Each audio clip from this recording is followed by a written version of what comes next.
Run from the Fire by Harry Harrison. "You can't go in there!" Heidi shrieked as the office door was suddenly thrown wide. Mark Greenberg, deep in the tangled convolutions of a legal brief, looked up, startled at the interruption. His secretary came through the doorway, propelled by the two men who held her arms. Mark dropped the thick sheaf of papers, picked up the phone, and dialed the police. "I want 3 minutes of your time," one of the men said, stepping forward. "Your girl would not let us in. It is important. I will pay. $100 a minute. Here is the money." The banknotes were placed on the blotter, and the man stepped back. Mark finished dialing. The money was real enough. They released Heidi, who pushed their hands away. Beyond her was the empty outer office. There were no witnesses to the sudden intruders. The phone rang in his ears. Then a deep voice spoke. "Police Department, Sergeant Vega." Mark hung up the phone. "Things have been very quiet around here. You have 3 minutes. There will also be a $100 fee for molesting my secretary." If he had meant it as a joke, it was not taken that way. The man who had paid the money took another bill from the pocket of his dark suit and handed it to a startled Heidi, then waited in silence until she took it and left. They were a strange pair, Mark realized. The paymaster was draped in a rusty black suit, had a black patch over his right eye, and wore black gloves as well. A victim of some accident or other, for his face and neck were scarred and one ear was missing. When he turned back, Mark realized that his hair was really a badly fitting wig. The remaining eye, lashless and browless, glared at him redly from its deep-set socket. Mark glanced away from the burning stare to look at the other man, who seemed commonplace in every way. His skin had a shiny, waxy look. Other than that and his unusual rigidity, he seemed normal enough. "My name is Aronix. Your name is Mark Greenberg." The scarred man bent over the card in his hand, reading quickly in a hoarse, emotionless voice. "You served in the United States Army as a captain in the Adjutant General's office and as a military police officer. Is that correct?" "Yes, but—" The voice ground on, ignoring his interruption. "You were born in the state of Alabama and grew up in the city of Oneida, New York. You speak the language of the Iroquois, but you are not an Indian. Is that true?" "That's pretty obvious. Is there any point to this questioning?" "Yes, I paid for it. How is it that you speak this language?" He peered closely at the card as though looking for an answer that was not there. "Simple enough. My father's store was right next to the Oneida Reservation. Most of his customers were Indians, and I went to school with them. We were the only Jewish family in town, and they didn't seem to mind this the way our Polish Catholic neighbors did. So we were friends. In minorities, there is strength, you might say. That is enough." Aronix drew some crumpled bills from his side pocket, looked at them, and shoved them back. "Money," he said, turning to a silent companion. This man had a curious lizard-like quality, for only his arm moved. The rest of his body was still, and his face fixed and expressionless, as he took a thick bundle of bills from his side pocket and handed it over. Aronix looked at it, top and bottom, then dropped it onto the desk. "There is $10,000 here. This is a fee for 3 days' work. I wish you to aid me. You will have to speak the Iroquois language. I can tell you no more." "I'm afraid you will have to, Mr. Aronix. Or don't bother. It is the same to me. I am involved in a number of cases at the moment, and it would be difficult to take off the time. The offer is interesting, but I might lose that much in missed fees. Since your 3 minutes are up, I suggest you leave." "Money," Aronix said again, receiving more and more bundles from his assistant, dropping them on Mark's desk. $50,000, good pay for 3 days. Now, come with us." It was the man's calm arrogance that angered Mark, the complete lack of emotion or even interest in the large sums he was passing over. "That's enough. Do you think money can buy everything?" "Yes." The answer was so sudden and humorless that Mark had to smile. "Well, you probably are right. If you keep raising the ante long enough, I suppose you will eventually reach a point where you can get anyone to listen." "Would you pay me more than this?" "Yes. How much?" "You have enough here. Maybe I'm afraid to find out how high you will go. For a figure like this, I can take off 3 days. But you will have to tell me what is going to happen." Mark was intrigued as much by the strange pair as by the money they offered. "That is impossible, but I can tell you that within 2 hours you will know what you are to do. At that time you may refuse, and you will still keep the money. Is it agreed?" A lawyer who is a bachelor tends to take on more cases than do his married associates, who like to see their families once in a while. Mark had a lot of work and a lot of money, far more than he had time to spend. It was the novelty of this encounter, not the unusual fee, that attracted him, and the memory of a solid 2 years of work without a single vacation. The combination proved irresistible. "Agreed." "Heidi," he called out, then handed her the money when she came into the office. "Deposit this in the number 2 special account and then go home. A paid holiday. I'll see you on Monday." She looked down at the thick bundle of bills, then up at the strangers as they waited while Mark took his overcoat from the closet. The 3 of them left together, and the door closed. That was the last time that she or anyone else ever saw Mark Greenberg. It was a sunny January day, but an Arctic wind that cut to the bone was blowing up from the direction of the Battery. As they walked west, it caught them at every cross street, wailing around the building corners.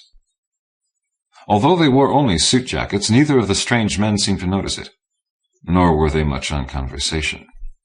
In cold and silent discomfort they walked west, a few blocks short of the river, where they entered an old warehouse building. The street door was unlocked, but Aronnax now secured it behind them with a heavy bolt, then turned to the inner door at the end of the hall.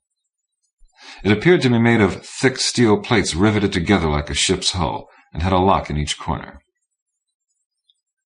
Aronnax took an unusual key from his pocket. It was made of dull, ridged metal, as thick as his finger and as long as a pencil. He inserted this in each of the 4 locks, giving it a sharp twist each time before removing it. When he was done, he stepped away, and his companion put his shoulder against the door and pushed hard. After a moment, it slowly gave way and reluctantly swung open. Aronnax waved Mark on, and he followed them into the room beyond. It was completely commonplace. Walls, ceilings, and floor were painted the same drab tone of brown. Lighting came from a translucent strip in the ceiling. A metal bench was fixed to the far wall next to another door. "Wait here," Aronnax said, then went out through the door. The other man was a silent, unmoving presence. Mark looked at the bench, wondering if he should sit down, wondering, too, if he had been wise to get involved in this, when the door opened and Aronnax returned. "Here is what you must do," he said. "You will go out of here and will note this address, then walk about the city. Return here at the end of an hour." "No special place to go, nothing to do? Just walk around?" "That is correct." He pulled the heavy outer door open as he spoke, then led the way through it, down the 3 steps and back along the hall. Mark followed him, then wheeled about and pointed back. "Those steps. They weren't there when we came in. No steps, I'll swear to it." 1 hour, no more. I will hold your topcoat here until you return." Warm air rushed in. Bright sunlight burned on the stained sidewalk outside. The wind still blew, though not as strongly, but now it was as hot as from an oven door. Mark hesitated on the doorstep, sweat already on his face, taking off the heavy coat. "I don't understand. You must tell me what—" Aronnax took the coat, then pushed him suddenly in the back. He stumbled forward, gained his balance instantly, and turned just as the door slammed shut and the bolt ground into place. He pushed, but it did not move.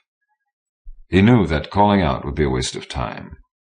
Instead, he turned, eyes slitted against the glare, and stared out at the suddenly changed world. The street was empty.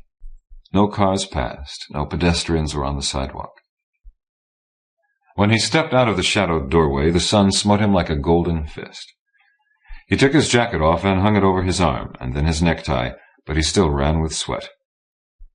The office buildings stared blank-eyed from their tiered windows. The gray factories were silent. Mark looked about numbly, trying to understand what had happened, trying to make sense of the unbelievable situation. 5 minutes ago it had been midwinter, with the icy streets filled with hurrying people. Now it was— what? In the distance, the humming, rising drone of an engine could be heard getting louder, going along a nearby street. He hurried to the corner and reached it just in time to see the car roar across the intersection a block away. It was just that, a car, and it had been going too fast for him to see who was in it. He jumped back at a sudden shrill scream almost at his feet, and a large seagull hurled itself into the air and flapped away. It had been tearing at a man's body that lay crumpled in the gutter. Mark had seen enough corpses in Korea to recognize another one, to remember the never-forgotten smell of corrupted flesh. How was it possible for the corpse to remain here so long, days at least? What had happened to the city? There was a growing knot of unreasoned panic rising within him, urging him to run, scream, escape. He fought it down and turned deliberately and started back toward the room where Aronix was waiting. He would spend the rest of the hour waiting for that door to open, hoping he would have the control to prevent himself from beating upon it. Something had happened, to him or the world. He did not know which, but he did know that the only hope of salvation from the incredible events of the morning lay beyond that door. Screaming unreason wanted him to run. He walked slowly, noticing for the first time that the street he was walking down ended in the water. The buildings on each side sank into it as well, and there at the foot of the street was the roof of a drowned wharf. All this seemed no more incredible than anything that had happened before, and he tried to ignore it. He fought so hard to close his mind and his thoughts that he did not hear the rumble of the truck motor or the squeal of brakes behind him. "That man! What are you doing here?" Mark spun about. A dusty, open-bodied truck had stopped at the curb, and a thin blond soldier was swinging down from the cab. He wore a khaki uniform without identifying marks and kept his hand near the large pistol in a polished leather holster that swung from his belt. The driver was watching him, as were 3 more uniformed men in the back of the truck, who were pointing heavy rifles in his direction. The driver and the soldiers were all black. The blond officer had drawn his pistol and was pointing it at Mark as well. "Are you with the West Enders? You know what happens to them, don't you?" Sudden, loud firing boomed in the street, and thinking he was being shot at, Mark dropped back against the wall. But no shots were aimed in his direction. Even as they were turning, the soldiers in the truck dropped, felled by the bullets. Then the truck itself leaped and burst into flames as a grenade exploded. The officer had wheeled about and dropped to one knee and was firing his pistol at Aronix, who was sheltered in a doorway across the street, changing clips on the submachine gun he carried. Running footsteps sounded, and the officer wheeled to face Aronix's companion, who was running rapidly toward him, empty-handed and cold-faced. "Watch out!" Mark called as the officer fired. The bullet caught the running man in the chest, spinning him about. He tottered but did not fall, then came on again. The second shot was to his head, but before the officer could fire again, Mark had jumped forward and chopped him across the wrist with the edge of his hand, so that the gun jumped from his fingers. "Varkenhund!" the man cried, and swung his good fist toward Mark. Before it could connect, the runner was upon him, hurling him to the ground, kicking him in the head again and again with a heavy boot. Mark pulled at the attacker's arm so that he lost his balance and had to stagger back, turning about. The bullet had caught him full in the forehead, leaving a neat, dark hole. There was no blood. He looked stolidly at Mark, his features expressionless, his skin smooth and shiny. "We must return quickly," Aronix said as he came up. He lowered the muzzle of the machine gun and would have shot the unconscious officer if Mark hadn't pushed the barrel aside. "You can't kill him, not like that." "I can. He is dead already." "Explain that." He held firmly to the barrel. "That and a lot more." They struggled in silence for a second until they were aware of an engine in the distance getting louder and closer. Aronix turned away from the man on the sidewalk and started back down the street. He called for help on the radio. "We must be gone before they arrive." Gratefully, Mark hurried after the other two, happy to run now, run to the door to escape this madness. "A drink of water," Aronix said. Mark dropped onto the metal bench in the brown room and nodded, too exhausted to talk. Aronix had a tray with glasses of water, and he passed one to Mark, who drained it and took a second one. The air was cool here, feeling frigid after the street outside, and with the water he was soon feeling better. More relaxed, at ease, almost ready to fall asleep. As his chin touched his chest, he jerked awake and jumped to his feet. "You drugged the water," he said. "Not a strong jug, just something to relax you, to remove the tension. You will be better in a moment. You have been through an ordeal." "I have. And you are going to explain it." "In a moment." "No, now." Mark wanted to jump to his feet, to take this strange man by the throat, to shake the truth from him. But he did nothing. The desire was there, but only in an abstract way.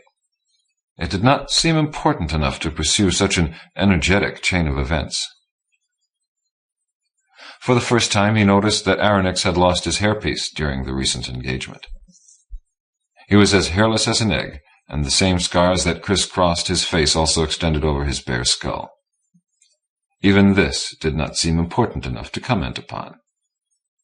Awareness struck through. "Your drug seems to be working.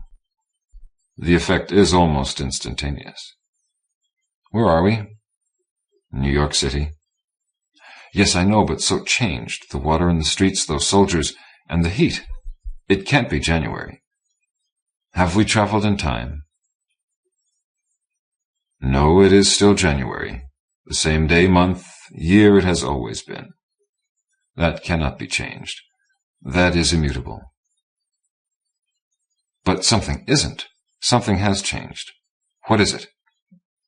"You have a very quick mind. You make correct conclusions. You must therefore free this quick mind of all theories of the nature of reality and of existence. There is no heaven, there is no hell. The past is gone forever. The unstoppable future sweeps toward us endlessly. We are fixed forever in the now, the inescapable present of our world line." "What is a world line?" "See. The drug relaxes, but your brain is still lawyer sharp. You live in a particular present because of what happened in the past. Columbus discovered America. The armies of the North won the Civil War. Einstein stated that E equals mc squared. He stopped abruptly, and Mark waited for him to go on, but he did not. Why? Because he was waiting for Mark to finish for him. Mark nodded. "What you are waiting for is for me to ask if there is a world line where Columbus died in infancy, where the South won, and so forth. Is that what you mean?" "I do. Now, carry the analogy forward. If 2 or 3 world lines exist, why, more, any number, an infinity of world lines can exist. Infinitely different, eternally separate." Then he was on his feet, shaking despite the drug. "But they are not separate. We are in a different one right now. There is a different world line beyond that door, down those steps, because the ground here is at a different height. Is that true?" "Yes." "But why? How? I mean, what is going on out there? What terrible thing is happening?" "The sun is in the early stages of a change. It is getting warmer, giving out more radiation, and the polar ice caps are beginning to melt. The sea level has risen, drowning the lowest parts of the city. This is midwinter, and you saw how warm it is out there. You can imagine what the tropics are like. There has been a breakdown in government as people fled the drowning shorelines. Others have taken advantage of it. The Union of South Africa has capitalized on the deteriorating conditions and, using mercenary troops, has invaded the North American continent. They met little resistance." "I don't understand. Or rather, I do understand what is happening out there, and I believe you because I saw it for myself. But what can I do about it? Why did you bring me here?" "You can do nothing about it. I brought you here because we have discovered by experience that the quickest way that someone can be convinced of the multiplicity of worldliness is by bringing them physically to a different world line. It is also the best and quickest way to discover if they can accept this fact and not break down before this new awareness. You have divined the truth. We are unfortunately short of time, so wish to determine as soon as possible if recruits will be able to work with us. Who is we? In a moment I will tell you. First, do you accept the idea of the multiplicity of world lines? I'm afraid I must. Outside is an inescapable fact. That is not a stage constructed to confuse me. Those dead men are dead forever. How many world lines are there? An infinite number. It is impossible to know. Some differ greatly, some so slightly that it is impossible to mark the difference. Imagine them, if you will, as close together as cards in a pack. If two-dimensional creatures, clubs and hearts, lived on each card, they would be unaware of the other cards, and just as unable to reach them. Continue the analogy. Drive a nail through all of the cards. Now the other cards can be reached. My people, the we you asked about, are the ones who can do that. We have reached many world lines. Some we cannot reach. Some we dare not reach. Why? You ask why after what you saw out there. For the first time since they had met, Aronix lost his cold detachment. His single eye blazed with fury, and his fists were clenched as he paced the floor. You saw the filthy things that happen, the death that comes before the absolute death. You see me, and I am typical of my people, maimed, killed, and scarred by a swollen sun that produces more and more hard radiation every year. We escaped our world line, seeking salvation in other world lines, only to discover the awful and ultimate secret. The rot is beginning, going faster and faster all the time. You saw what the world is like beyond that door. Do you understand what I am saying? Do the words make any sense to you? The sun is going nova. It is the end. Water, Aronix called out hoarsely, slumping onto the metal bench, his single eye closed now. The inner door opened, and his companion appeared with a pitcher and refilled the glasses. He moved as smoothly as before and seemed ignorant of the black hole in his forehead. He is a Sixum, Aronix said, seeing the direction of Mark's gaze. He drank the water so greedily that it ran down his chin. They are our helpers. We could not do without them. Not our invention. We borrow what we need. They are machines, fabrications of plastic and metal, though there is artificial flesh of some kind involved in their construction. I do not know the details. Their controlling apparatus is somewhere in the armored chest cavity. They are quite invulnerable. Mark had to ask the question. The sun is going nova, you said. Everywhere, in every timeline.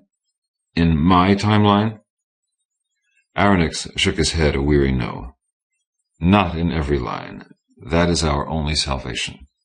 But in too many of them, and the pace is accelerating steadily. Your line? No, not as far as we know. The solar spectrum does not show the characteristic changes.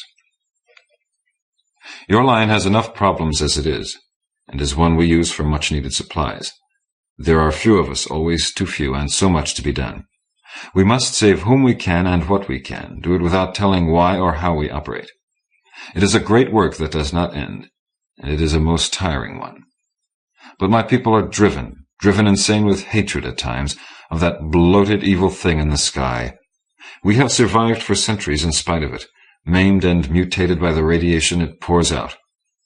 It was due to a successful mutation that we escaped even as we have, a man of genius who discovered the door between the world lines.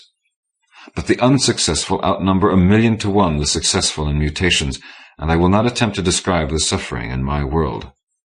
You may think me maimed, but I am one of the lucky ones. We have escaped our world line, but found the enemy waiting everywhere. We have tried to fight back. We started less than 200 years ago, and our enemy started millions of years before us. From it, we have learned to be ruthless in the war, and we will go on fighting it till we have done everything possible. You want me to do something in that world outside the door? No, not there. They are dead. The destruction is too advanced. We can only watch. Closer to the end, we will save what art we can. Things have been noted. We know a culture by its art, don't we? We know a world that way as well. So many gone without record, so much to do. He drank greedily at the water, slobbering. Perhaps he was mad, Mark thought, partly mad at least, hating the sun, trying to fight it, fighting an endlessly losing battle. But wasn't it worth it? If lives, people, could be saved, wasn't that worth any price, any sacrifice? In his world line, men worked to save endangered species. Aronix and his people worked to save another species. Their own. "What can I do to help?" Mark asked. "You must find out what happened to our field agent in one of our biggest operations. He is from your world line, the one we call Einstein, because it is one of the very few where atomic energy has been released. He is now on Iroquois, which will begin going nova within the century. It is a strange line with little technology and retarded by monolithic religions. Europe still lives in the Dark Ages. The Indians rule in North America, and the Six Nations are the most powerful of all. They are a brave and resourceful people, and we had hoped to use them to settle a desert world. We know of many of those. Imagine, if you can, the Earth, where life never began, where the seas are empty, the land a desert of sand and rock. We have seeded many of them, and that is wonder to behold, with animal and plant life. Simple enough to introduce seeds of all kinds, and later, when they have been established, to transfer animals there. Mankind is not as easy to transfer. We had great hopes with the Iroquois, but our agent has been reported missing. I have taken time for my own projects to correct the matter. We used War Department records to find you." "Who was your agent?" "A man named Joseph Wing, a Mohawk, a steelworker here in the city in your own line."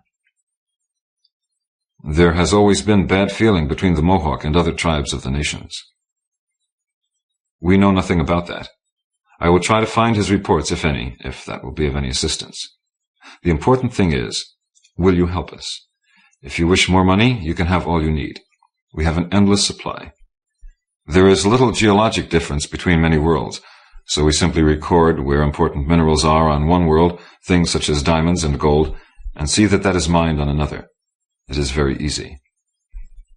Mark was beginning to have some idea of the immensity of the operation these people were engaged in. "Yes, I'll help. I'll do what I can." "Good. We leave at once. Stay where you are. We go now to a world line that is called home by some, hatred by others." "Your own?" "Yes. You will perhaps understand a bit more of what drives us. All of our geographical transportation is done on hatred, for all of the original transit stations were set up there. Also, that is, all it is really good for." He spat the words from his mouth as though they tasted bad. Again there was no sensation, no awareness of change. Aronix left the room, returned a few seconds later. "You wouldn't like to show me how you did that?" Mark asked. "I would not. It is forbidden, unthinkable. It would be death for you to go through that door. The means of transit between the world lines is one we must keep secret from all other than ourselves. We may be partially or completely insane, but our hatred is of that thing that hangs in the sky above us.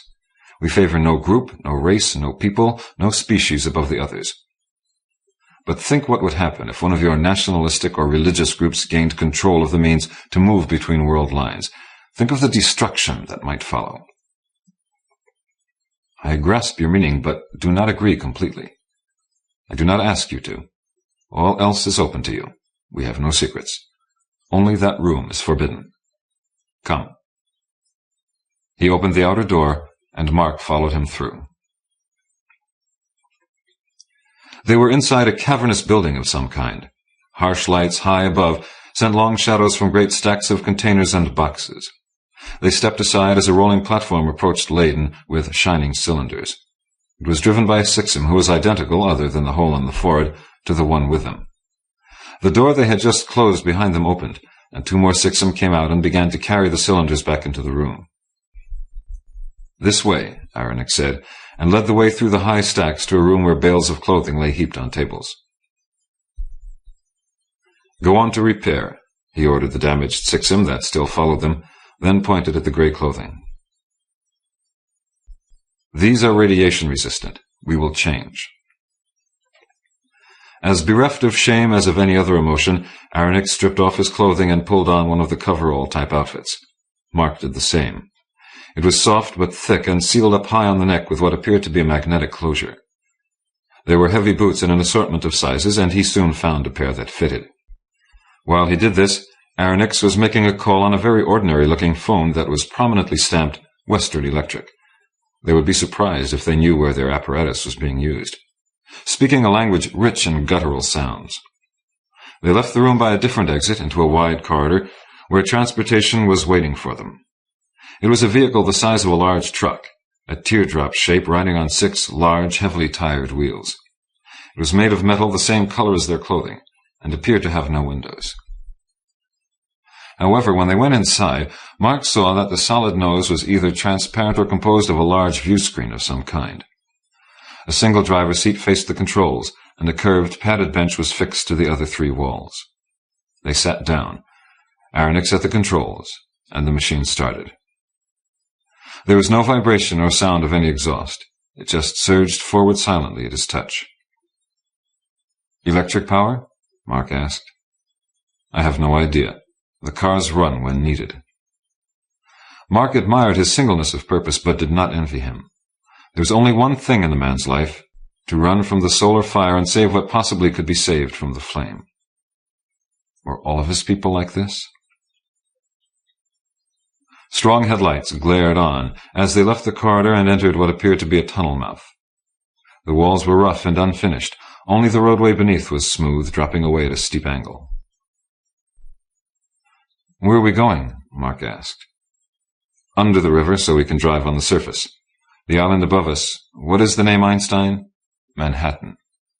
"Yes, Manhattan. It is covered by the sea now, which rises almost to the top of the cliffs across the river from it. The polar caps melted many years ago here. Life is very harsh, you will see." The tunnel ahead curved to the right and began to rise sharply. Aronix slowed the vehicle and stopped when a brilliant disk of light became visible ahead. He worked a control, and the scene darkened as though a filter had been slipped into place. Then, with the headlights switched off, he moved forward until the light could be seen as the glaring tunnel mouth, growing larger and brighter, until they were through it and back on the surface once more. Mark could not look at the sun, or even in its direction, despite the protective filter. It burned like the open mouth of a celestial furnace, spewing out light and heat and radiation onto the world below. Here the plants grew, the only living creatures that could bear the torrent of fire from the sky that welcomed it. Green on all sides, a jungle of growing, thriving, rising, reaching plants and trees, burgeoning under the caress of the exploding star.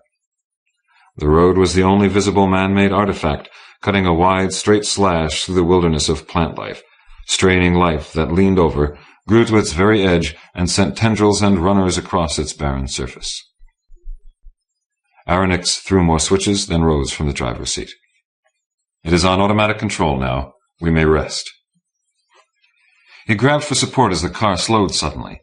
Ahead, a great tree had crashed across the road, almost blocking it completely. There was a rattle of machinery from the front of the car, and a glow sprang out that rivaled the glare of the sun above.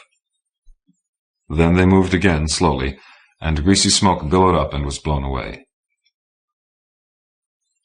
"The machine will follow the road and clear it when it must," Aronix said. "A device, a heat generator of some sort, will burn away obstructions.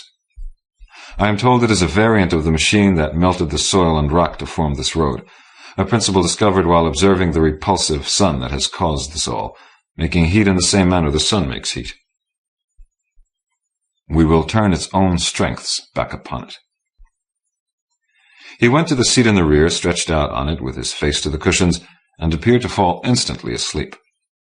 Mark sat in the driver's chair, careful to touch nothing, both fascinated and repelled by the world outside. The car continued unerringly down the center of the road at a high speed, slowing only when it had to burn away obstructions. It must have utilized radar or other sensing devices, for a sudden heavy rainstorm did not reduce its speed in the slightest. Visibility was only a few feet in the intense tropical downpour, yet the car moved on, speed unabated. It did slow, but only to burn away obstructions, and smoke and steam obscured all vision. Then the storm stopped as quickly as it began. Mark watched until he began to yawn, so then, like Aronix, he tried to rest.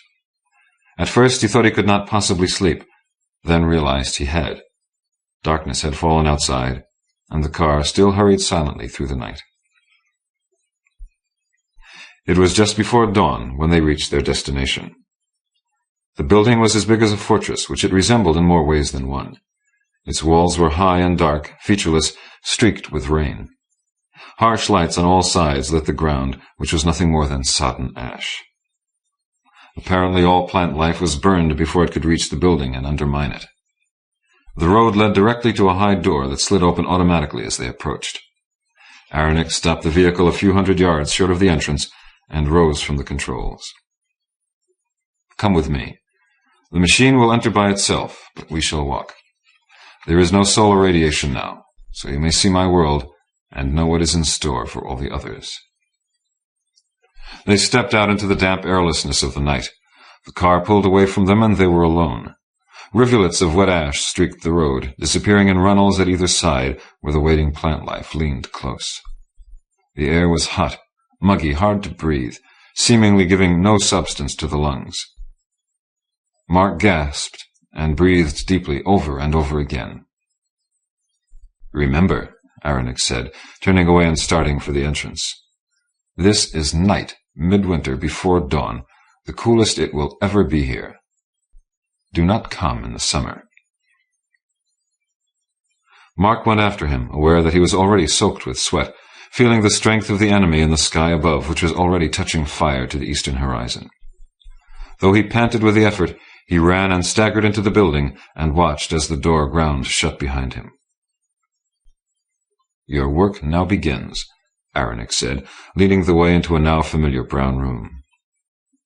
Mark got his breath back and wiped his streaming face while they made their swift journey to the world line named Iroquois. "I will leave you here and will return in 24 hours for your report on the situation. We will then decide what must be done."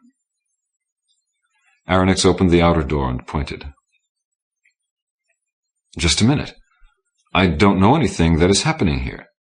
You will have to brief me." "I know nothing of this operation other than what I have told you. The Sixim there should have complete records and will tell you what you need to know. Now leave. I have my own work to do." There was no point in arguing. Aronix gestured again impatiently, and Mark went through the door, which closed with a ponderous thud behind him. He was in darkness, cold darkness, and he shivered uncontrollably after the heat of the world he had just left. "Sixim, are you there? Can you turn on some lights?" There was the sudden flare of a match in answer, and in its light he could see an Indian lighting an ordinary kerosene lamp. He wore thong-wrapped fur leggings and a fringed deerskin jacket. Though his skin was dark, his features were Indo-European. Once the lamp was lit, he stood by it, unmoving. "You are the Sixim," Mark said. "I am." "What are you doing here?"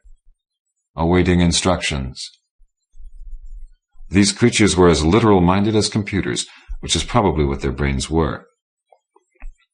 Mark realized he had to be more specific with his questions, but his teeth were chattering with cold, and he was shivering hard, which made it difficult to think. "How long have you been waiting?" 12 days, 14 hours, and that's precise enough. You have just been sitting here in the dark without heat all that time? Do you have a way of heating this place?" "Yes." "Then do it, and quickly, and let me have something to wrap around me before I freeze." The buffalo skin robe made a big difference, and while the Sixim lit a fire in a large stone fireplace, Mark looked around at the large room. The walls were of logs with the bark still on, and the floor bare, wide boards. Crates were piled at one end of the room, and a small mound of skins was at the other. Around the fire it was more domestic, with a table and chairs, cooking pots, and cabinets. Mark pulled a wooden chair close and raised his hands to the crackling blaze. Once the fire was started, the Sixim waited stolidly again for more orders. By patient questioning, Mark extracted all that the machine man seemed to know about the situation. The agent, Joseph Wing, had been staying here and going out to talk to the Oneida. The work he did was unknown to the Sixim. Wing had gone out and not returned. At the end of 48 hours, as instructed, the Sixim had reported him missing. How he had reported he would not say. Obviously, there were questions it would not answer. "You've been a help, but not very much," Mark said. I'll just have to find out for myself what is going on out there. Did Joseph Wing leave any kind of papers, a diary, notes? No. Thanks. Are there any weapons here? In that box. Do you wish me to unlock it? I do. The weapons consisted of about 20 well-worn, obviously surplus M1 rifles, along with some boxes of ammunition. Mark tried the bolt on one. It worked smoothly. Then put the rifle back in the box. Lock it up. I'm not looking for trouble, and if I find it, a single gun won't make that much difference. But a peace offering might be in order, particularly food in the middle of winter. He carried the lantern over to the boxes and quickly found exactly what he needed. A case of large smoked hams. Picking one out, he held the label to the light. Smithfield ham, it read. Packed in New Chicago, weight 6.78 kilos. Not from his world line, obviously, but that didn't matter in the slightest. And he would need warmer clothes that would be more acceptable here than gray coveralls. There were leggings and jackets, obviously used from their smell, that would do nicely. He changed quickly in front of the fire, then, knowing it would be harder the longer he waited, tucked the ham under his arm and went to the door and pulled back on the large wooden bolt. Lock this behind me, and unlock it only for me. Yes. The door opened onto an unmarked field of snow with a stand of green pines and taller bare-limbed oak trees beyond. Above, in the blue arch of the sky, a small and reasonable winter sun shed more light than heat. There was a path through the trees, and beyond them a thin trickle of smoke was dark against the sky. Mark went in that direction. When he reached the edge of the grove, a tall Indian stepped silently from behind a tree and blocked the path before him. He made no threatening moves, but the stone-headed club hung easily and ready from his hand. Mark stopped and looked at him, saying nothing, hoping he could remember Iroquois after all these years. It was the Indian who broke the silence and spoke first. I am called Great Hawk. I am called Little One Talks.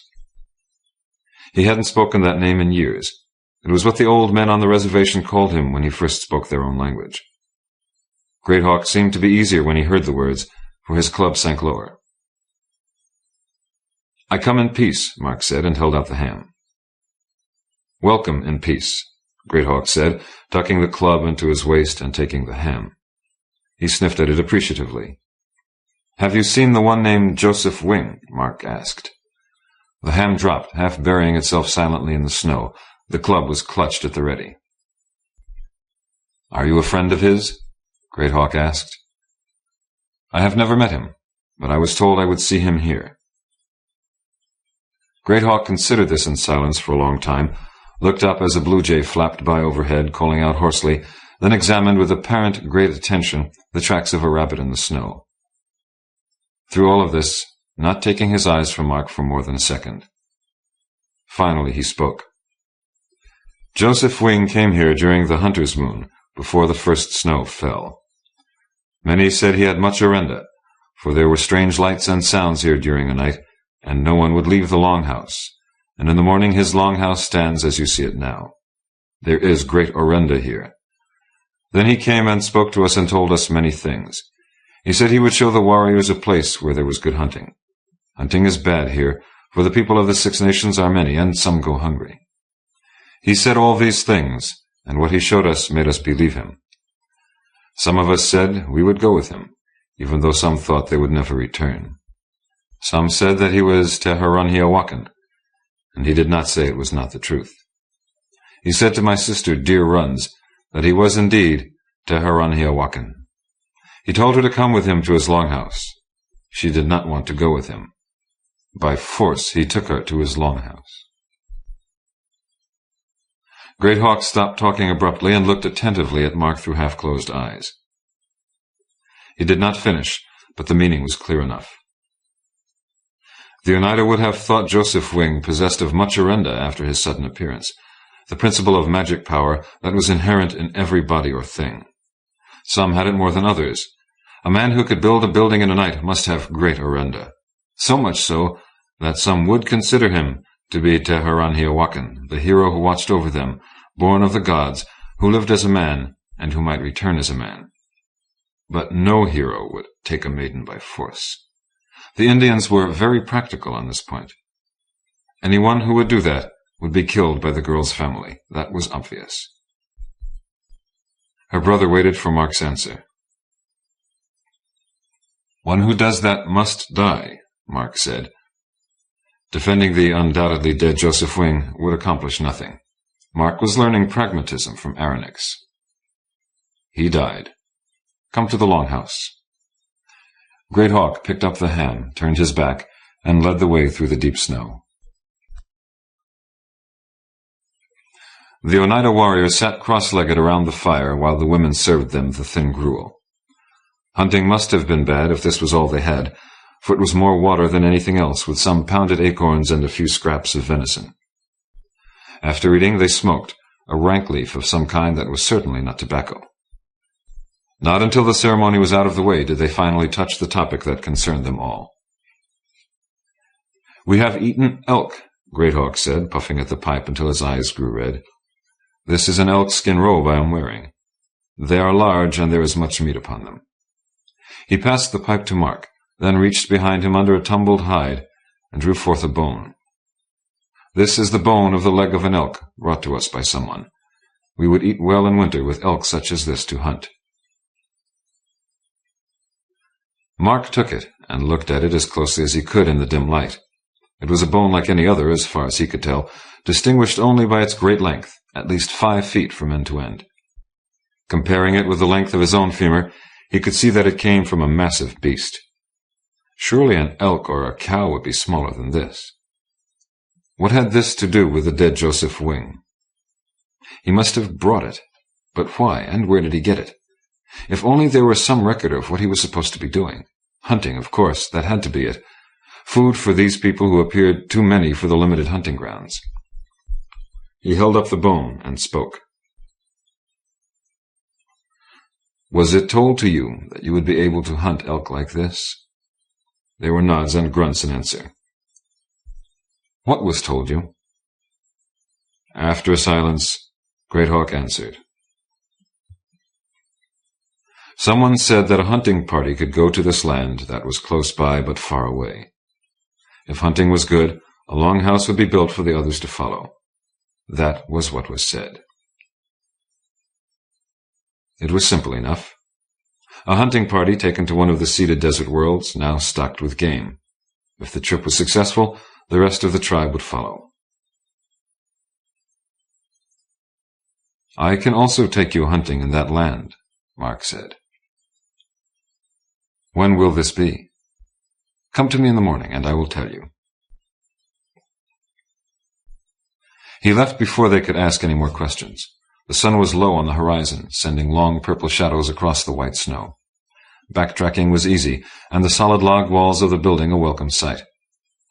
When he was identified, the Sixim let him in.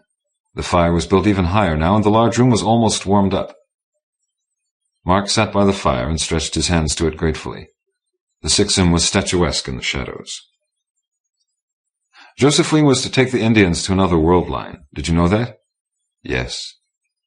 "Why didn't you tell me?" "You did not ask." "I would appreciate it if you would volunteer more information in the future." "Which information do you wish me to volunteer?" The Sixim took a lot of getting used to. Mark took the lantern and rummaged through the variety of goods in the boxes and on the loaded shelves. There were ranked bottles of unfamiliar shape and labeling that contained something called Kunbula Atashan from someplace that appeared to be named Carthagio. It was hard to read the letters, so he could not be sure, but when he opened one of them, it had a definite odor of strong alcoholic beverage.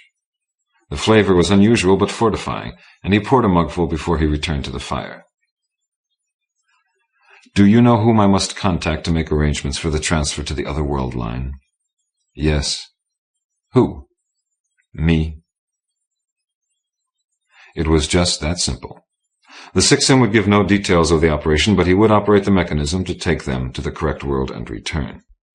"In the morning, first thing, we'll go have a look." They left soon after dawn. Mark took one of the rifles and some extra clips of ammunition. That had been a big elk, and he might be lucky enough to bag another. Once more the sensationless transfer was made, and the heavy outer door pushed open. For the first time there was no other room or hallway beyond it, just a field of yellowed grass. Mark was astonished. "But is it winter? Where is the snow?" Because it was phrased as a question, the Sixim answered him. "It is winter, but here in Sandstone the climate is warmer due to ocean current differences." Holding the rifle ready, Mark stepped through the door, which the Sixim closed behind him. Without being ordered, the Sixim locked the door with a long key. For the first time, Mark saw the means of world-line transportation not concealed by an outer building. It was a large box, nothing more, constructed of riveted and rusty steel plates. Whatever apparatus powered it was inside, for it was completely featureless. He turned from it to look at the world named Sandstone. The tall grass was everywhere. It must have been seeded first to stabilize the soil. It had done this, but it would take centuries to soften the bare rock contours of what had once been a worldwide desert. Harsh-edged crags pushed up in the distance where there should have been rounded hills. Mounds of tumbled moraine rose above the grass. Groves and patches of woods lay scattered about, while on one side a thick forest began and stretched away to the horizon. All of this had a very constructed air to it, and it obviously was. Mark recognized some of the trees, others were strange to him. This planet had been seeded in a hurry, and undoubtedly with a great variety of vegetation. As unusual as it looked now, this made ecological good sense, since complex ecological relationships increased the chance the ecosystem had of surviving. There would certainly be a variety of animal life as well, the large elk the Oneida knew about, and surely others as well. When he moved around the rusty building, he saw just what some of that life might be, and stopped still on the spot. No more than a few hundred yards away, there was a herd of elephants tearing at the leaves on the low trees. Large elephants with elegant swept-back tusks, thickly covered with hair. "Hairy mammoth," he said aloud, just as the nearest bull saw him appear and raised his trunk and screamed warning. "That is correct," the Sixim said. "Get your key and let's get out of here," Mark said, backing quickly around the corner. "I don't think a .30 caliber will make a dent in that thing." With unhurried, steady motions, the Sixim unlocked the door, one lock after another, while the thunder of pounding feet grew louder and closer. Then they were through the door and pushing it shut. "I think the Oneida will enjoy the hunting," Mark said, grinning wryly, leaning against the thick wall with relief. "Let's go back and get them." When he opened the outer wooden door in Iroquois, he saw Great Hawk and 5 other warriors standing patiently in the snow outside. They were dressed warmly, had what must be provision bags slung at their waists, and were armed with long bows and arrows, as well as stone clubs and stone skinning knives. They were prepared for a hunting expedition. They knew not where, but they were prepared. When Mark waved them forward, they came at once. The only sign of the tension they must be feeling was in their manner of walking, more like stalking a chase than entering a building. They showed little interest in the outer room, they must have been here before, but were eyeing the heavy metal door with more than casual interest. The deceased Joseph Wing must have told them something about it, but Mark had already decided to ignore this and tell the truth as clearly as they could understand it. Through that door is a longhouse that will bear us to the place where we will hunt. How it will take us there I do not know, for it is beyond my comprehension.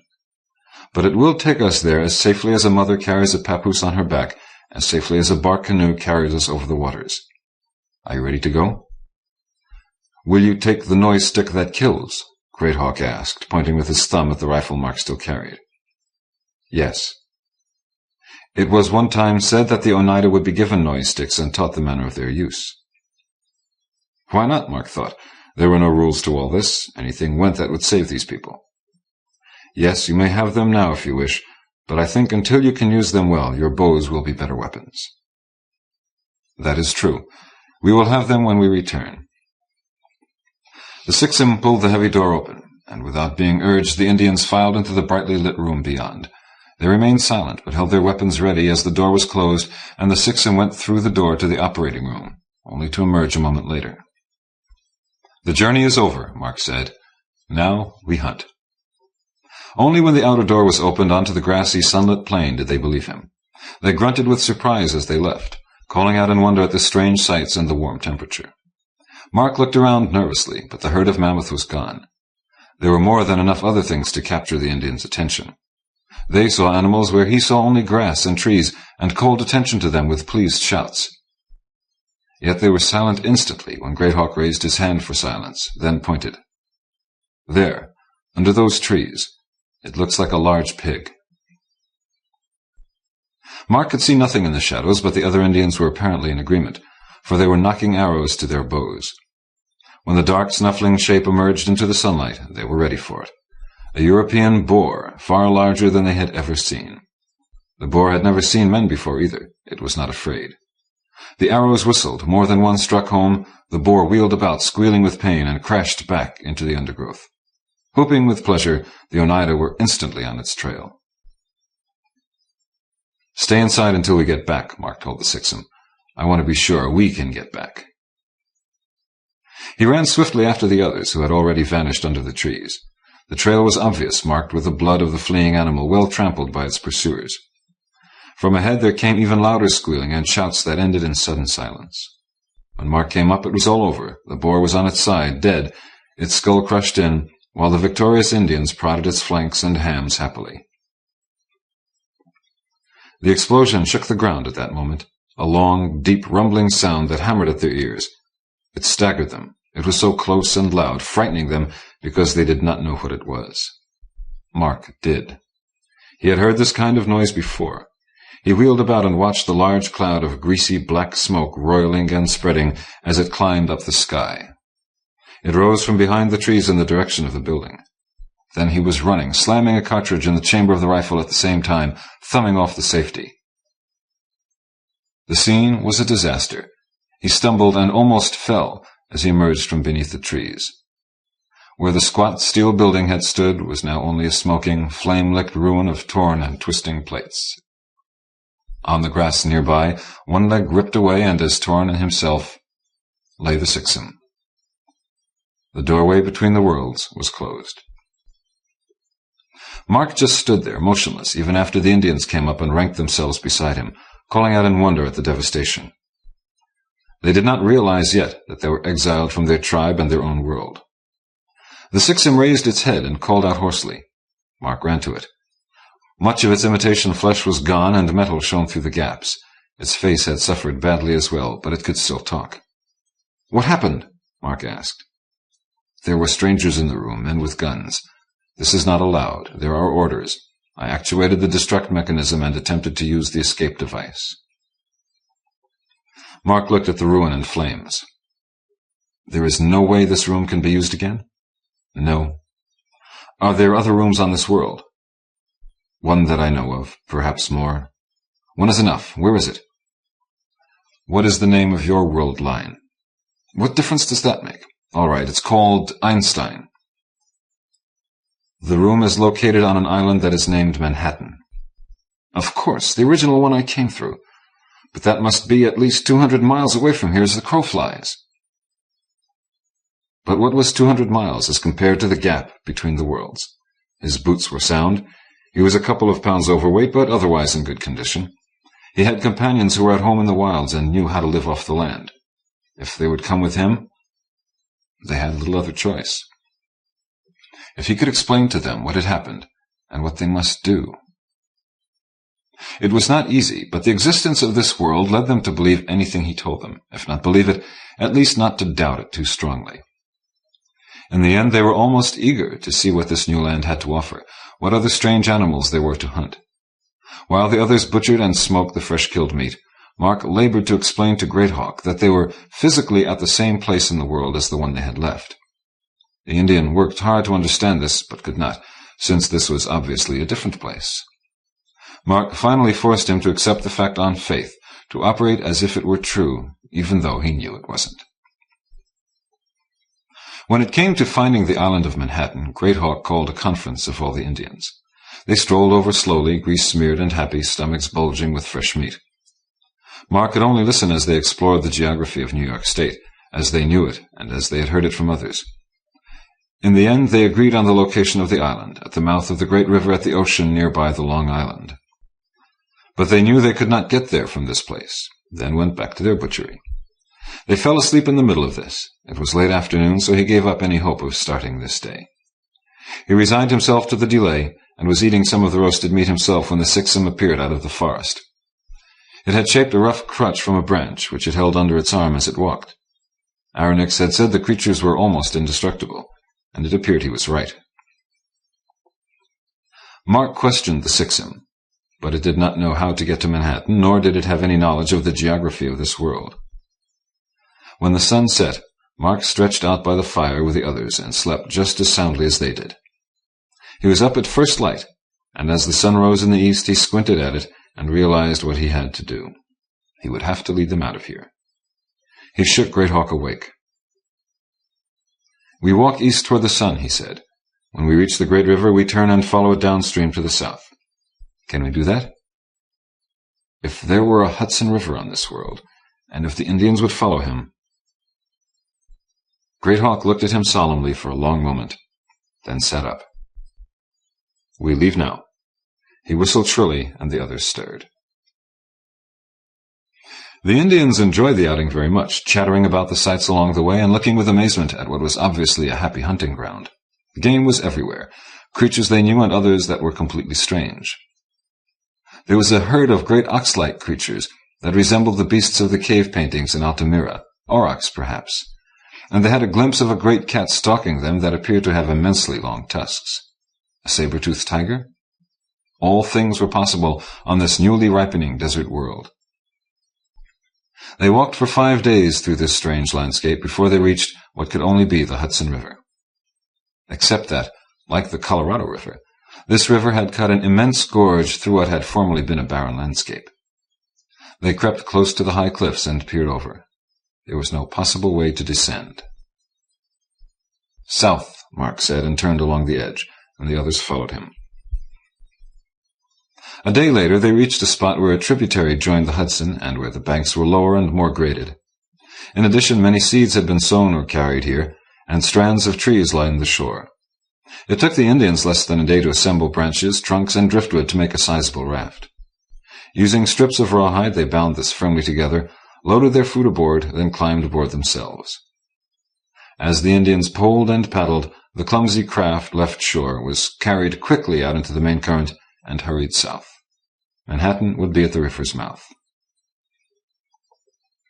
This part of the trip was the easiest, and far swifter than Mark had realized.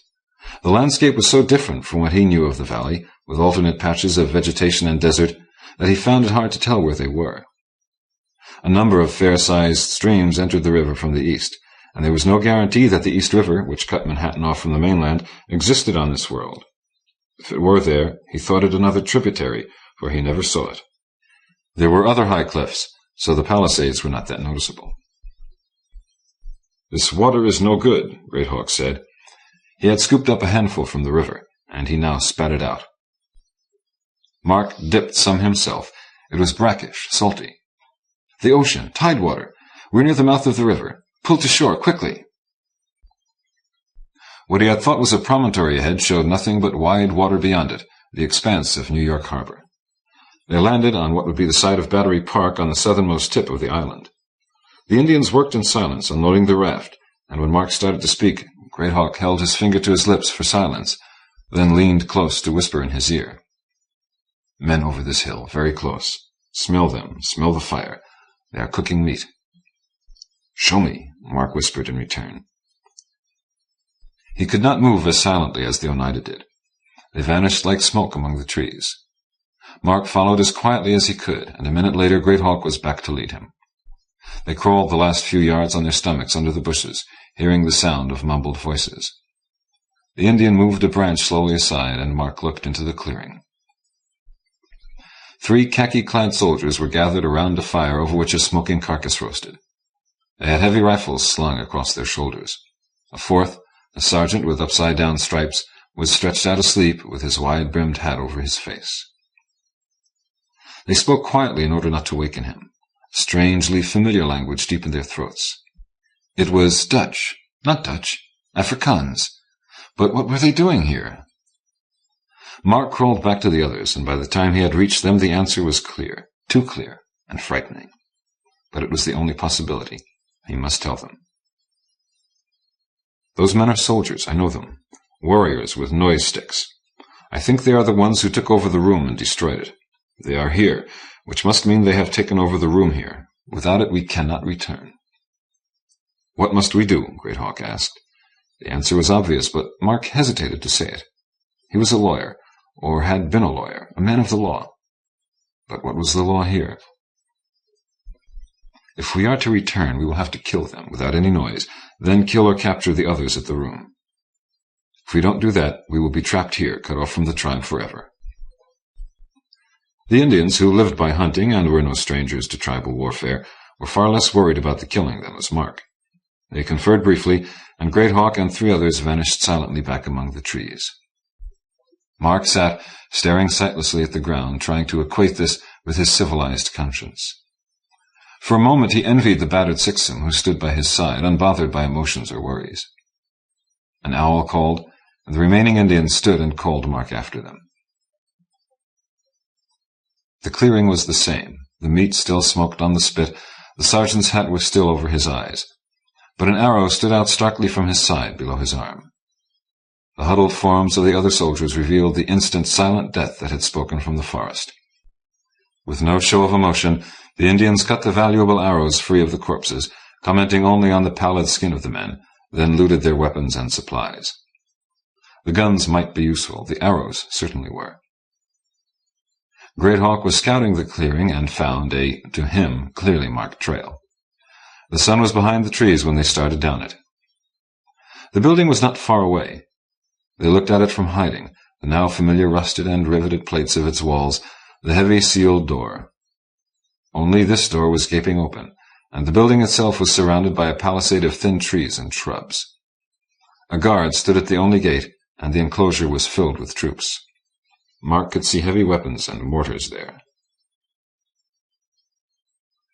It will be hard to kill all of these without being killed ourselves, Great Hawk said. So we shall not try. The Indians could not be convinced even to consider action. They lay about in the gathering darkness, chewing on the tough slabs of meat, ignoring all of Mark's arguments. They were as realistic as any animal, and not interested in suicide. A mountain lion attacks a deer runs from a lion. It never happens the other way around. They would wait here until morning and watch the camp, then decide what to do. But it was obvious that the options did not include an attack. Would it end this way? Defeat without battle, and a barren lifetime on a savage planet stretching ahead of them? More barren to Mark, who had a civilized man's imagination and despair. The Indians had no such complications in their lives. They chewed the meat, the matter dismissed and forgotten, and in low whispers discussed the hunting and the animals, while darkness fell. Mark sat, silent with despair. The Sixum loomed silent as a tree beside him. The Sixum would follow orders, but the 2 of them were not going to capture this armed camp. Something might happen. He must make the Indians stay and watch and help him. He doubted if they would. Something did happen, and far sooner than he had thought. Great Hawk, who had slipped away to watch the building, came back suddenly and waved the others to follow him. They went to the fringe of the trees once more and looked at the activity in the camp with astonishment. The gate was standing open, and there was no guard upon it. All of the soldiers had drawn up in a semicircle facing the open door of the building. Fires had been lit near it. All of the heavy weapons had been trained on the opening. "Don't you see what has happened?" Mark said excitedly. "They may control this building and others like it in other lines, but they cannot possibly control them all. They must be expecting a counterattack. They can do nothing until the attackers appear except wait and be ready. Do you understand? This is our chance. They are not expecting trouble from this flank.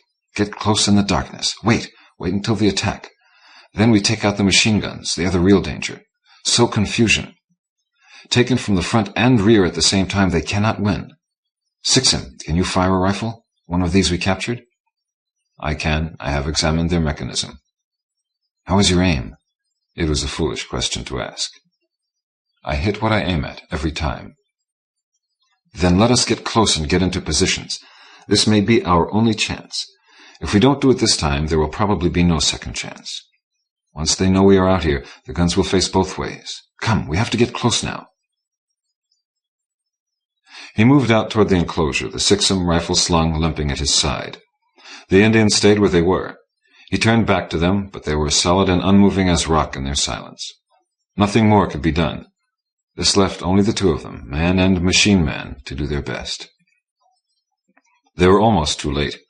While they were still 20 yards from the palisade, sudden fire erupted from inside the building. The South African guns roared in return. Mark ran, drawing ahead of the Sixum, running through the open gate to fall prone in the darkness near the wall and to control his breathing, to squeeze off his shots carefully. One gunner fell, then another. The Sixum was beside him, firing at target after target with machine regularity. Someone had seen the muzzle blast of their guns because weapons were turned on them, bullets tearing into the earth beside them, soldiers running toward them. Mark's gun clicked out of battery, empty of cartridges. He tore the empty clip away, struggled to jam in a full one. The soldier was above him, falling to one side with an arrow in his chest. Darker shadows moved, just as a solid wave of Sixum erupted through the open doorway. That was the beginning of the end. As soon as they were among the soldiers, the slaughter began. No mercy, no quarter. Mark called the Indians to him, to the protection of their own battered Sixum, before they were also cut down. The carnage was brief and complete, and when it was over, a familiar one-eyed figure emerged from the building. "Aronix!" Mark called out, and the man turned and came over. "How did all this happen?" They were suspicious. They had been watching us for a long time. The officer we did not kill led them to this building. He said it without malice or regret, a statement of fact. Mark had no answer. "Is this the last of them? Is the way open now?" "There are more, but they will be eliminated. You see what happens when others attempt to control the way between the worlds?" He started away, then turned back. "Have you solved the problem with the Indians? Will they settle this world?" "I think so. I would like to stay with them longer, give them what help I can." "You do not wish to return to Einstein?" That was a hard one to answer. Back to New York and the pollution and the life as a lawyer. It suddenly seemed a good deal emptier than it had. "I don't know. Perhaps, perhaps not. Let me finish here first." Aronix turned away instantly and was gone. Mark went to Greathawk, who sat cross-legged on the ground, and watched the operation with a great deal of interest. "Why did you and the others come to help?" Mark asked. "It seemed too good a fight to miss. Besides, you said you would show us how to use the noise sticks. You could not do that if you were dead." The smoke from the dying fires rose up in thin veils against the bright stars in the sky above. In his nostrils, the air was cold and clean, its purity emphasized by the smell of wood smoke. Somewhere not too far away, a wolf howled long and mournfully. This world, so recently empty of life, now had it in abundance, and would soon have human settlers as well, Indians of the 6 nations who would be escaping the fire that would destroy their own world. What sort of world would they make of it? He had the sudden desire to see what would happen here, even to help in the shaping of it. The cramped life of a lawyer in a crowded world was without appeal. He had friends that he would miss, but he knew that new friends waited for him in the multiplicity of worlds he would soon visit. Really, there was no choice. Aronix was by the open door issuing orders to the attentive Sixum. Mark called out to him. The decision had really been an easy one. Harry Harrison writes, "The parallel world story uses what is perhaps the only SF theme that was not invented by H.G. Wells. Time machines follow the time machine, countless hordes of mutants shuffle after the island of Dr. Moreau, while his short story, The Land Ironclads, started all the engines of scientific warfare. But you will find no parallel worlds in the pages of Wells. In fact, this is one of the neglected themes in all of science fiction. Very few novels, almost as few short stories, and that is that. I wonder why. I personally find it a most rewarding area of speculation, in the short story form as represented here, or as in my novel A Transatlantic Tunnel, Hurrah, retitled, despite muttered grumbles of the author, as Tunnel Through the Deeps. I can understand why authors avoid the book length, since a great deal of thought and research must go into the construction of a world much like our own, though changed greatly by events in the past. Ward Moore's admirable Bring the Jubilee is a perfect example of this, the change here caused by the South winning the Civil War. Moore makes wonderfully logical conclusions about the world today if the past had been altered in this manner. I know that Kingsley Amis is working on a novel in which Protestantism never occurred and Mother Church rules supreme. I look forward to reading that. Perhaps it is the extra labor that keeps so many writers away from this general theme. You must do your homework well. I feel that far too much of modern SF is written in a rush of emotion and is empty of any content as a result. A bad trend, since content is what put SF on the map in the first place. Many SF writers today can plead lack of technical or scientific knowledge, which is a plausible reason for not writing solid fuel SF. But there are a lot more rooms in our ramshackle mansion than the early fathers of SF ever dreamed of. Scientific knowledge is not always needed. Writing the parallel world story requires a lot of thought and some recourse to the history books. Both of these seem within the realm of possibility for practicing writers. Therefore, I encourage my brethren in this field to consider not only the future, but also the manifold possibilities for a changed present. The Aperture Moment by Brian W. Aldiss. Waiting for the universe to begin. Chen Ping Neverson went through the indignities of customs and emerged into a bustling street. Color fountains flared. There were no views of outside. He was in the heart of the herb stack. He caught a petulant and moved according to the map he had been given. At Indigo intersection, a man in a frilled blouse bumped into him. "You in a hurry, sunshine?" Chen Ping asked. "It's the whole-going human concern." It was the correct password. They turned off together into an Afro-Hale parlor. The man ordered 2 double nostrils of polka-dot Afromosta, and they sniffed. Floating, they moved into the gents' room. Nobody else was there except a guy flat out in the drying chamber, being massaged by a mollycomp. "Hand it over, Earthy." "Let's see my inducement." The man in the frilled blouse wore a flesh mask, a tissue of sentient symbiotic skin that clung to the outlines of his face, making him unidentifiable. Chen Ping scanned the eyes, but they gave nothing away. They did not even have a color. Unblinkingly, they watched Chen Ping as their owner extended a jewel to him. Chen Ping whipped a pen from his pocket, snapped it open, and peered through it at the jewel. "Spectral signature says it's a Doppler," he agreed. "Now the goods." Going over to a splash basin, Chen Ping ran warm water around his skull and brow. He brought a damp tissue from a cachet and rubbed it on the same area. Then he peeled off his toupee. Stuck to the underside of the toupee was a thin envelope. He flung the toupee into a trash basket and handed the envelope to the man in the frilled blouse. The man took it, passed over the Doppler, and was gone. And Chen Ping was free to visit his father. 2 men were working amid an organized clutter of machines. So intent were they on what they were doing that speech was rare between them. The main noises were electronic hums and sighs, the flicker of figures through various synthesizers, and the occasional clatter as data readouts moved up on a monitor screen. They were near the end of one stage of their work. A certain intensity in their attitudes revealed the fact. The room was a mixture of workshop and luxurious restroom.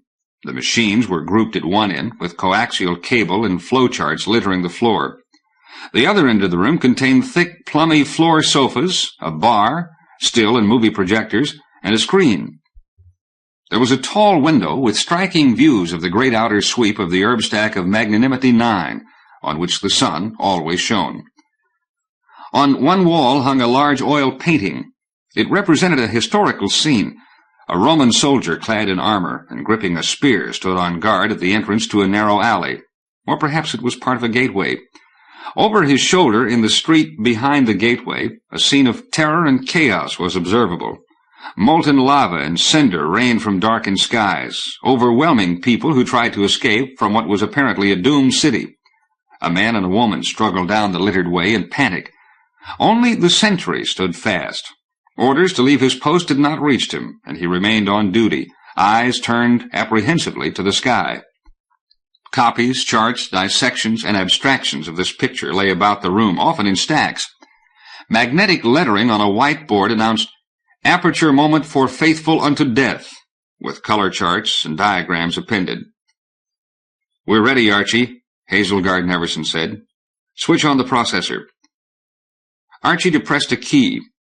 A new humming note. The two men went and stood together, looking down at a delivery chute in the side of the fax prod machine. Neverson lit a mescahale. 10 seconds passed. Neverson was a tall man with an air of battered calm about him. Although solidly built, he could look flimsy at will. Friends who knew him, women who loved him, claimed they loved but never knew him.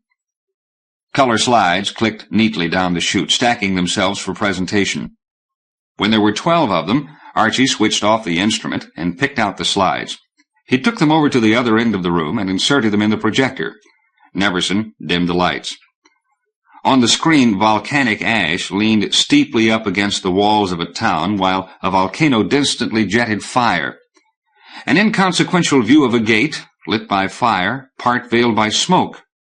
A view of 2 Roman soldiers, one about to leave. A street, an old man with his robes aflame. A building toppling partly covered the corpse of a young girl. The sentry at his gate, looking up apprehensively, horror in the background.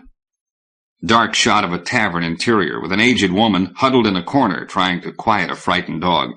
The sentry again, at the other end of the passageway, stones and ash falling about him.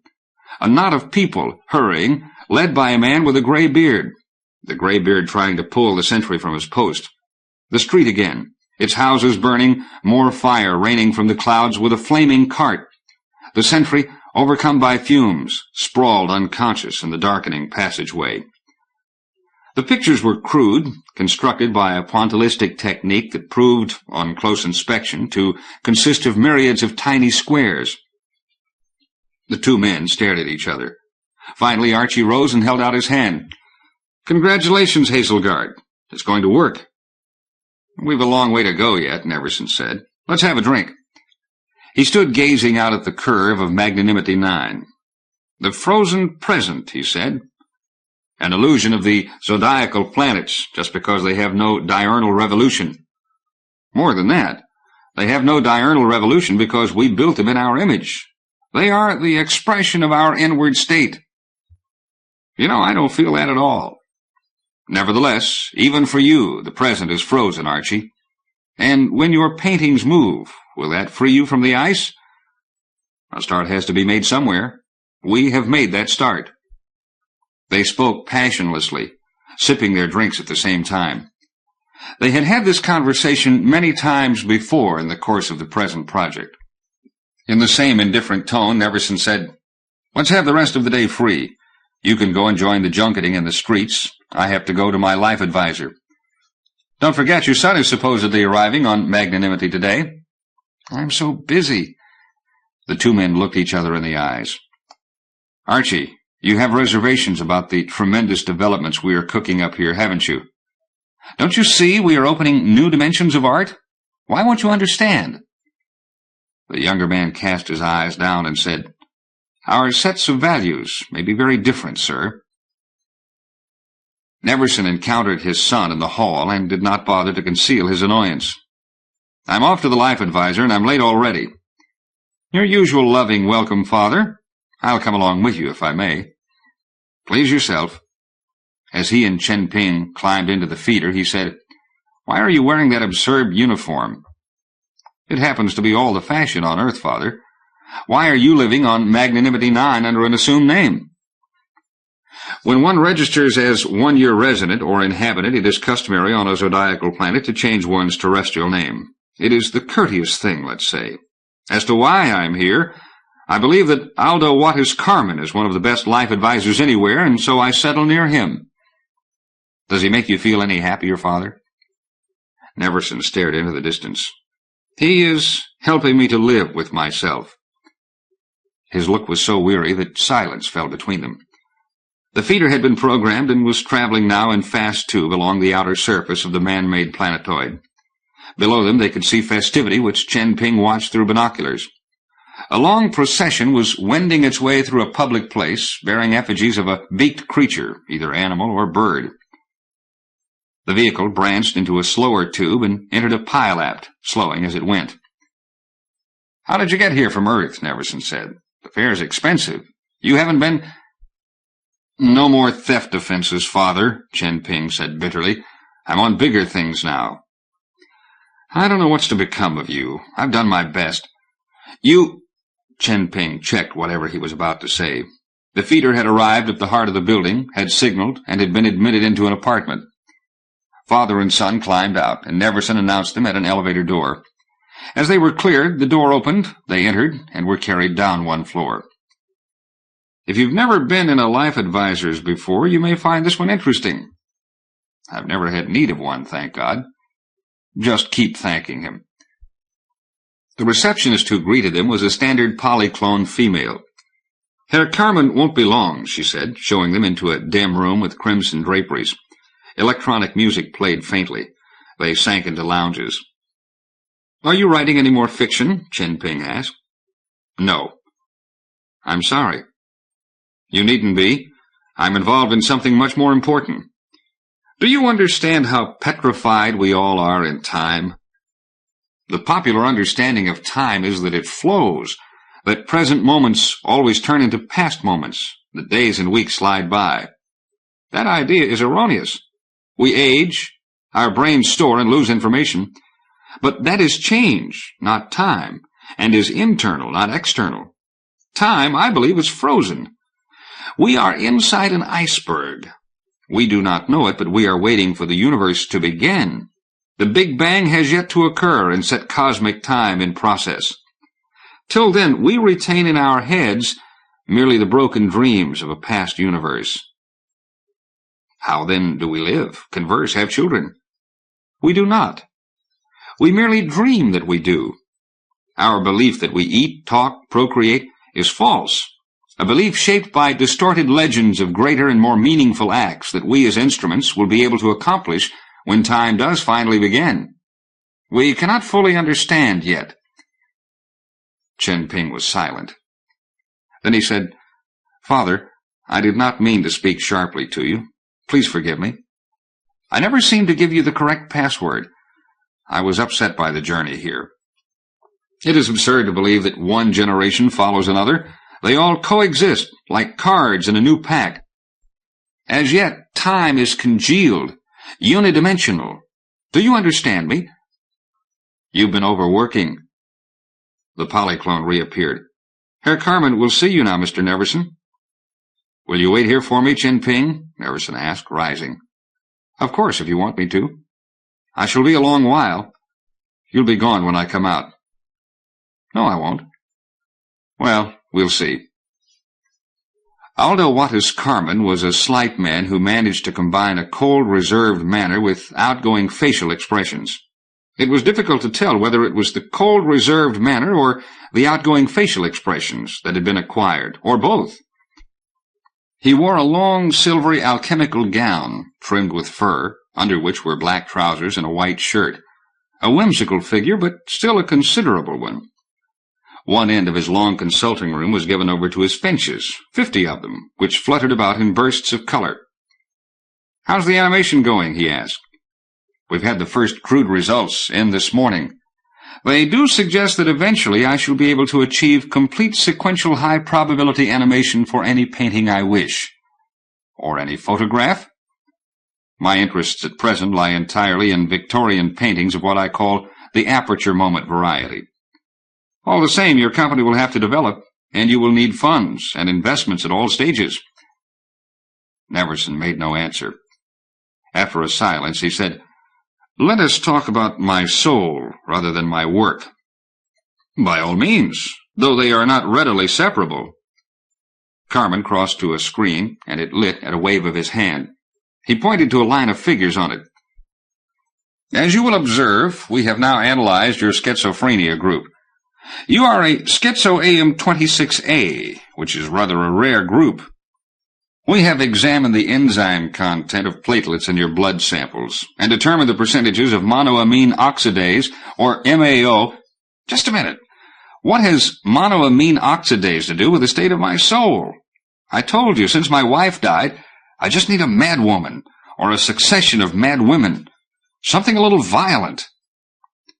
Your obsession with copulation with the insane is directly related to MAO. Deficiency of MAO is directly related to a number of schizoid states. The MAO deficiency index in your brain has affected your response to temporal stimuli to such an extent that Neverson held up his hand. I admit I'm sick. I admit I'm in need of help. That's why I came to you. I'm in pain and misery and depression. All the same, you'd better not forget that I'm a dedicated artist, and my work, my genius, if you like, means more to me ultimately than my happiness. I'm in a state of rapture. I'm not having you tamper with my enzymes, even if it cures me, so the treatment would be quite painless and entirely trouble-free. You must have been subject to a genetic weakness, and in the grief of your wife's death, your secretion of MAO fell below normal. A monthly booster shot? Normal? My dear Herr Carmen, don't make me teach you the facts of life. Normality is a statistical fiction. I'm proud to belong to my schizoid group if it means I can see farther than other people in some directions. My art relies upon what you call my response to temporal stimuli. I'm glad of your diagnosis, but you can keep your cure. The physician nodded in Mandarin fashion. He went to sit on a dais close to the Finches and rested his hands on his knees. Such was what I anticipated your answer would be. It is entirely characteristic of your schizoid group. We grow to love our chains. Freedom is for suckers. So I have prepared to help you in another way, which I hope you will find more acceptable. I'll listen, of course.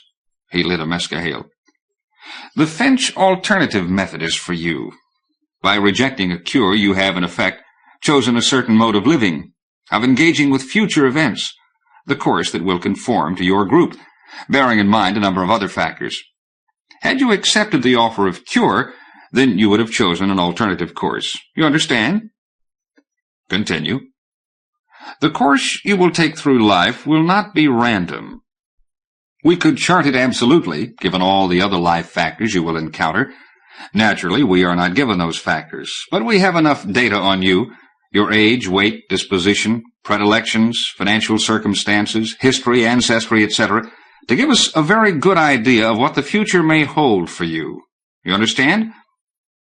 The process you outline sounds not dissimilar to certain techniques I am investigating myself.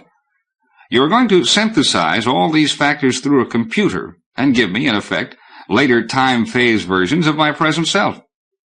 Smiling, Carmen said, I do not use a computer. My birds are my computer. These homeopathic finches, as you know, have a life cycle of 2 days. I have 4 of them already prepared. Their systems loaded with toxics that will influence their actions in such a way that, when released, they will perform flight paths to correspond with the possible paraments of your later career. Ah, now you've lost me. We shall find you, Mr. Neverson, a number of years from now. He walked over to the desk and fanned the bell contact. In came the polyclone, bearing a placite box containing 4 inert finches. Carmen, meanwhile, pulled back a curtain to reveal a large glass-fronted cage, 3 sides of which were covered with small square shutters lined in rank after rank. The shutters were painted in various colors, apparently at random. Taking the placite box over to the cage, Carmen pressed a plunger on its upper surface, releasing a crimson gas into the box, where it immediately disappeared. He placed the box on the bottom of the cage before the finches could revive. As the birds came to life, they struggled to their feet. The lid of the box sprang open. Out flew the birds. In strange, erratic flight, they darted this way and that with a great flutter of wings. Whenever their plunging bodies touched a shutter, it fell open, revealing a number underneath. This is where the calculator comes in, Carmen said. It is noting the numbers in the order that they are revealed and keying them to a behavioral code. Watch. The birds are almost exhausted now. The finches were flying more slowly, making more frequent attempts to settle on the bottom of the cage. They fluttered up, releasing more shutters. Then they fell dead to the floor in 4 untidy little mouthfuls of feather. The polyclone tore a printout from the comp terminal on Carmen's desk and gave it to him. He read it, striking out a line here and there, nodding as he did so, frowning, pushing his bottom lip far out over his top lip. "And what has this mumbo-jumbo proved?" Neverson asked sarcastically after a moment's silence. "Oh, perhaps I let you think that the method was totally reliable. Of course it cannot be. We do have errors. I'm sure this time we have an error." "Why?" Carmen cleared his throat and stroked his chin. He also looked at his watch and nodded dismissively toward the polyclone. The homeopathic finches appear to forecast so many disasters for you. People's lives are not full of disaster, only in films and cinecasts, however much they may want them to be. I think we must have a few more sessions, and then we will try again. I reject these projections. In a stride, Neverson was at the other side and had grasped him by the wrist. Immediately, a stinging shock ran up his arm, and he staggered back. Nursing his hand, he said, "Since I have no intention of believing this mumbo-jumbo, you'd better tell me what it says." "Just keep your hands off me. You will be worse injured next time. My body electricity is marshaled to repel foreign bodies. The Finch alternative method, if you insist on knowing, predicts that you will very shortly meet the sort of woman you are hoping to meet, and she will fulfill, and more, all your wishes. Your friend and helper will turn against you, eventually to reveal himself as one of your unassuageable enemies. You will manage to turn your present theories into reality through the strength of your obsessions, but those obsessions will cause the emotional ruin, and perhaps worse, of those who depend on you. Moreover, your success will prove a disaster for the very art you vociferously claim to love. I have also to tell you that I see here your death. Blood and a flight of shallow steps are involved, somewhere in the open air, at the hands of the woman who you think loves you dearly." "Give me that rubbish." Neverson jumped forward and snatched the strip of paper from Carmen's grasp, sustaining another shock as he did so. "You damned quack, you're just trying to scare more money out of me." He screwed up the scroll and flung it at the Finch cage. "You'd better come back next week and hear the rest," Carmen exclaimed, but his patient was already bursting out of the door. The feeder took them back to Neverson's pile-apt. Traffic flow control directed the vehicle down to lower levels so that they slid evenly among gigantic structures. "I gather the guy in the cloak upset you," Chen Ping said, interpreting his father's silence. "That was a real nuthouse in there. You shouldn't take stick from anyone in a shower like that." "Why don't you talk correct English? That slobby talk is only an affectation, and you know it. How did you manage to get here to magnanimity in any case? If I told you I was smuggling go-go, you'd believe me, wouldn't you?" "I wouldn't put it past you. You know it's criminal." There was silence between them. They threaded their way through a square where dancing and festivity were going on to the sound of a band. Some of the onlookers carried effigies of a white-beaked animal. "What are they all feeling so good about?" Chen Ping asked. "This is a great day on several zodiacal planets. They are sporting their domesticity emblem, Donald the Duck. This is his day." "Never heard of him." "A matter of mythology, not your strong point." Like you, Father, I'm waiting for the universe to begin. Do we have to be at each other's throats like this? Let's take that white bird for a symbol of peace. I came here because I genuinely wanted to see you. I understood you were ill." "You understood correctly. Do you also understand you could cure me?" Chen Ping waved his arms a bit. "Look, defreeze, will you? See me real, will you? Like I didn't kill Mother, I'm not responsible for her death, and you can't make me be. I grieve for her more than you do. You killed her with your lack of concern. Did your phony life advisor ever happen to tell you that?" Here we are now at my home," Neverson said pleasantly as the feeder slowed. "I'm sure you won't want to come in." They climbed out into the hall and stood looking at each other, both locked in the hopeless complexity of their relationship. "You're caught in yesterday's cobwebs, Father. Step out of them. Step right out of them and go on living again, before it's too late for both of us." "What does that mean, exactly?" The boy hung his head. "Life isn't easy for me, either. You always made things difficult for yourself." Archie appeared, putting on the flowery outer coat that he affected. He looked surprised. "Are you back already? It's later than I thought. I've been running the faithful slides through again. Are you going to stay with your father, Chen Ping?" "No, he's returning to Earth immediately," Neverson said. "I'm sorry, Chen Ping, but I've just had a disturbing diagnosis, and your presence upsets me too much. You must go." "If you want it that way. Don't forget, I've warned you." Archie put a hand on Neverson's arm, which was immediately withdrawn. "Hazelgard, he is your son." But the outer door slammed. Chen Ping had left. Neverson turned away. You know the boy loves you. Don't reproach me, Archie. I can't bear to be reproached. Perhaps I was too standoffish, but I've just been informed that I'm liable to be murdered by a woman. Why isn't there just work? Why all this other side of life, this messy side? I love him too, but there's time enough to sort out all that when our work here is done. There may not be time enough for your son. Not all of us live in your frozen time, Hazelgard. Neverson stood stiffly, his face grim. For all your money, you're my assistant, not my life advisor. Why don't you see if Carmen has a job open for you? He hastened toward his workshop in the safety of his art. Outside, the beaked creatures went by unnoticed. People thronged the streets. Solar energy beamed down almost inexhaustibly. But without orifices. Keith Rhodes said to Miss Brangwyn and her daughters, I've traveled a long, long way. The words hung for a while in Miss Brangwyn's living room and were finally removed by a mollycomp. A curious reaction to the only genuine Tiepolo Neff inside or outside an art gallery, said Miss Brangwyn. Her manners were always formal. Oh, I do like it. I admire it immensely, Keith said. It's all that Tiepolo is, and oh, how much besides. She switched it off. The screen went blank, and hanging on the wall was merely a bulkily framed Tiepolo etching, castle scene with penitents. She stood silently by. Her daughters, Polly and Polka Dot, stood silently by her, half looking at Keith Rhodes, as if aware that all four of them were merely a study for some ideal group of four, arranged with careful regard for the long unused light of evening coming horizontally through the glass wall behind them. Why I said what I said was that the Tiepolo Neff seemed to sum up for me the distances of my life. That's why I said I'd come a long way. It was purely in admiration of your Neff, Miss Brangwyn.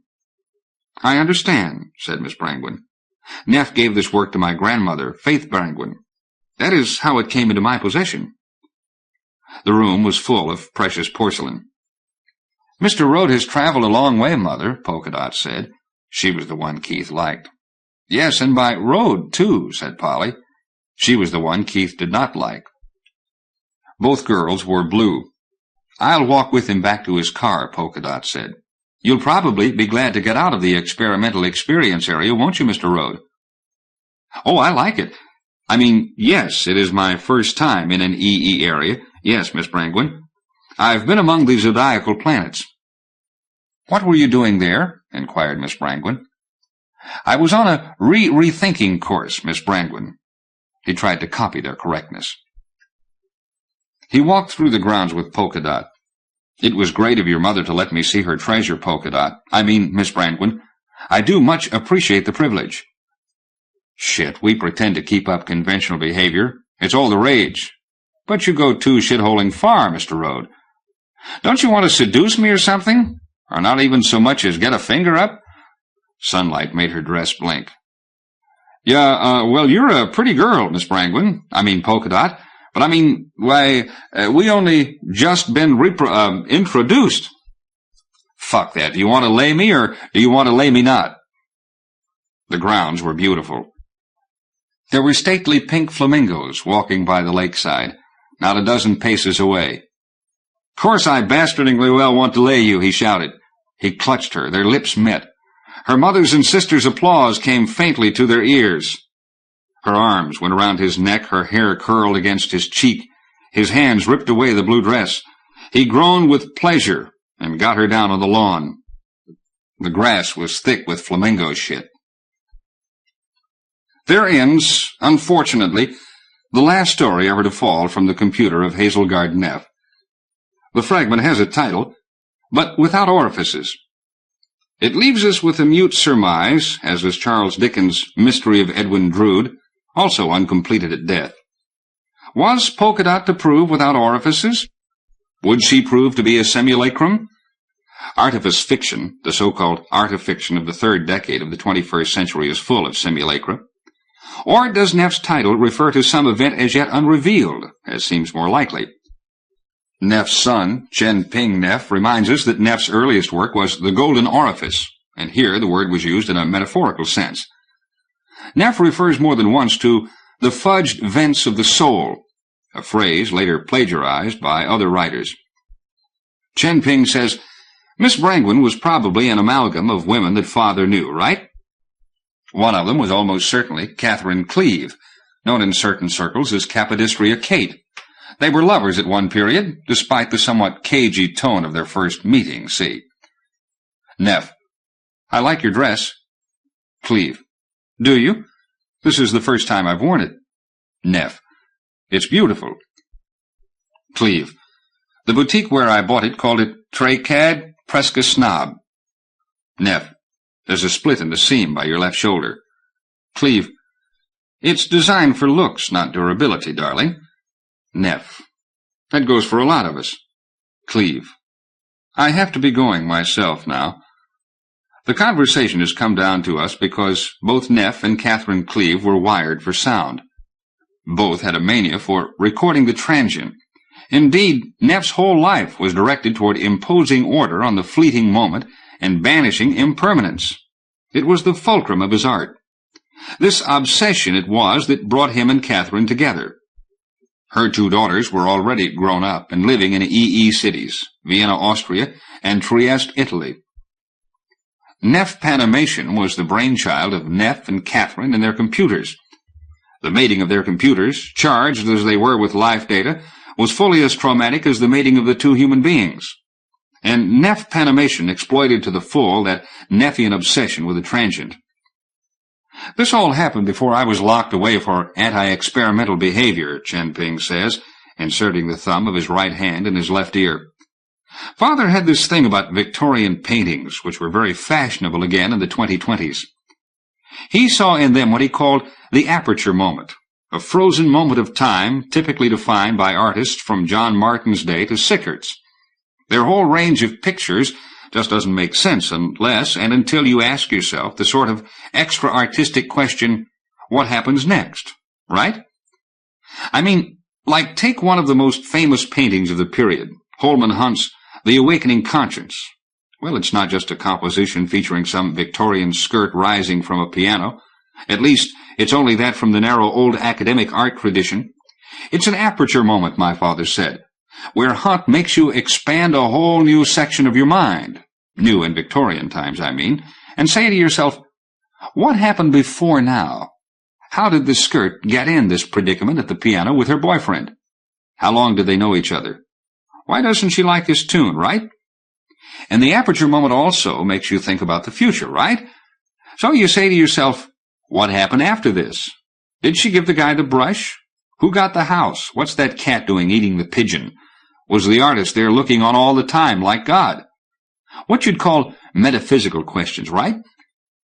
And Father said that it was by inventing, or at least perfecting, we'd better say, and accelerating, if you follow me, this aperture moment, that the Victorian artists reflected the new dimensions of the age in which they lived, as exemplified by Darwin's theories, which widened the stage of human affairs, back far into the past and forward into the future.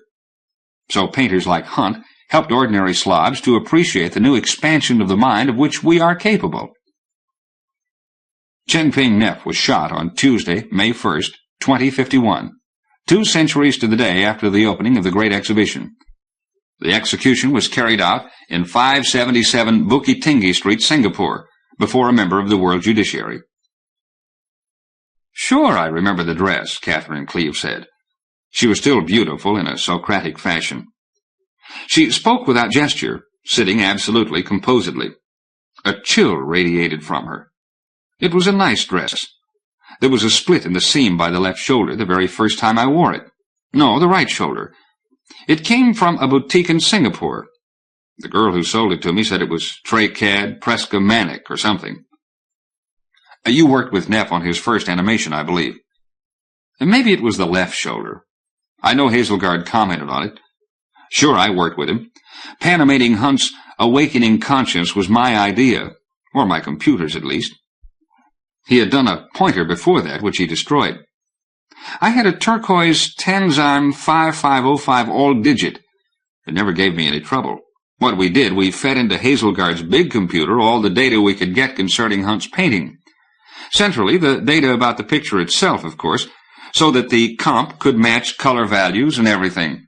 The proportions, relationships of figures to background, light readings, dynamism with frame, together with details about objects and picture, structure, type, make, material used, style, period, and so on. Great fun to do. A lot of research needed. We were lovers at the time. My daughters still took up much of my life. Remaining immobile, she changed only the focus of her eyes, so as to gaze into some inaccessible distance. Hazelgard had always longed for an affair with a madwoman, and I was certified mad at the time. It is perfectly true that I had killed my brother to terminate our long and rather intense incestuous relationship. Oh, I can face the facts now. Hazelgard was marvelous. I owe my life to him. I can only say he treated me like a brother in every way. We both had a mania for the transient. He was waiting for the universe to begin. That was what brought us together. No, it was the seam on the right shoulder that went. Mind you, the side seam split the second time I wore it. I know I told Hazelgard that it was designed for appearance rather than permanence, and he said, "Aren't we all?" Very funny, I thought it was. His whole life was directed toward a study of the fleeting moment, with all its chaos and mystery. That was all he wanted from life. That was why you animated Holman Hunt? Basically, yes. We also fed the computer all the possible parameters of Hunt's life. First, his painterly techniques, complete data on palette, brushes, motive work, analysis of lengths of brushstroke, all that kind of thing. Then his other pictures. Facts about his personal life, why he was blackmailed, how he ate the original scapegoat that died, his Christianity, and his involvement with the slums through his mistress, Annie Miller. Very Victorian story. It all went in, together with a stack of information on the other pre-Raphaelites and the society of the time. She sat stock still, not speaking, not thinking. Her hands were long and narrow. That business about the flamingo shit, a complete fabrication. I believe there was a goose turd somewhere, but nowhere near Bobby and me. And when you had fed all the data into the computer, it was programmed on strict probability transference to produce a sequence of 4,320 reproductions of the awakening conscience, using Hunt's original as central aperture moment, and using time as a factor of variance. These were to be projected in the form of film. At 16 frames per second, we had a 4.5-minute film that was in all respects a genuine Hunt original.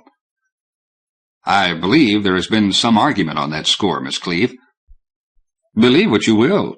It was a genuine Hunt, its subject matter enduring in time linearly as well as instantaneously. The brushwork was Hunt's and everything. Oh, I know what Sir Archibald MacTenzing said, but other critics were entirely on our side. Archie was a dirty little man, for all that he was the big panjandrum on art. He buggered Eskimo boys, it was well known. At least the film was a great success. Success? Success, my dear girl, it was a revolution. It was a new art form, and we had invented it. It's the schizos who explore and extend the world. Yes, Archie actually buggered them in the snow, if you can believe it. In the end, he caught frostbite where he least wanted it. What did your Hunt film show? It showed the awakening conscience as it really would have been if Hunt had had access to our manipulative techniques. It was Hunt's film, not ours. The lady rises from the piano stool, where she has been playing Home Sweet Home with the man she loves. No, come into the garden, Maud. She goes to the door, opens it, walks into the hall, and... For a moment her immobility is broken. She bends double in the chair to utter a coarse laugh. And she nips into the lavatory for a pee. Ha ha ha! The interviewer reaches out and slaps the aging lady on the face. Hard, 3 times. Left cheek, right cheek, left cheek. Think what you're saying, Kate, you old bitch. You aren't in Capodistria now, or Koper either. This is Vienna, Austria. Nor are we out of it, so you'd better answer my questions properly.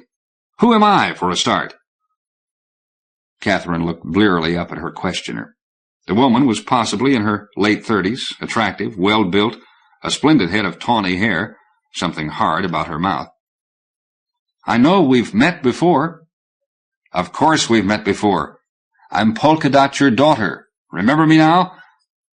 The older woman in the wheelchair began to cry. "You're trying to make me unhappy. I don't have any daughters. I had 2, but they died when they were small. I remember burying them in their party dresses. I remember how pretty they looked and how I cried." You remember. Jesus Christ, is that all the human race ever does? Why not forget for a change? What about the future? What about what's going to happen? Doesn't that excite your intellectual curiosity just one little titsy bit? Not half as much as the past does, darling. Catherine had pulled herself up in the wheelchair and was affecting a deep masculine drawl. Besides, you forget I'm mad, baby. And madness is all to do with the past, isn't it? You must have read your Freud, and your Steckel, and your Stockmeyer, and your Rukeyser, if you're any sort of a daughter of mine. The little webs in the grass function long after the spider's dead. The old fridge on the waste lot still trapping kids. Come on, will you? Why isn't there any air in here? You breathing at all? In your presence I never breathed.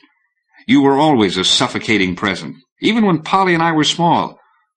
I remember running out into the fresh air and panting, clinging to the big old Spanish chestnut, and just trying to get the whole atmosphere of you out of my lungs.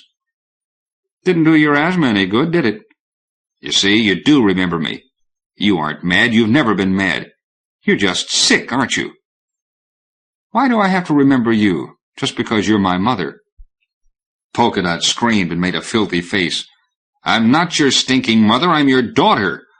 Oh, Jesus, why do you make me live? Why is there all this mess blowing around all the time, like I can never get free of it?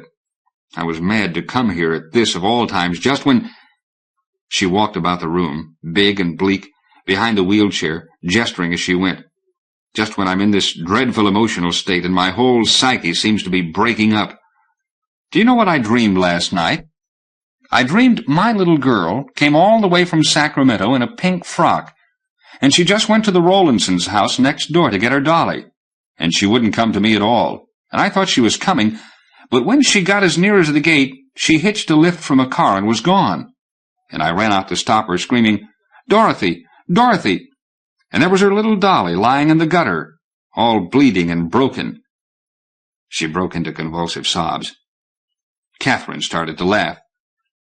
Hazelgard had bad dreams, too. He'd tell me about them at breakfast, and we'd laugh at them over the grapefruit. Choking back her tears, Polka Dot came around to confront her mother and said, You killed Hazelgard, didn't you? You shot him. What gives you that idea? I liked him as well as any man I've ever known. He loved me, and he was faithful to me. Faithful unto me, faithful unto death. That's the title of Pointer's dreadful Pompeii canvas, the first thing Hazelgard ever worked on. His Panamation exhibition was so badly received that you shot him, didn't you? There are several nasty streaks in you, Mother, but the worst is that while you're a failure yourself, you can't bear failure in others, can you? You think I'm a failure, don't you? The older woman lit a mescahale. Go back to your husband if he'll have you. I shouldn't think you're much of a lay.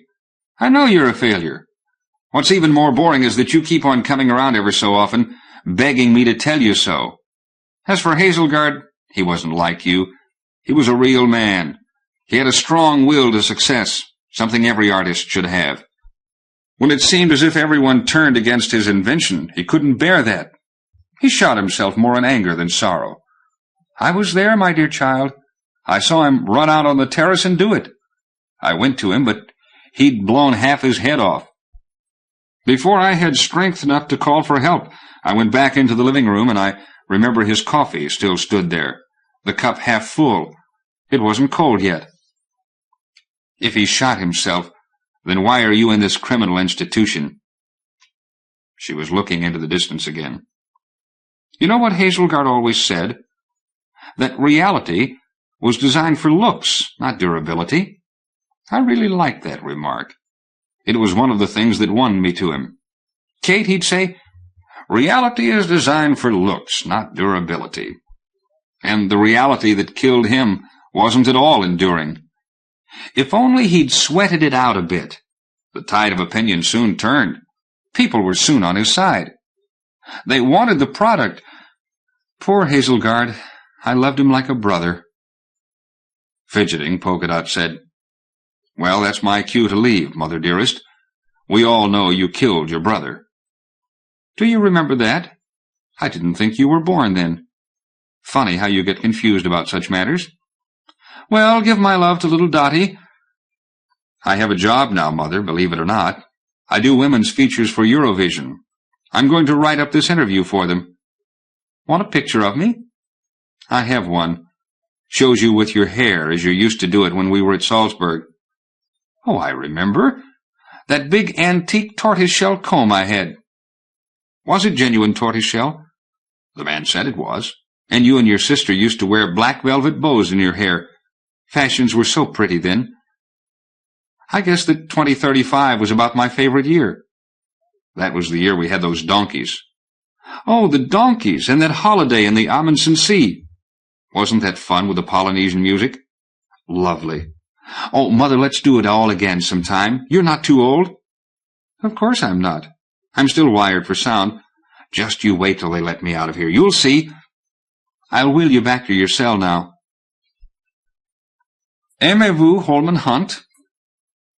The private viewing of the Neff Panimation exhibition was well underway, and some of the reporters and critics were already glancing tipsily toward the exit, when Valerie Mallarmain entered with Polly Neff and Sir Archibald McTensing. Quimpax, Sir Archie's young Eskimo valet, followed close behind the trio. The two celebrated critics were having a loud and sophisticated conversation. He was a terribly talented young man, and I dearly loved him, Sir Archie was saying. You know, he was one of the founders of EE, one of the first to realize that whereas a majority of the population cling to traditional experience, there is nevertheless a considerable minority who prefer experimental experience, and that the two groups would be happier when separated. The new Renaissance dates from that perception. A touch of Leonardo and Dirac about him, I agree. Sir Archie smirked. And Beardsley, he and his sister Kate, did really have it off together? Not a doubt. They were both so proud of it that they set many incidents on film. Careful what you say, though, Val. She'll be here. Kate'll be here, hanging on friend Neff's arm. He always said he yearned for an affair with a mad woman. They tittered. A gallery assistant brought them both catalogues. The men watched the beaten silver pages turn themselves over. No expense spared, Sir Archie murmured. Neff always liked to impress, Val said, catching sight of the artist in the far corner of the room, wearing a silver alchemist's gown. Catherine Cleve was with him. I see he's included pointers faithful unto death. Temperamental affinity, I always thought, said Sir Archie. Neff's like Pompeii, all very quiet and Roman and enduring for a long while, then suddenly, puff, the volcano erupts, and everyone has to run from the boiling lava. Of course, you used to work with him, you should know. That was donkeys years ago. I bear no grudges. I doubt if he even remembers me. We'd better go over and be nice to him. He's okay if you give him the right password. He gestured to the valet to follow. There were 10 Panimations on display in the exhibition, embodying single works by Turner, Egg, Wallace, Burne-Jones, Millet, Waller, Pointer, and Sickert, and 2 by Holman Hunt. The private showing was a fashionable one. Among those present were Nassim Beta, VTP Naipaul, Anna Kavan, Francis Parkinson Hunt, and 2 especial friends of Catherine Cleves, Freddie Rukeyser, and Frank Krostad. Slightly apart from the others stood Heinrich van Vallesen, the leading writer of art of fiction, his android close behind him. For once, many of the guests were paying closer attention to the exhibits than to each other. Although the attic in Gray's Inn with Chatterton dying caused some excitement, most of the interest centered on Hazelgard Neff's earliest completed creation, The Awakening Conscience. Albert is playing the piano. The soft tinkling notes of Edgar Lear's "Tears, Idle Tears" come from the stuffy little room, over which the eye roves among dull indigos and reds. All is over-furnished. Even the window open onto spring trees discloses only a claustrophobic little garden. Suddenly there's a break in the music. Annie Miller has pulled the sheet off the stand. "You are in a pet this afternoon," Albert says. "That's what comes of lying in bed so late of a Sunday morning instead of going to church like a respectable girl." "You know why I was late getting up," she says, half sulking, half coquettish. He sniggers and starts to play "Oft in the Stilly Night," The rosewood piano tinkles a little. She perches on the arm of his chair and sings with him. The tabby cat bursts savagely in through the window, a sparrow in its mouth. Her embroidery is unfinished. The wallpaper pattern of corn and vine is oppressive. Thieving birds prey on the fruit. He always had longed to have an affair with a madwoman. Old webs capture prey long after the spider is gone. A slight breeze stirs the net curtain. A copy of Noel Humphrey's The Origin and Progress of the Art of Writing lies in elaborate binding on the table. Albert's novel, The Golden Oriole, has stuck on chapter 6 at the words, "Hoped that there would be more alternatives than his life had so far offered." Annie's voice falters and stops. She rises, moisture trembling on her eyelashes like dew in grass. "Come on, Annie, let's hear you." The eyes that shone, now dimmed and gone, the cheerful hearts now broken. But Annie moves away, tall in her sad, silly, complex dress. Her face is a study in pained intensity. In Ruskin's words, her eyes are filled with the fearful light of futurity and with tears of ancient days. She strides from the room, closing the door behind her. The hall is dark. She passes a tall hall stand crammed with coats and brushes. Visiting cards lie on a little silver tray. A mirror catches a dim glimpse of her as she passes. She goes to a rear door and unlocks it, bending slightly to do so. There is a frosted panel of glass in the door, set around by lozenges of various colors. Annie lets herself into the garden. There is an attempt at lawn, but the garden is east-facing, and a high brick wall keeps out sunlight so that the grass is thin or strangled by moss. Sun catches the boughs of their single plane tree. 2 daffodils flower in a far corner. She closes her eyes, squeezing out a tear, and commences to walk back and forth. Once a word comes from her lips, either a curse or perhaps the word mother. An inquisitive small boy peers at her over the wall from the next-door garden. He wears a deerstalker hat. He clutches a hoop. The tinkle of the piano is thin in the Victorian air. At the window, Albert appears, grinning. He rests his face on one hand and lets his jaw hang down in mockery of Annie's dejection. "Come on, cheer up. I'll give you a drink, old girl." She hesitates, then looks toward him. Smiling, she begins her return to the house, all in genuine Holman Hunt brushstrokes. "It seemed to go quite well," Neff said. "I wonder how many of them realized that they were attending the birth of a new world of art," Catherine said. They were riding together on donkeys, moving steadily through the extensive grounds of the asylum. Huge black or white screens had been erected here and there to set off special trees or clumps of trees. Lights burned underground. A few people walked, many of them alone. It was very early. The odor of cigars still hung about him from the night before. Flat champagne cluttered his kidneys, making him pensive. "See the schizos taking their exercise? They're our kind, yet not like us. The ability to turn sickness into art is a survival trait. The schizos are exploring the real world, the world of artifice. You spoke to Van Ballison last night, I hope?" He was watching an inmate who had walked up to his donkey and was frowning as they rode by. "Funny thing about reality. There's a split in the seam by the shoulder. It's designed for looks, not durability," she said dreamily, turning the donkey's head for home. "Reality's for machines. We're coming to realize that now. Humans were never happy there. They just had to live there because we had no alternatives before. Now, with EE and all the rest of it, we have alternatives." His cloak was gray, her robe saffron. The long gold strikes of the early sun made them both the same color. There was dew underfoot, and little clever webs made of minute pearls, which the hooves of the animals broke.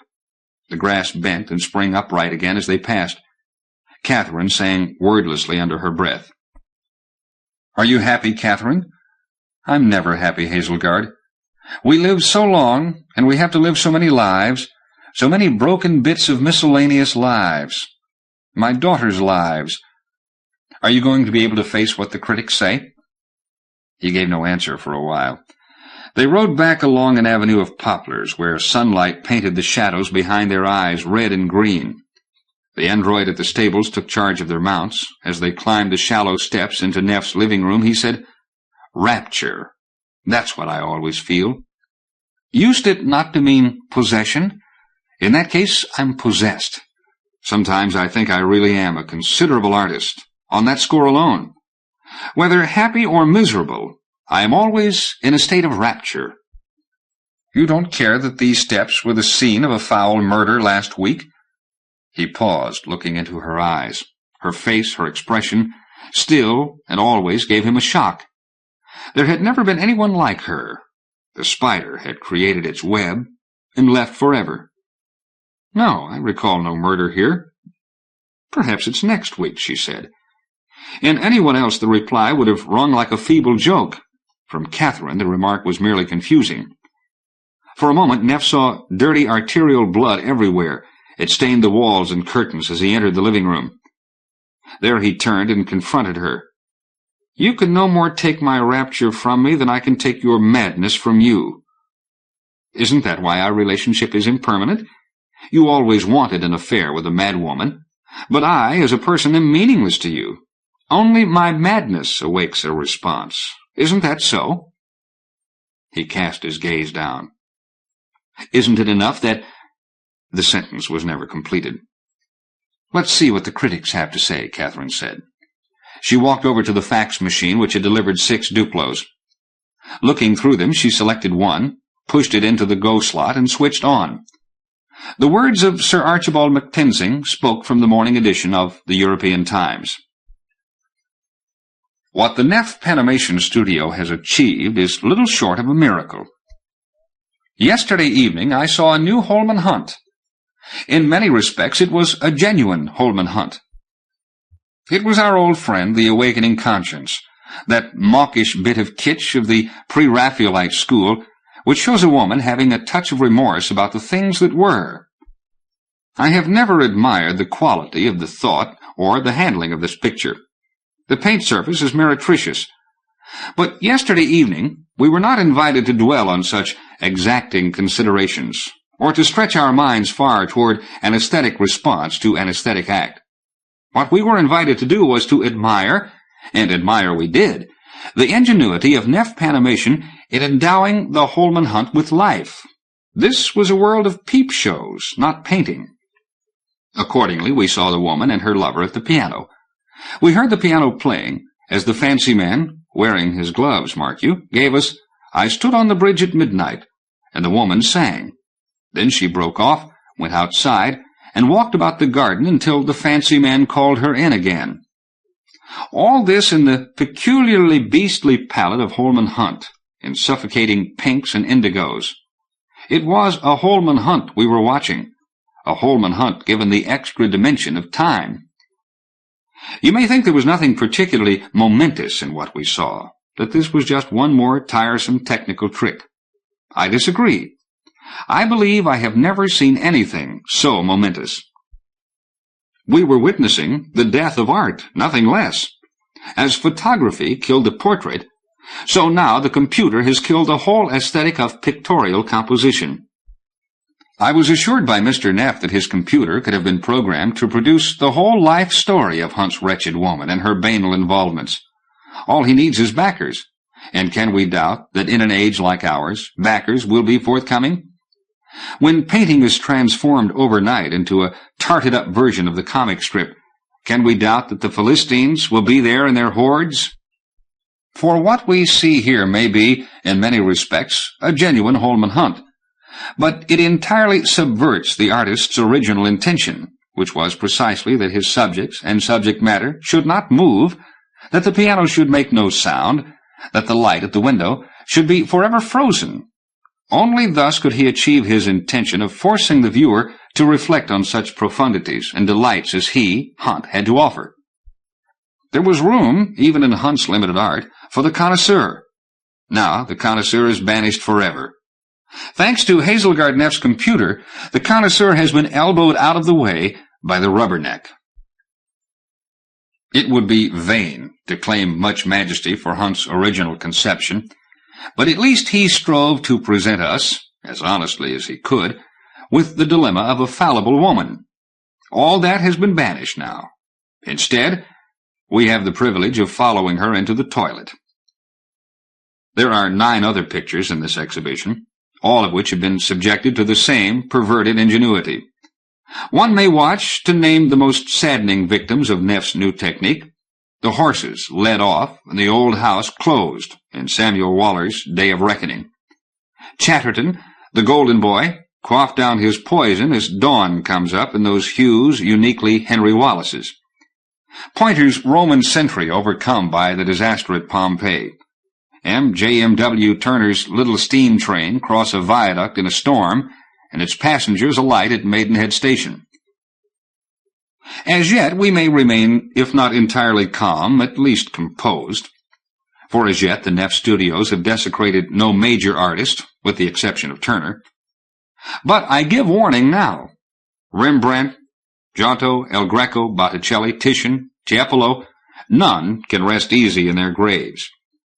Within 5 years, I predict, we shall have the Mona Lisa smiling and waving at us, and shall be able to follow her as she trips away to sweep down her back porch.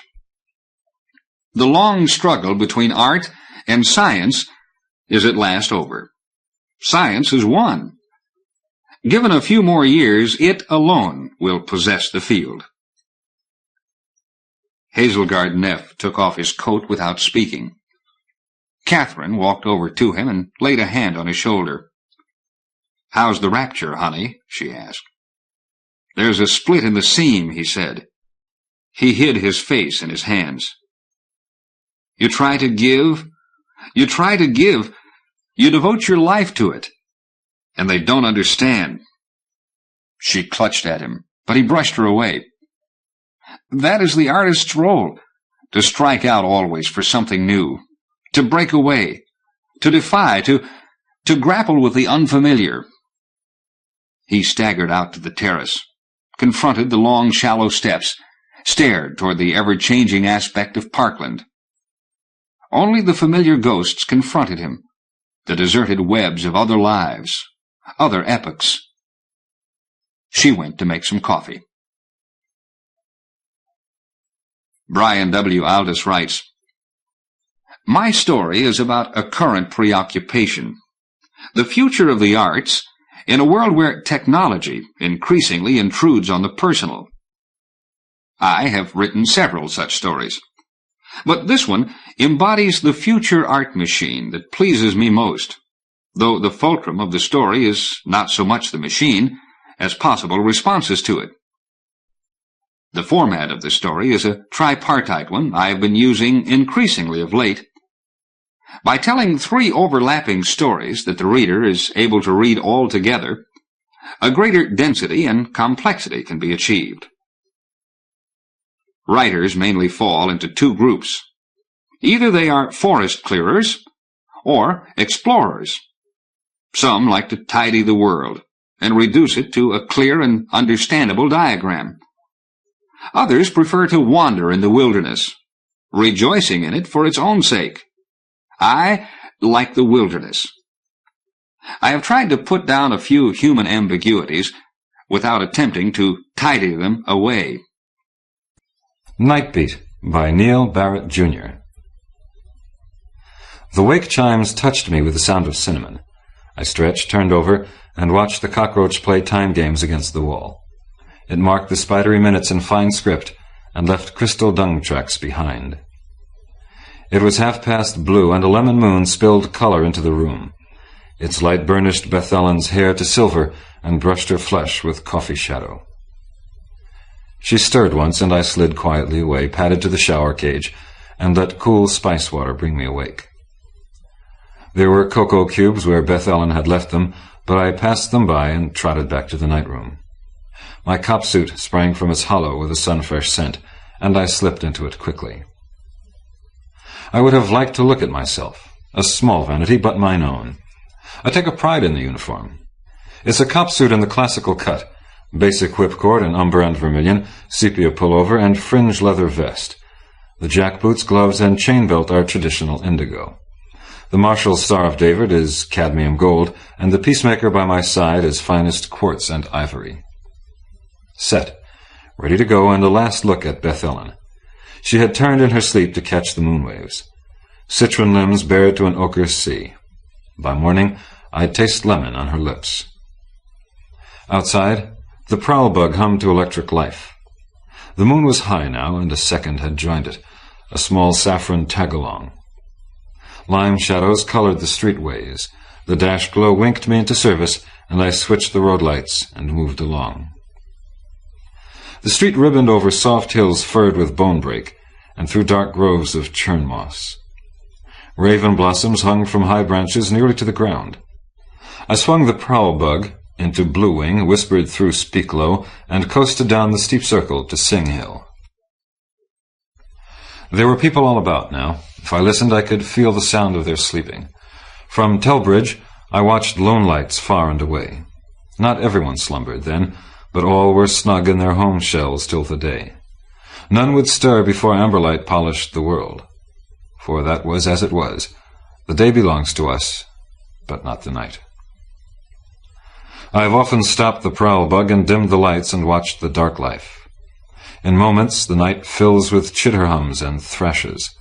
A beetle bear stops to sniff the air, pins me with frosty muzzle and razor eyes. For a while there is pink carnage in her heart. Then she scutters by, clanging husky armor. Jack-jacks and grievers wing the dark hollows. A blood-groper scatters his kill. There is much to dark life, and few have seen it as it is. 1:15. The dash glow hemorrhages, coughs up a number. The prowl bug jerks into motion, winds up the speed scale. Sirens hoopa hoopa hoopa through the night, and I switch on the traditional lilac, plum, and scarlet flashers. There are no stroll walkers to pause and wonder, no other bugs abroad to give me away. Still, there are customs to keep alive, buns with the past. The address was nearby. Prowlbug skidded up the snake path around Henbake, pressed me tight against the drive seat. Pink lights to port, a home shell high on stag perch, minutes away. Around a corner, and green spark eyes clustered ahead. Nightmates and shadelings hunkered in the streetway. The prowlbug hoopaed a warning, and they scattered like wind leaves. They were waiting for me, portal open. A big man with worry lines scribbled on paper features. His handstrobe stitched my path with light craters to shoo stray nightlings. The woman was small and pretty, hands like frightened birds. I moved through them upturned stairs past buff walls to the boys' room. I'd been there before, but they didn't remember. No face in a uniform. A child in dream spasm is not a pretty sight. I punched his record on the bed screen, scanned it quickly. 12.5, 5th dream, 2-year sequence, no complications. I gripped one bony arm and plunged blue 7 in his veins. The spasm slowed to a quiver. I touched him, wiped foam spittle from his cheeks. His skin was cold, frog-dank. Water-blue eyes looked up at nothing. The small mouth sucked air. He's all right. The man and woman huddled behind. Take him in the morning. Don't think he did internal damage, but it won't hurt to check. I laid a vial beside the bed. 1 if he wakes. I don't think he will. Thank you, said the man. We're grateful. The woman nodded his words. No problem. I stopped in the hall and faced them again. You know he could secondary. They looked startled, as if they didn't. If he does, stay with him. They frowned questions, and I shook my head. Punch in if you like, but there's nothing else I can do. He can't have 7 again. And a strong secondary is a good sign. I sent them a cup grin. He's old enough. He could be out of the woods. They gave each other smiles and said things I didn't hear. The prowl bug was turning all my buttons red and shrieking hoopas into the night. I bounded down turnstairs and tore out the portal. No time for strobes and such. If nightlings got underfoot, they'd get a jackboot for their trouble. The prowl bug scattered gravel, skit-tailed into the streetway. It was wound up and high-whining, and I held on and let it have its way. Stag perch faded, and the snake path dizzied by in black patches. I prayed against sleepy megapedes, bunked in on the road ahead. A tin medal for Beth Ellen. Early insurance. The dash glow spit data, but I already knew. Bad. Category A and climbing. Name of Lenine Capril and long overdue. First dream and 15. The rules say punch before you practice. No way with Lenine Capril. No record, no time, no need. The dream had her in night talons. Down on the dark bottom and nothing for it. Lost Lenine. I drew the peacemaker, pressed the muzzle between her eyes. Her body arched near double, limbs spread-eagled. I pulled back lids and looked. Milk pools, silver death darting about, the little shiver teeth nibbling away. I tossed my jacket aside, grabbed a handful of hair and pinned her neck where I wanted it, put the muzzle low behind the ear and up. This time, Shock jerked a small arm and snapped it like crackwood, but nothing snapped Lenine. I couldn't shoot her again. More would burn her skull bone dry, and nothing in the little glass tubes. Blue 7 was fine for the boy, about as good as mouse pee for Lenine. Okay. One deep breath and down to dirty fighting. I ripped the sheet away, stripped her bare. She was slim and fragile, too close to woman time. I spread her wide, and the mother person made little noises. Out. The man understood and moved her. Dream spasm is a thing of the mind, but that door's closed for helpers. The physical road is the only way. Peacemakers, Blue 7, Red Wing, and after that, physical stimuli to build mental bridges back home. Countershock for young minds. For Lenine Capril, therapeutic rape. Thumb the peacemaker to low buzz, and hope this one's led a sheltered life. Hurt her good, whisper uglies in her ear. Slap and touch and tear. No gentle peacemaker funsies, only the bad parts. A child's garden of horrors. Everything Mother said would happen if the bad man gets his hands on you. Orange, red 30, coming up violet, cream-colored dawn on the windows. And finally the sound you want. Lenine, the wide-eyed screamer, the violated child awake and fighting, afraid of real things now, scared out of Dream Spasm 1. Quickly out and past the hover faces. No gushy gratitude here. Mother doesn't thank the cop rapist. Outside, dawn breeze turns the sweat clammy cold. A med bug has braved the nightlings all the way from Fryhope. Lenine will get proper patching. The prowl bug has a home path in mind, as well it might. Only I am not ready for Beth Ellen and breakfast. Both are out of temper with the night's affairs. Instead, I brave the prowl bug's grumblings, move past Slow Rush, and wind down to Hollow. The road ends, and prowl bug will duly record that I have violated safecode and am afoot before the dawn. The nightlings don't concern me. They've fed before first light and bear no ill. At the stream I hear their thrums and splashings as they cross back over to find hug burrows for the day. The stream is swift and shallow and no wider than a child's step. It makes pleasant rill songs and winds beneath green chum trees. It has no name. It is simply the stream that divides the world. Dark from light, night from day. There is still night shadow on the other side. The groves are thick and heavy. I watch, wait, and listen to the stream music. Timebug says 1/2 violet. While I wait, I polish dun glasses, put them on. They help to see what is, and temper what isn't at all. Wait. Watch the water lights. A blink and a breath, and he's there, as if he'd been there all along.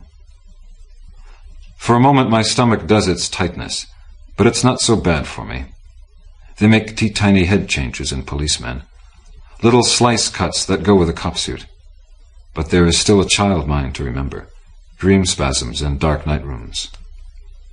Through the dun glasses I can see bristly no color, hear his restless flicker sounds, see him move with the shape of frost fur, hear him breathe hot darkness, sense his crush heavy limbs. Only I cannot see or hear these things at all. I wonder if he watches and what he sees of me. I have to look away, and when I look again he is gone. Nothing has changed in the thick groves. What would I say to him? That wouldn't need the saying. Back to the prowl bug. 10 till indigo now. Amber light dares the high ridges, sucks away darkness.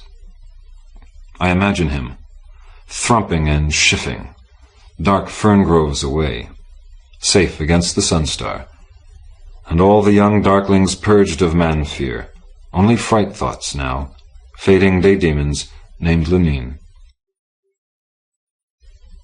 Who can tell such a thing? The stream divides the world. Whatever could be said is what he knows. That there are pinch few places left. That mostly there is nothing. That we will have to make do with what there is to share. Neal Barrett, Jr. writes, "It is no news that we're running out of bunks on this small-grain dormitory of ours, a problem we handle, at best, with cautious pessimism and renewed apathy. You are my polite intruder, and I am yours. We have erected dampers and defenses to keep each other at bay. Courteous walls divide your sins from mine, but nothing works too well. For we live perilously close to one another. The aroma of your Big Mac enhances my cocoa vin not at all. Your TV growls ominously at mine. Your lovemaking comes to me in fiberboard fantasies. I know that you are there. So far your dreams do not intrude upon mine. But this too may come to pass with someone, something on one world or another, which is what Nightbeat is all about." One could argue the credibility of such a tale, for it is inconceivable now that we should ever find ourselves planetary roommates with an alien life form. It's a vast, lonely universe out there. Innumerable clusters of ripe green Edens hang on the big galactic bush. Hopefully that's the way it is. Certainly the way it ought to be. And if it isn't, well, we've been wrong before, and we can always take solace in the words of Florida's redoubtable developer, Ponce de Leon, who said, "Just park the trailer anywhere, baby. There's plenty of room for everyone." Uneasy Chrysalids, Our Memories, by John Shirley. July 4th, 1993. I have been told by my history tutor that since I am an American, today should have some special significance for me. I should feel patriotic and grateful to my country. Or at least I should feel guilty if I don't feel that way. But none of those emotions are present because I didn't know about the importance of the 4th of July until today. Or at least the person who I now am didn't know, though probably the old Joanne Culpepper did.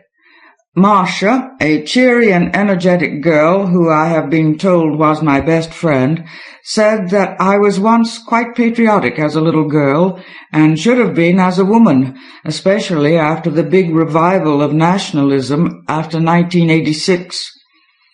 A president and 3 of his cabinet members were assassinated with a bomb, and that sparked off another sort of uprising shortly after July 1986. I gather that most of the insurgents and guerrillas in the U.S. were purged. At least that is what Mr. Zelenki, my history tutor, tells me, though some of the things he tells me are so outrageous that I often wonder if he makes them up. According to Marcia, I knew all those historic things before I lost that portion of my memory 2 years ago, but when I hear them now, they don't actually ring with familiarity. Dr. Fosdick said that my memory was fractured in September 1991 because of what he called a permanent complication from glandular damage causing a chemical imbalance rendering mnemonic banks inaccessible with pathological implications of dementia precox. I think that was it. He said that it will be impossible for me to get my old memory back, so they will try to give me a background with tutoring. This diary is supposed to be an exercise for recall. I'm still terribly absent-minded, even in small things. I forgot to turn off the tap, and water flooded the house. I forgot to feed my fish, and they died. Dr. Fosdick said that I could repair my reflexes, but that I'll have to settle for what little I have left of my life. I remember my mother some. She was tall, thin, dark-haired, like me. That's where I got most of my looks, even the black eyes with the blue circles under them. It looked good on my mother, but not on me. She was a speedy, nervous person, I think, always doing something, easily startled. I'm not like that. Really, I'm not. I'm rather slow with my reactions and boring to talk to. People get tired of me easily. But it's not as if I had nothing to say. I was even thinking of starting an organization to help people with messed up memories like mine. A lot of people suffer from it, especially politicians, I've noticed. I don't remember my father much. I doubt if I liked him somehow. I wish I could remember more about my mama. I have to admit I'm lonely. People shouldn't have to admit that they're lonely. It's too much like signing a confession. But I feel guilty that I'm lonely, like I've failed socially. Dr. Fosdick says give it time. They say I was an only child. I once had lots of friends and a boyfriend. I wonder what happened to my boyfriend. No one seems to know. Some of my friends come to see me once in a while. No, that isn't true.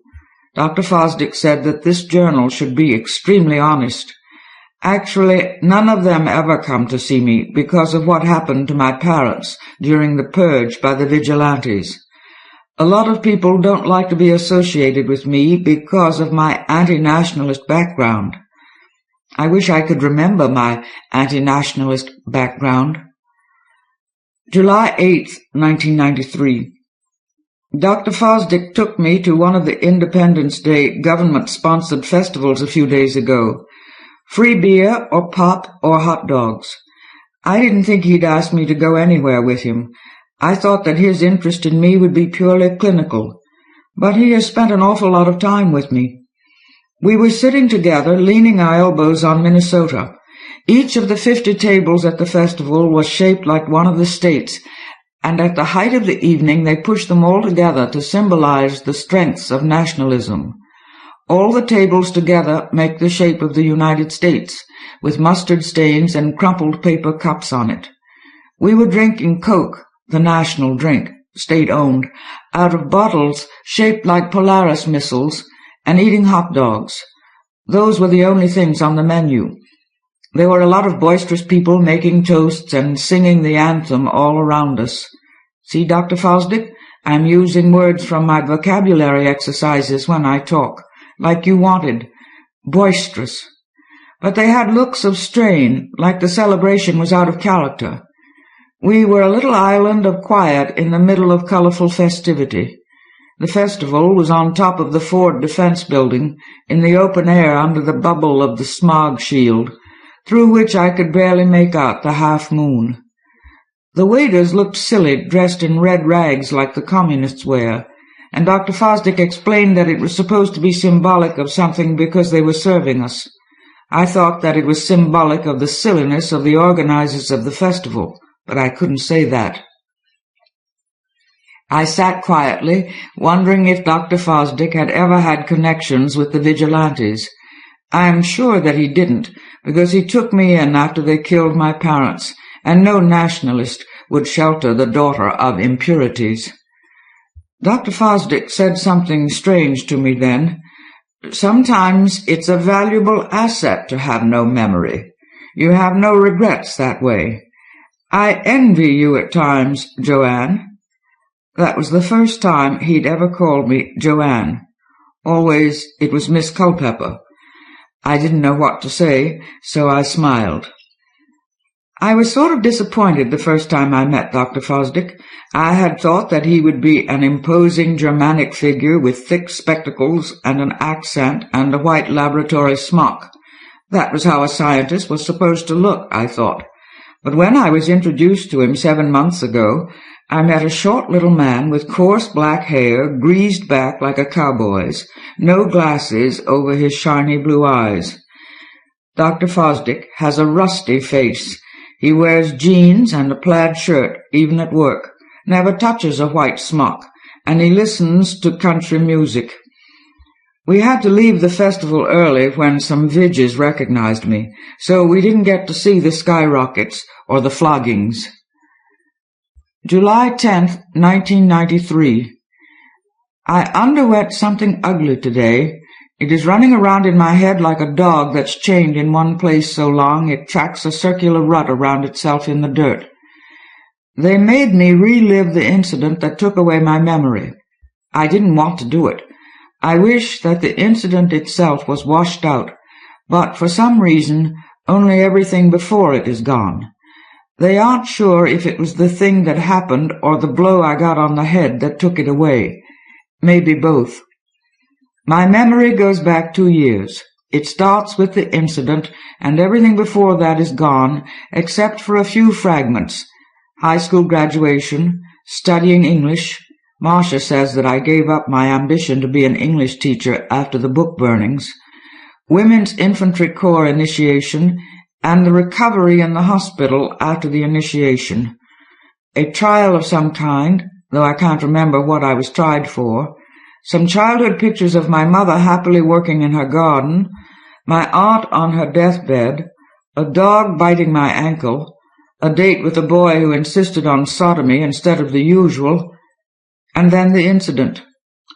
The nurses at the clinic are very sympathetic when I tell what happened. They make tusk noises about the men who killed my parents, but none of them ever say anything directly against the Vidges. I'm not bitter. Before the incident, my memories of education leave off with a little geography, ability to write — I had to relearn how to read — the names of the nations in the UN except for the United States, some math and grammar, but almost no lit, which was once my specialty. And the incident. The men who came into our apartment and what they did with knives to my mother and father. The blood, the blades, the screams, the curious neighbors looking in the open door. I can't understand why it wasn't erased. The memories of my parents that might have made me hate their killers are lost. I had to relive it once today, so I'd rather not go into it more now. July 30th, 1993. I haven't written in this journal for so long because so many wonderful things have happened that I just didn't know how to express it. Well, perhaps that is an exaggeration, to make myself feel better, because there are some things I've been worried about, too. I didn't think anyone would ever care about me much, because I'm pretty shallow, and I have this habit of running myself down. But Dr. Fosdick says that if people look down on me, it's because I look down on myself. And someone does care about me. Dr. Fosdick. I guess it's okay to talk about all this here, though I feel funny talking about Dr. Fosdick, because I know he's going to read this. I'm supposed to be honest, so that he'll know how much I've improved and all. Dr. Fosdick made love to me yesterday at my apartment. I think he had been considering it for a while, because he had insisted that I take birth control pills, though I was sure that no one would ever want to sleep with me. He must have cared about me right off, to have prepared for it so long ahead of time. He came to my apartment unexpectedly, with the usual dope that people bring on social visits, but it wasn't the government-issue green weed kind. It was the white powdery sort that makes you excited. He really didn't need to give me cocaine for that, however. I had waited for a long time. I can't really remember any of my other lovers, so I can't compare Dr. Fosdick to anyone. It's funny, but he has never asked me to call him by his first name, and I don't even know what it is. I had to call him Dr. Fosdick when he made love to me. He was nice, and he didn't even mind that I was in my period. He was energetic, like those really fast pistons you see on the Eagle car commercials on the viddy. But something else has happened. After we made love, he gave me an injection in my right arm — it's still sore — with a syringe from a leather case he had in his coat pocket. He said that it was a serum that might bring back my memory. I asked him why he couldn't give it to me at the clinic, and he replied that it was still a bit experimental and that he hadn't had it officially approved as yet. The medical board wouldn't let him use it until it was too late. It had to be injected within a certain period of time after the original loss of memory, he told me, or else it wouldn't work. He held my hand and said very earnestly that the medical board didn't care about my recovery like he did. The only thing that really disturbed me was that he injected it into my arm without asking me first or even telling me. I turned away from him for a moment, and the next thing I knew, there was a needle stinging my arm. He explained that he had wanted it to be a surprise. August 4th, 1993. Two things happened today that should mean something to me, I think, though they seem distant and removed from me. I was walking with Dr. Fosdick in the lower corridors of the subterranean shopping center, looking at the new Revolutionary War-style dresses in the shop windows. It was Friday, so the walk was crowded with people going to the free U.S. history exhibitions in the auditorium down the way. Among that crowd I saw one of the men who had stabbed my mother and father. He was a big man with his hair shaved into the star and his eyes very red from dope. He was walking with another man I didn't recognize. The first man pointed at me and laughed, taking a step toward me. Dr. Fosdick motioned for me to remain where I was. He walked briskly over to the man with the star on his square head and said something to him I couldn't hear. The man laughed again, but nodded and walked away. I felt very detached from the whole scene, but there was a certain sense of déjà vu. The other thing that happened was the headline on the front page of the Daily Loyalty: United States withdraws from UN. Mr. Zelensky says that the withdrawal marks the end of a disappointing era. We were discussing the event at my lesson after I came back from the shopping center. He said that the withdrawal was a further step toward the purification of resources goal the Hearth government had set for itself. Mr. Zelensky is a spindly, kindly man with a large nose and eyes that slant downward so mournfully I always feel I should agree with whatever he says to keep him from crying. He always seems to be on the point of tears. But this time something grated in me when he said purification.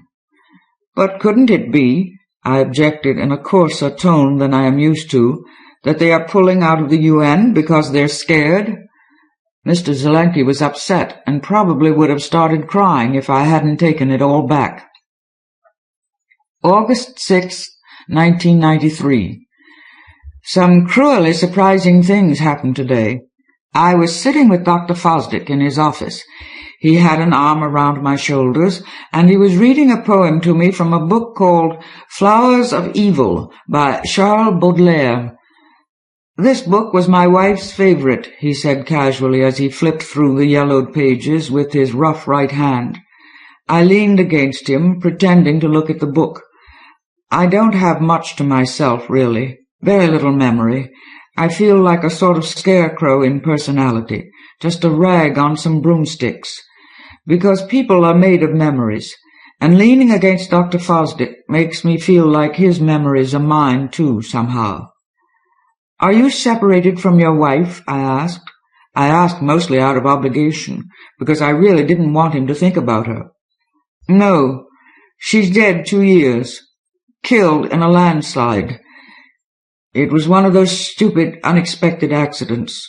We were hiking—" His voice got husky. "Strange. My parents have been dead 2 years. The timing of our tragedies was the same." "I understand," I said, feeling bad for bringing it up at all. "You don't have to talk about it." He took a deep breath. Anyway, this was her favorite poetry. He began to read out loud. I didn't like the poetry much, but maybe I didn't understand it right, and I was distracted by the sore place on my arm where Dr. Fosdick had injected me again that afternoon. But 2 stanzas sounded almost familiar, and I can't get them out of my mind. They are from a poem called The Flask. "And hinges creak, or in a press in some deserted house, where the sharp stress of odors old and dusty fill the brain, an ancient flask is brought to light again. And forth the ghosts of long-dead odors creep there, softly trembly in the shadows, sleep 1,000 thoughts, funereal chrysalids, phantoms of the old folding darkness hide." A woman was standing in the office with us. There was no way that she could have gotten in. The door was locked. The woman was lovely and covered with white mist that still revealed the outlines of her nude body, her blonde hair streaming over her white shoulders. I gasped, and Dr. Fosdick asked, almost eagerly, "What's wrong? Did the poem upset you?" I pointed at the woman. He looked in that direction, right through her, then looked back at me and shrugged. "Don't you see her?" I whispered. The woman was coming toward us, and now I could see that she was looking at Dr. Fosdick with hate in her narrow green eyes. Then she vanished, just like that. Dr. Fosdick says that it was a hallucination symptomatic of the return of my memory. He says that she is probably some important figure out of my past whom I didn't recognize yet. But there was no familiarity about her at all. She looked Scandinavian, about 30. Where would I have met such a person and seen her naked? I was scared the rest of the day, knowing that she was somewhere around. August 20th, 1993. Dr. Fosdick asked to see this journal last Friday. I told him that I had destroyed it because it contained parts which embarrassed me. He seemed to repress anger, but he insisted that it was very important to my progress for him to know my inner feelings. I apologized and said that I would start another journal. Of course I didn't really destroy it, but I hid it. I don't know why exactly, or perhaps I do know. I hate to think about it, but I don't trust Dr. Fosdick anymore. I wanted to trust him. I wanted to fall in love with him, but I can't. Maybe it's because he says that he is in love with me, and I cannot believe that anyone could love me. But disquieting things have happened lately. The woman has come back many times. I would see her in the corners of the room, sitting, looking at me as if I were a mirror. I didn't tell Dr. Fosdick about it. I have had some strange recollections. I seem to recall being a little girl on a dairy farm owned by my parents. Perhaps my memory of my mother as tall and thin is a distortion of the chemical imbalance I was supposed to have, because the woman I remember as my mother on the dairy farm had red hair and freckles and a tall blonde husband. I remember going to medical school, though Marcia didn't tell me anything about that. The faces around me at the school are indistinct and unidentified. There is an alien sense to these memories that makes me feel like an actress who has memorized her lines only to find herself in the wrong play. I have one peculiarly vivid memory of walking alone in a park. It is a spring day, tempered by a cool breeze, the heaters under the bushes adding to the faint warmth that comes to us from the sunlight penetrating the smog shield. I'm in a secluded place, though the path is well beaten by lovers. There is lush greenery on all sides, with little firecracker tongues of red and yellow flowers. The background detail of the dream is lucid, but the human events are blurry, like a camera shot that shifts in and out of focus confusingly. I am looking at a blue jay who is looking back at me from a branch of a pussy willow a few feet from my face. The bird cocks its head as if it's listening to my thoughts and doesn't want to miss anything. Its eyes are shining like the beads of sweat on my forehead. We regard each other for a minute, and then it screams raucously and flurries at my face. I put up my hands to shield my eyes, but the bird flies over my shoulder, and I hear someone cry out behind me. There are two men there, one with his hands to his face. He grunts. "Why did it attack me? Damn thing! Kill it!" "Too late. It got away," the other man says in a voice that is almost familiar. "You must have come too near its nest. Blue jays are temperamental like that." The first man drops his hand, and there are 3 long hyphens reddening his right cheek where the bird clawed him. "Well, the woman's still here. She ain't flown off. Let's take care of her." He takes a step toward me. But the other man puts a restraining hand on his companion's arm. I cannot see the face of the second man. It is as if he wears a mask of mist. "No, leave her alone. Our information was wrong. She goes to my school. She's not one of them. She's a nationalist." I nod hastily and note the Captain America armbands on the right bicep of each man. Nationalist vigilantes. I feel like I should know the man who intervened for me, but his face is lost. He puts a rough hand on my arm, smiling. The memory ends there. It's like the chrysalis of some strange creature struggling to emerge. But I know I was never a nationalist. My father was a dissenting liberal. That's why the Vidges killed my parents. Did the stranger with the lost face lie for me? Somewhere there is a very important lie. September 1st, 1993. I'm frightened. I'm scared of myself because I have developed an unreasoning hatred for Dr. Fosdick. I think of excuses to avoid my therapeutic sessions with him, and I've broken all our dates. And when I reread my diary, parts of it, especially the last part, sound like they were written by someone else. The chrysalis of some strange creature. Did I say that? I don't know what I meant by that. And the handwriting in the August 20th section of my diary is smaller than usual, almost crabbed. Maybe I was just in a hurry. But this morning I went to get my hair done. They asked me if I had an appointment, and I said, yes, of course. The same time I've come to this hairdresser's every week for 4 years. And then I caught myself and wondered why I had said that. I hadn't been to that hairdresser before. I usually do my own hair. And they said they had no appointment for me. The secretary gave me a strange look and took off her reading glasses to watch me as I left. I had made an appointment. I remember it distinctly.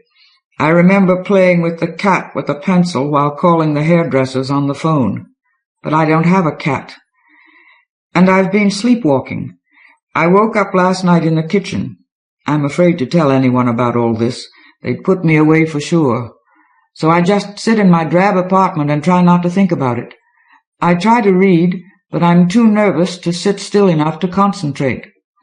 My apartment has 2 rooms, bathroom and the combination living room, bedroom, and kitchenette. It's paid for by my parents' insurance. The rooms are undecorated. I took down the pictures Dr. Fosdick gave to me. I shift uncomfortably in my wooden chair as I write this because my clothes are tormenting me. They are all too small, though I haven't gained any weight. I no longer like the colors and textures of my clothing. Too drab, crude. I can't imagine why I chose them. There is something missing in my room, as if it should have another life in it besides mine. Something small to warm up the corners and add motion. A pet. A small dog. A cat. I've never wanted one before, but I have an empty spot in me, like a little drawer pulled open in my chest, where a miniature life should fit in to supplement my own. When I read, it's always poetry. I disliked poetry before, but lately I've been reading Baudelaire. I'm beginning to see the veins of death that he talks about, veins that run through the walls of any place you have grown accustomed to. The old man living upstairs is part of a conspiracy to convince me that old age is inevitable, so that I will make supplications to time. I no longer see the woman, but I feel her presence, and I can catch glimpses of a small animal that I can't identify running around the floor in the room, poking its nose from behind chairs or hiding under cushions, darting just on the periphery of my vision. I suspect that it is my lost pet. It is like the panther in Rilke's poem, who was behind bars so long that its existence is so wholly subjective it might as well be dead. Rereading this diary, I am growing more and more worried, because I am certain that Joanne Culpeper had never read Rilke. She disliked poetry, and she would never have said anything about supplications to time and all that, and the handwriting is almost a scribble. I find it increasingly easy to refer to Joanne Culpeper almost formally, as if I was speaking of a relative who had passed away, someone whose memory I can regard as I would a caged animal.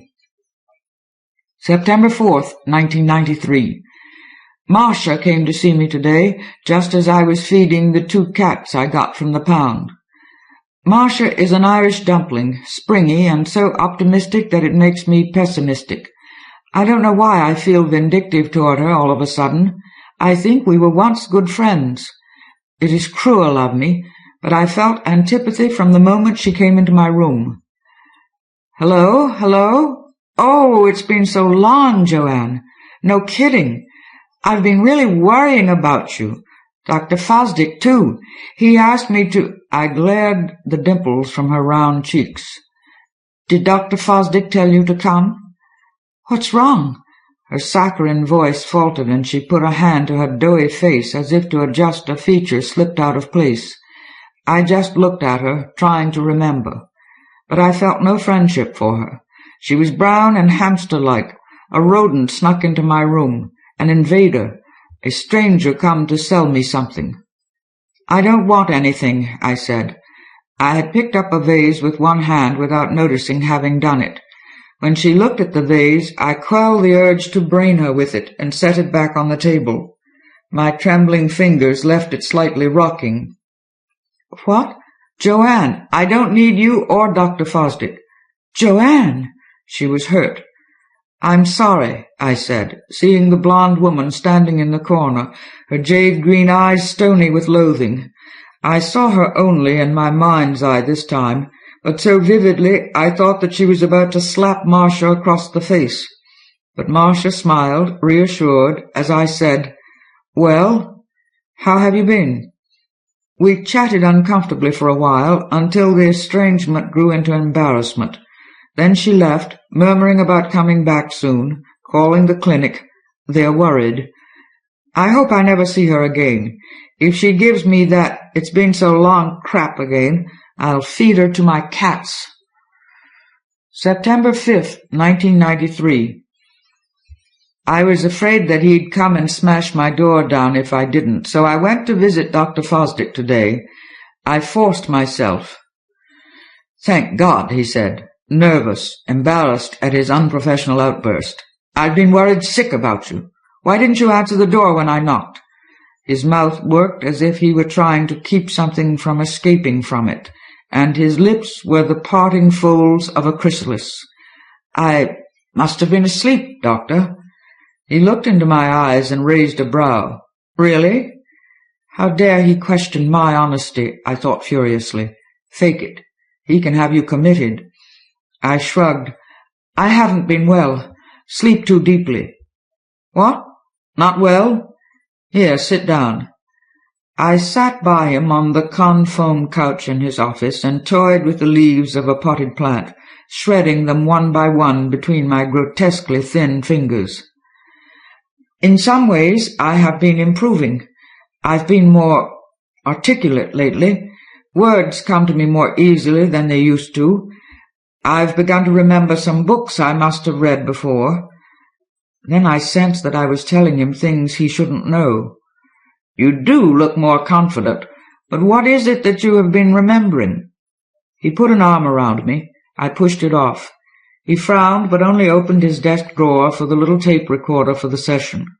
In that swift movement I saw in the open drawer a framed photo of the woman of my apparition. She was sitting on a lawn in an evening gown, surrounded by 3 large cats. One of the cats was very black and perched itself on one of her soft shoulders, nestling in her lush blonde hair. The cat seemed to be looking at me until Dr. Fosdick closed the drawer on its golden eyes.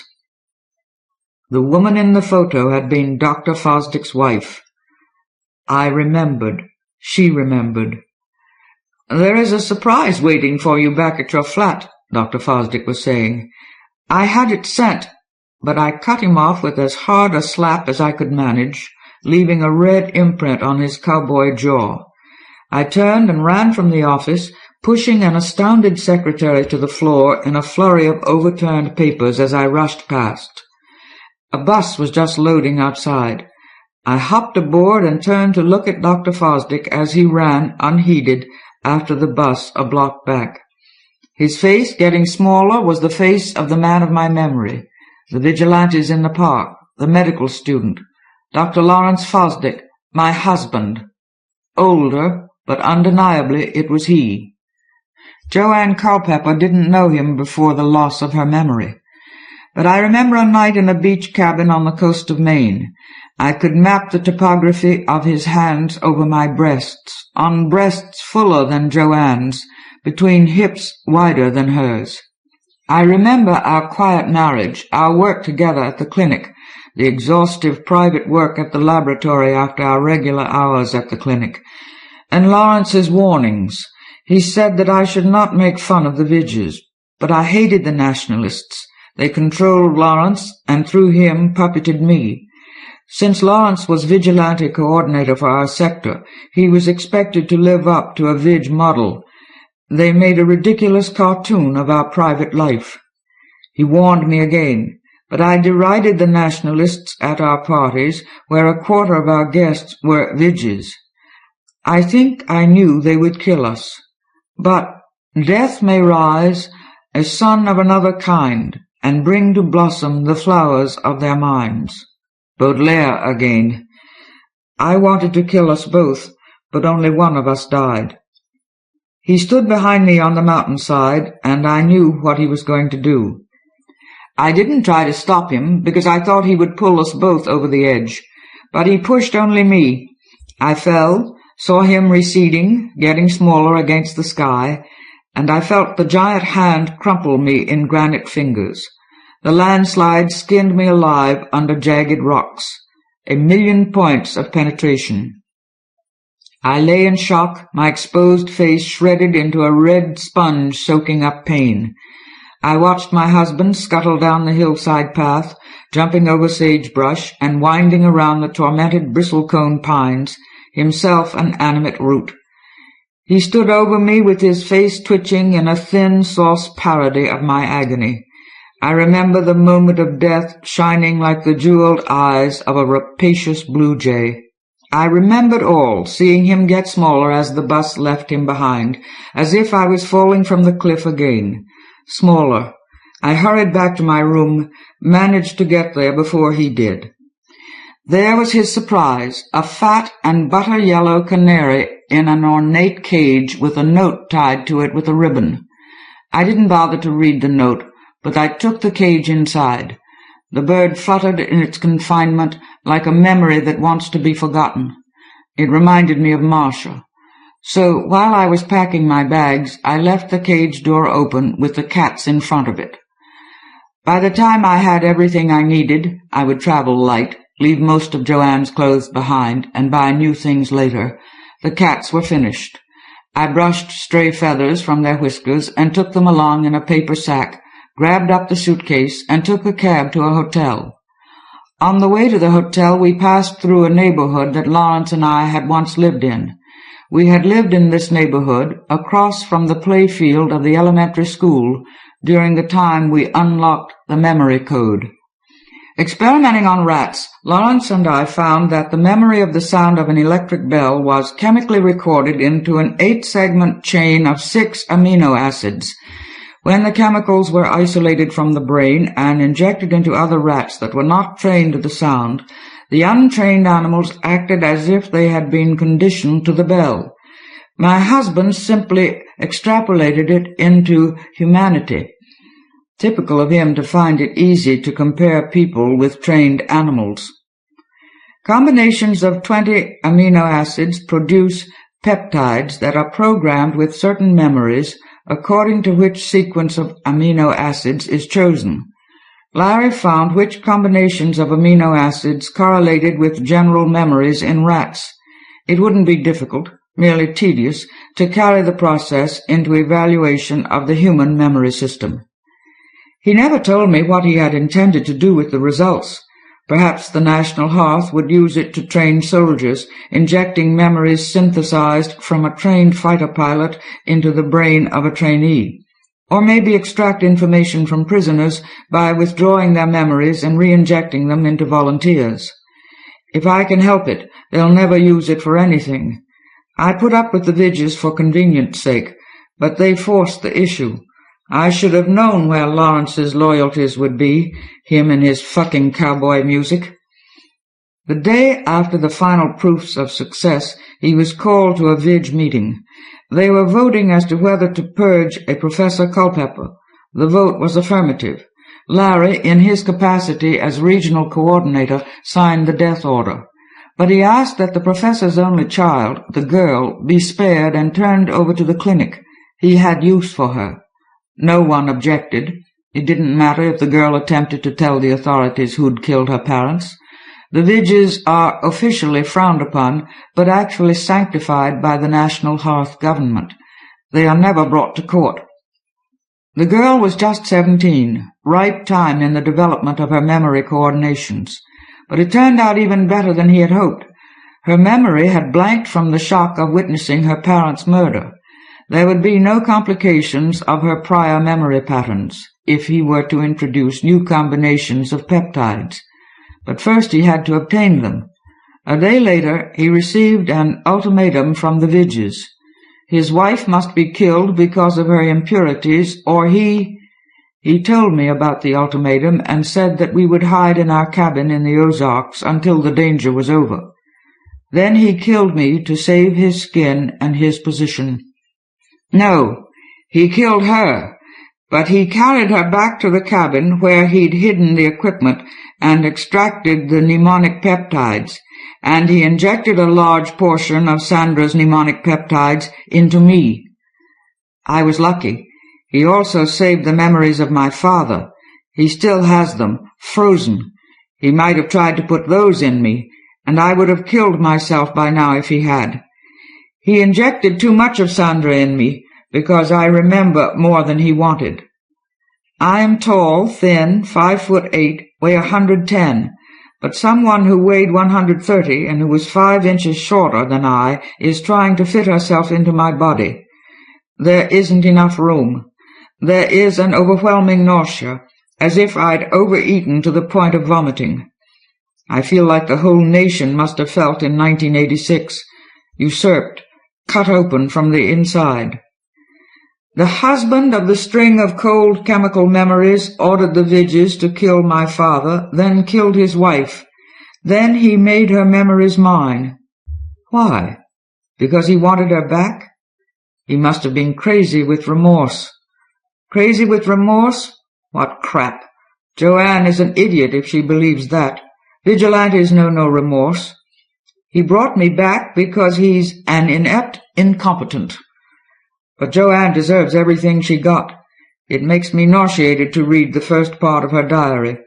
It's full of fatuous and naive comments like, I was even thinking of starting an organization to help people with messed-up memories, and he was nice and he didn't even mind that I was in my period. And I'm revolted by the big-eyed innocence in the way she looks at things. She let him dominate her, leaning against him. I think he was able to justify killing me to himself because I would never let him dominate me.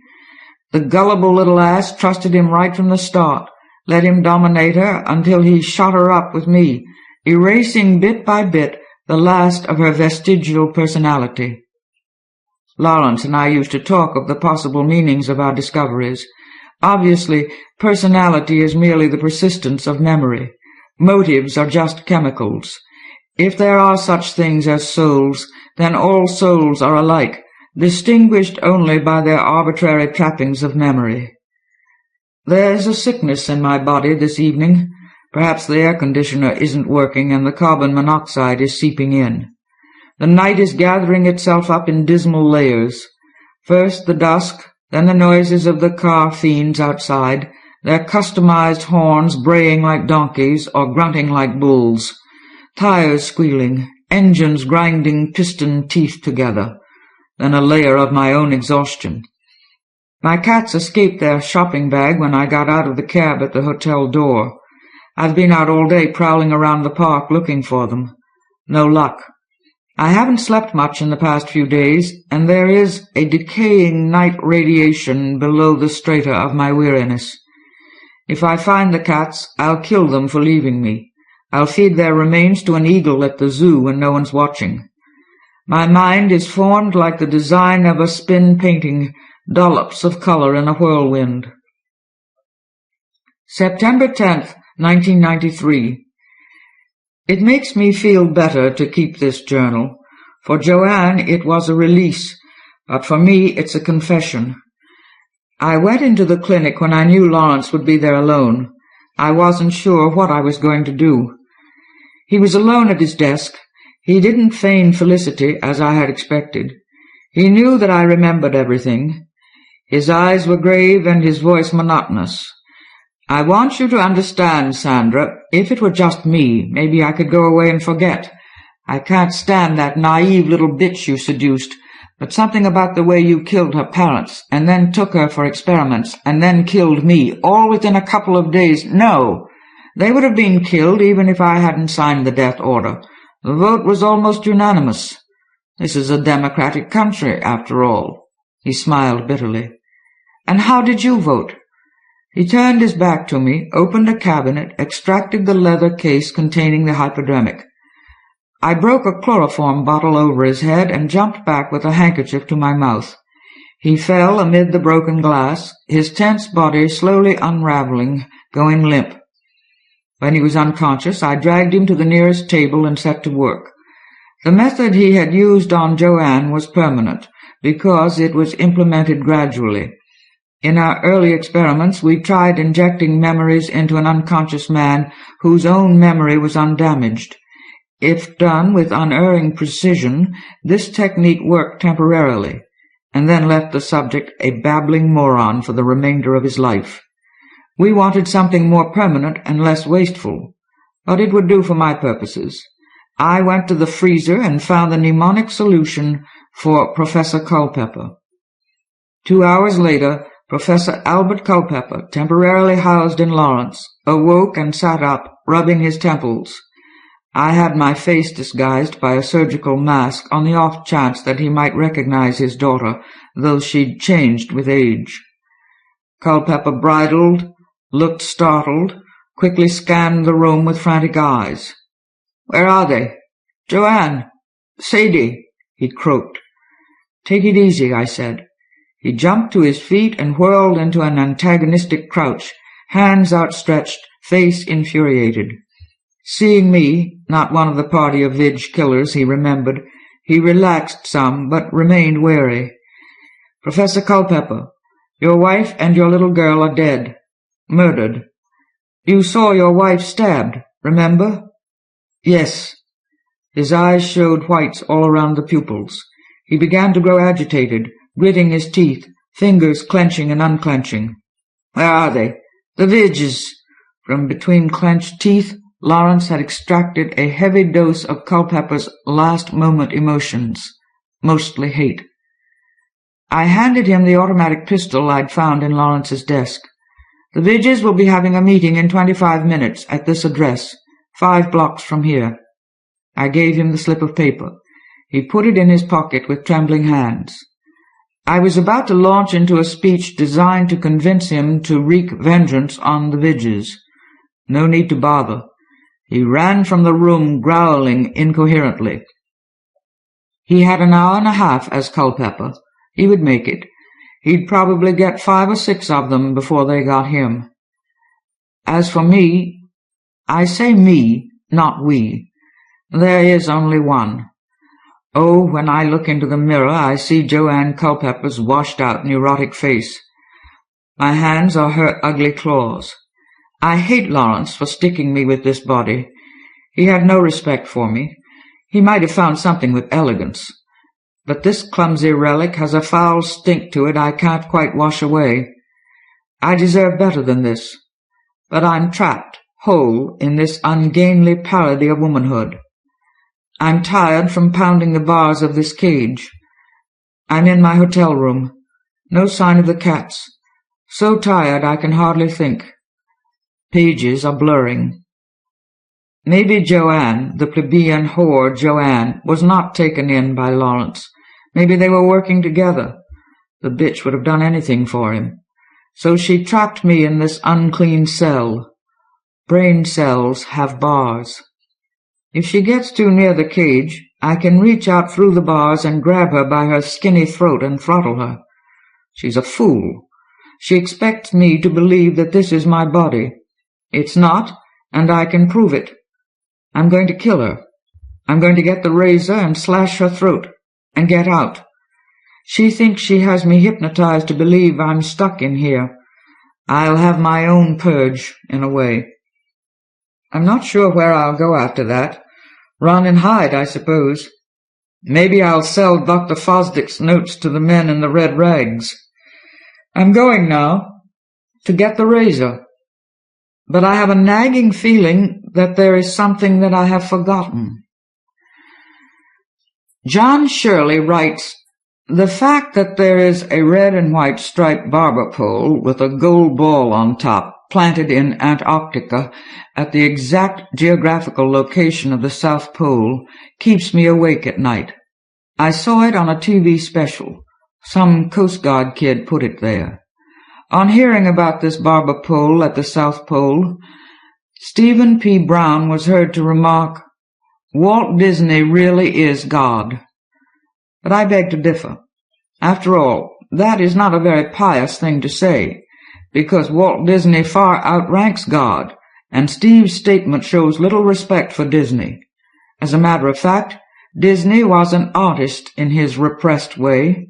He made his sick self-image respectably ameliorated by streamlining it down into a cute little cartoon character. And that is only the inherent perfidy of any artist, no more. He was an artist, and God, you see, is the whipping boy of art. God is a groveling sycophant unto art. Mother Mary, or Venus, as she was once called, also Mother Nature, or any female fertility archetype, is the handmaiden, as they say at the massage parlors, of art. The devil is the slave of art, but that is certainly more illustrious than God's station, cuckold, scapegoat, lackey, somebody for the boss to kick around when he gets pissed. Of course, an artist has a choice. He can choose to make God perform, do tricks, juggle, or flail himself like a dwarf harlequin.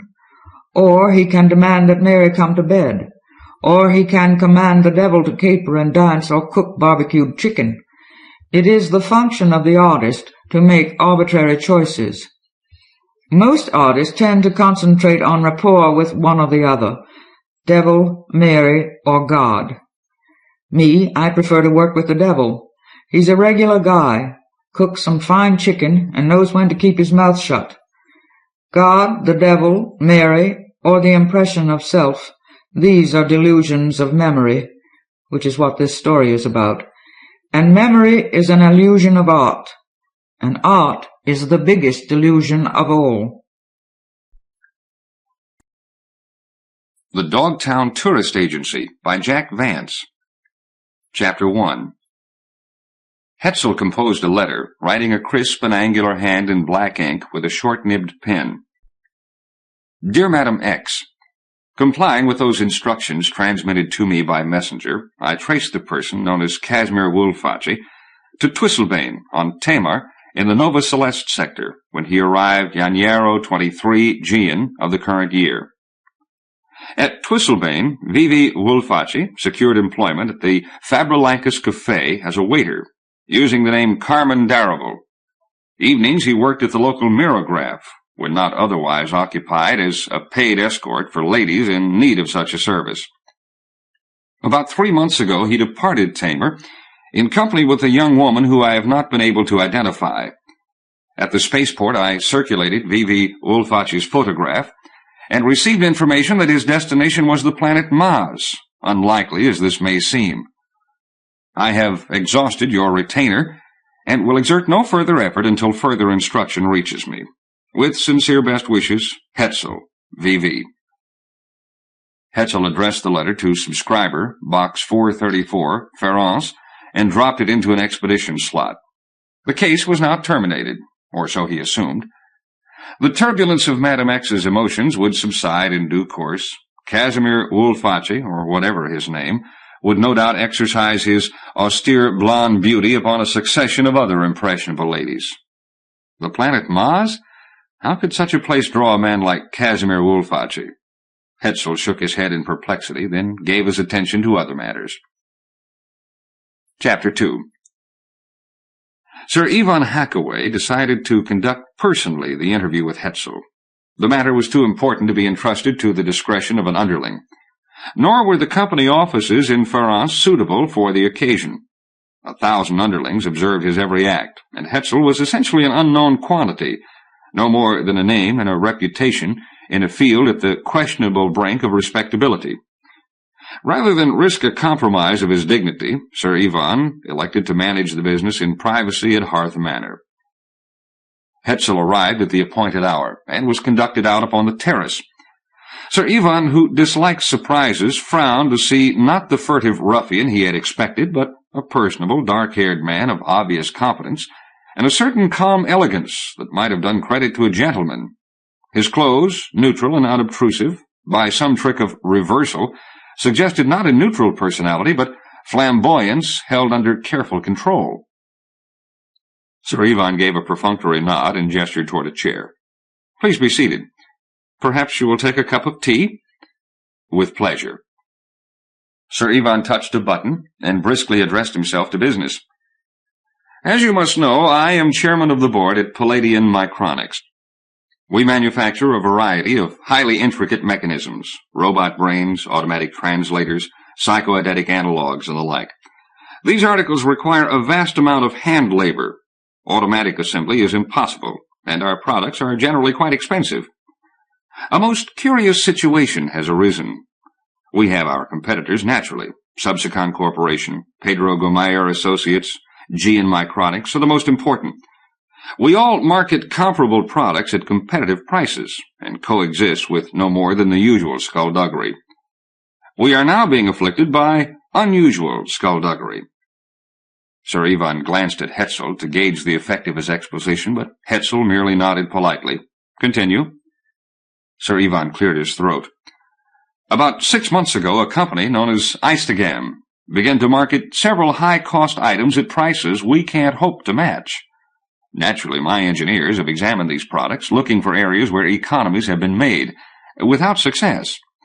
The articles are constructed at least to the standard of our own." "Who is Eistegam, you ask?" "Well, we're asking ourselves the same question." From the house, pushing a tea cart, came a portly woman wearing a voluminous gown of pink and black silk. Hetzel rose gallantly to his feet. "The Lady Hackaway, I take it?" "Oh, no, sir. I'm Reinhold, the housekeeper. Please sit down. I'll lay out the tea." Hetzel bowed and resumed his seat. Sir Ivan eyed him sideways, a rather grim smile on his lips. He said, "To you this may seem a footling business, a question of a few million SLU.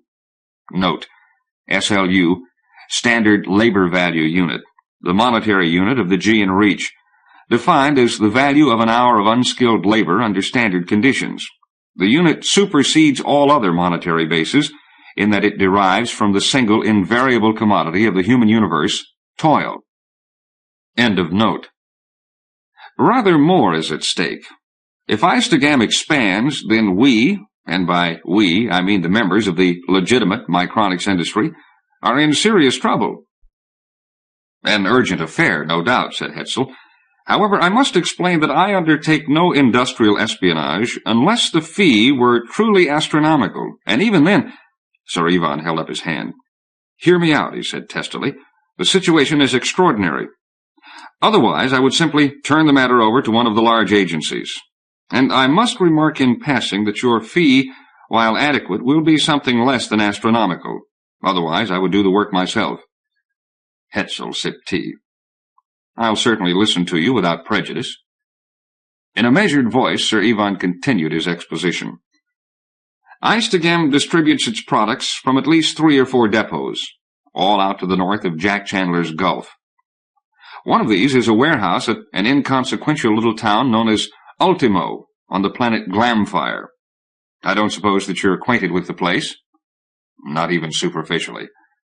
"Well, Glamfire is a rather bleak place, just about at the edge of the Reach. I communicated with our own district factor and asked him to make a few inquiries." Sir Ivan brought forth a sheet of paper, which he passed across the table to Hetzel. "This is his report."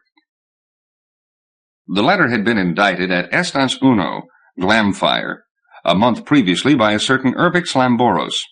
Hetzel read, "Sir Ivan Hackaway, Hearth Manor on the Meadows, Hearth, Delta Rasselhach. Esteemed Sir, in response to your request, I journeyed to Ultimo, where I made local inquiry to this effect. Shipments were received at the Eistegam warehouse on these dates, G and Standard Time. March 19th, May 4th, July 6th. I thereupon made inquiries at the Ultimo spaceport, which is served by the Crew Line, the Red Griffin Line, and occasionally the Osiris Line.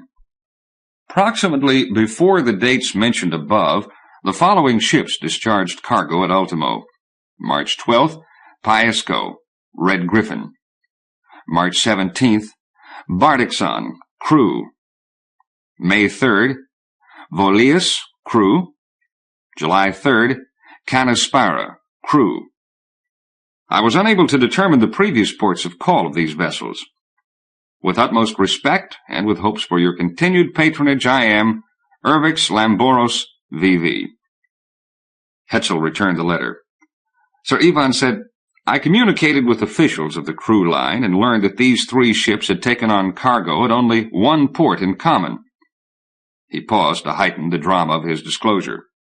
That port was Axistil, on the planet Mars. Hetzel sat up in his chair. Mars? You seem startled, said Sir Ivan. Hardly startled, said Hetzel. Surprised or perplexed would be a better word. Who on Mars manufactures micronic components? Sir Ivan sat back in his chair. Exactly. Who, indeed? The Gomas? Absurd. The Lys? The Olifract? Incredible. We have here a mystery of fascinating implications. Hetzel agreed. The case certainly exceeds the ordinary. Out upon the terrace stepped a tall woman of striking appearance, wearing a modish afternoon gown of brown, red, and gold pleats, with a panache of black feathers in a forehead band of black velvet. Her manner was rather imperious, and she quite ignored Hetzel, who had again risen to his feet, as somewhat more slowly did Sir Ivan. Ivan, I implore you to exert yourself, said the woman. Something must be done. Felicia has not yet returned from Graythorpe, and you will recall that I gave her most explicit instructions. Yes, my dear, said Sir Ivan. I'll deal with the matter in due course. But at this moment I am occupied with business, as you see. He glanced toward Hetzel, hesitated, then performed a rather grudging introduction. This is V.V. Miro Hetzel, an effectuator. Note: V.V., an abbreviation for Vicefer, originally Viasvar, an ordinary of the ancient Legion of Truth, now a low-grade honorific used to address a person lacking aristocratic distinction. End of note. He will be conducting certain investigations for the consortium. V.V. Hetzel, I present the Lady Bonvenuta Hackaway. I am honored to make your acquaintance, said Hetzel. It is a pleasure, said Lady Bonvenuta in a frigid voice. To Sir Ivan she said, I insist that you have a serious talk with Felicia. There are often questionable people at Graythorpe, as you well know. I'll certainly deal with the matter, said Sir Ivan. In the meantime, you might call Graythorpe and make your feelings known to Felicia. I shall do so. Lady Bonvenuta favored Hetzel with an inclination of the head and returned into the manor. Sir Ivan and Hetzel resumed their seats. Sir Ivan continued his exposition. So then, the Eistagam shipments appear to derive from Mars, which seems most remarkable. No question as to this. Exactly, then, what do you want me to do? Sir Ivan darted Hetzel a puzzled side glance, as if wondering at his naivete. Our first objective is information. Are the Lys or the Olifract attempting a commercial penetration of the Gean Reach? If so, will they allow a counterflow? If not, who or what is Eistagam? How does it contrive such remarkable economies? This appears straightforward. Sir Ivan folded his hands across his belly and looked off across the vista.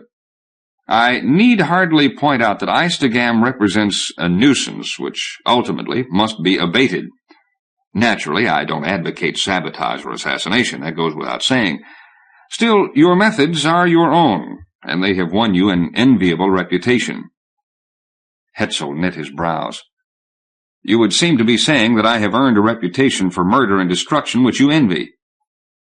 Sir Ivan turned Hetzel a sharp look and chose to ignore the tactless jocularity. Another matter, which may or may not be connected with Eistagam. At times I keep certain important documents here at Hearth for a day or two, or as long as a week, in order to study them at my leisure. About 3 months ago, a portfolio containing valuable marketing information was stolen from the premises. These papers would considerably benefit my competitors. To Eistigam, they would be invaluable. The theft was accomplished with finesse. No one saw the criminal, he left no traces, and I discovered the loss only when I opened the portfolio. I mentioned this matter, if only to put you on your guard against Eistigam. The people involved are evidently unscrupulous. I will certainly take your warning to heart, said Hetzel, assuming that you decide to entrust this dangerous and difficult matter to me. Sir Ivan raised his eyes toward the sky as if in search of divine proscription against Hetzel's avarice. He reached into his pocket and brought forth a pamphlet which he handed to Hetzel. I have here a map of Axistil, published en masse by the local tourist association. Axistil, as you see, is a very small community.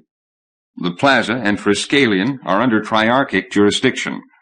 The Gean sector is tinted green and includes the Gean spaceport, the Byranian Hotel where you will be staying, and part of the settlement known as Dogtown.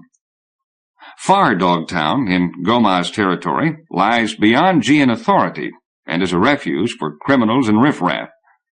The Liss sector is indicated by purple shading and includes the Liss spaceport. The Olafrak sector is shown in orange stipple. Sir Ivan became earnest and affable. A fascinating city, so I am told. A place possibly unique in the galaxy. The juncture of 3 interstellar empires. Fancy that. This well may be, said Hetzel. Now, as to my fee, Sir Ivan held up his hand. Let me recapitulate. Eistigam ships its products through the Gean spaceport. Where do they originate? There would seem 3 possibilities. In the Liss Empire, or in the Olafrak Empire, or on the planet Maz itself. In the implausible event that the Liss or the Olafrak are producing trade goods and attempting to sell them across the Reach, the matter is vastly important. Both Liss and Olafrak are xenophobic. They would tolerate no retaliation in kind. So then, Maz.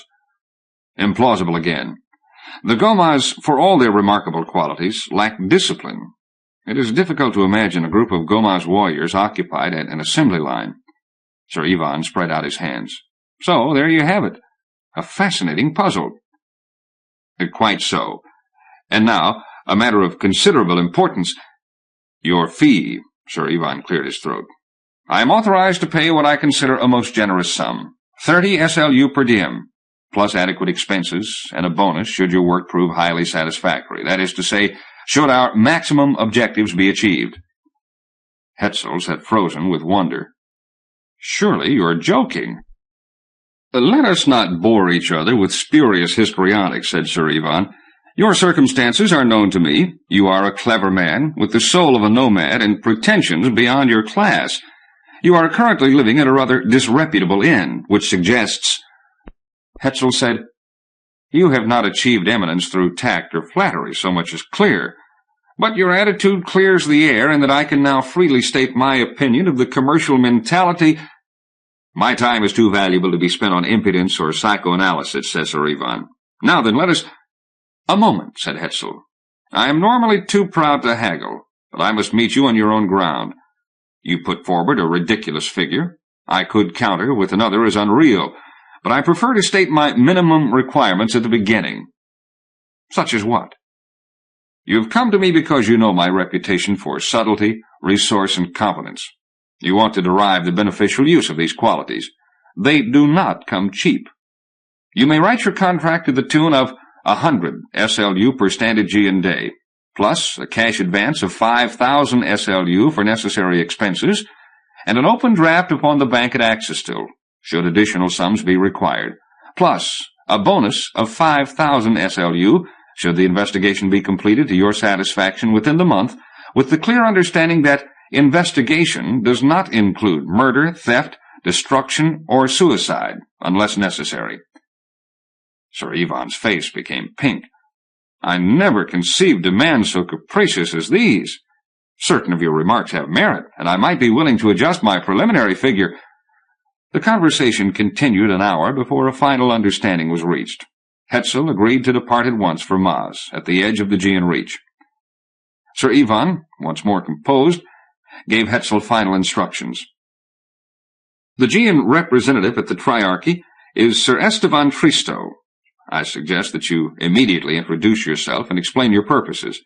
There is no reason why he should not give you all aid possible."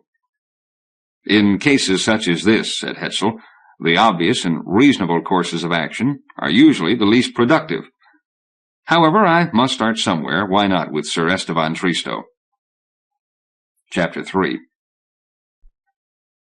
Mars, a small world submerged under a heavy atmosphere, swung around the white dwarf sun Kees, in company with a large frigid moon. A nimbus of smoky orange, unique in Hetzel's experience, surrounded Mars, nor had he ever seen a moon so bland, blank, and featureless, a globe of frosted silver. The passenger packet Emma Noacre of the Barbanic line made the required rendezvous with the Triarchic patrol ships. The Liss and the Olafract vessels drifted above and to the side, and all the passengers craned their necks to study the artifacts of these exotic transgalactic intelligences, who allowed so little to be known of themselves. From the Gean corvette came a pilot to take the Emma Noacre down to Axistil and to ensure against the landing of illicit weapons. Down dropped the packet. The landscape of Mars was that of an ancient world, a half-dozen shallow seas, a few ranges of low hills separated by swamps or undulating plains, with sluggish rivers meandering here and there like the veins on the back of an old man's hand. Axistil, headquarters of the Triarchic Superintendency, occupied a site on a low plateau somewhat to the north of the equator. Halfway into the morning, local time, the Emma Noacre grounded at the Gean spaceport half a mile east of the Triskelion. Landing formalities were brief. In company with 30 or 40 other Geans, mostly tourists, Hetzel was passed into the depot. He immediately telephoned the Byranian Hotel to confirm his reservation, and learned that he had been assigned their choicest accommodation, a suite in the garden annex, at a rate considerably higher than he would have been content to pay had he been settling his own account. A carryall from the Byranian was on hand. Hetzel entrusted his valise to the driver, and set out on foot along the last mile toward the plaza of the Triarchy. A world eerily beautiful, thought Hetzel. To look up at the sky was like looking off into sea-green water. Halfway along its morning arc, the white star Kees glittered like a sequin. To the left, a wasteland mounded with hummocks of moss faded into haze. To the right, a similar landscape sloped down into that nondescript clutter of shacks, huts, and a few substantial buildings of whitewashed marl known as Dogtown. Ahead, the structures of Axistil, blurred by the haze, were perceived only as a set of unlikely silhouettes. Hetzel met no one along the way. Indeed, during his entire stay, the disparity between the monumental structures of Axistil and the near absence of a population produced a unique, almost hallucinatory quality, as if Axistil were no more than a Titanic stage setting bereft of players. The last mile ended at the plaza.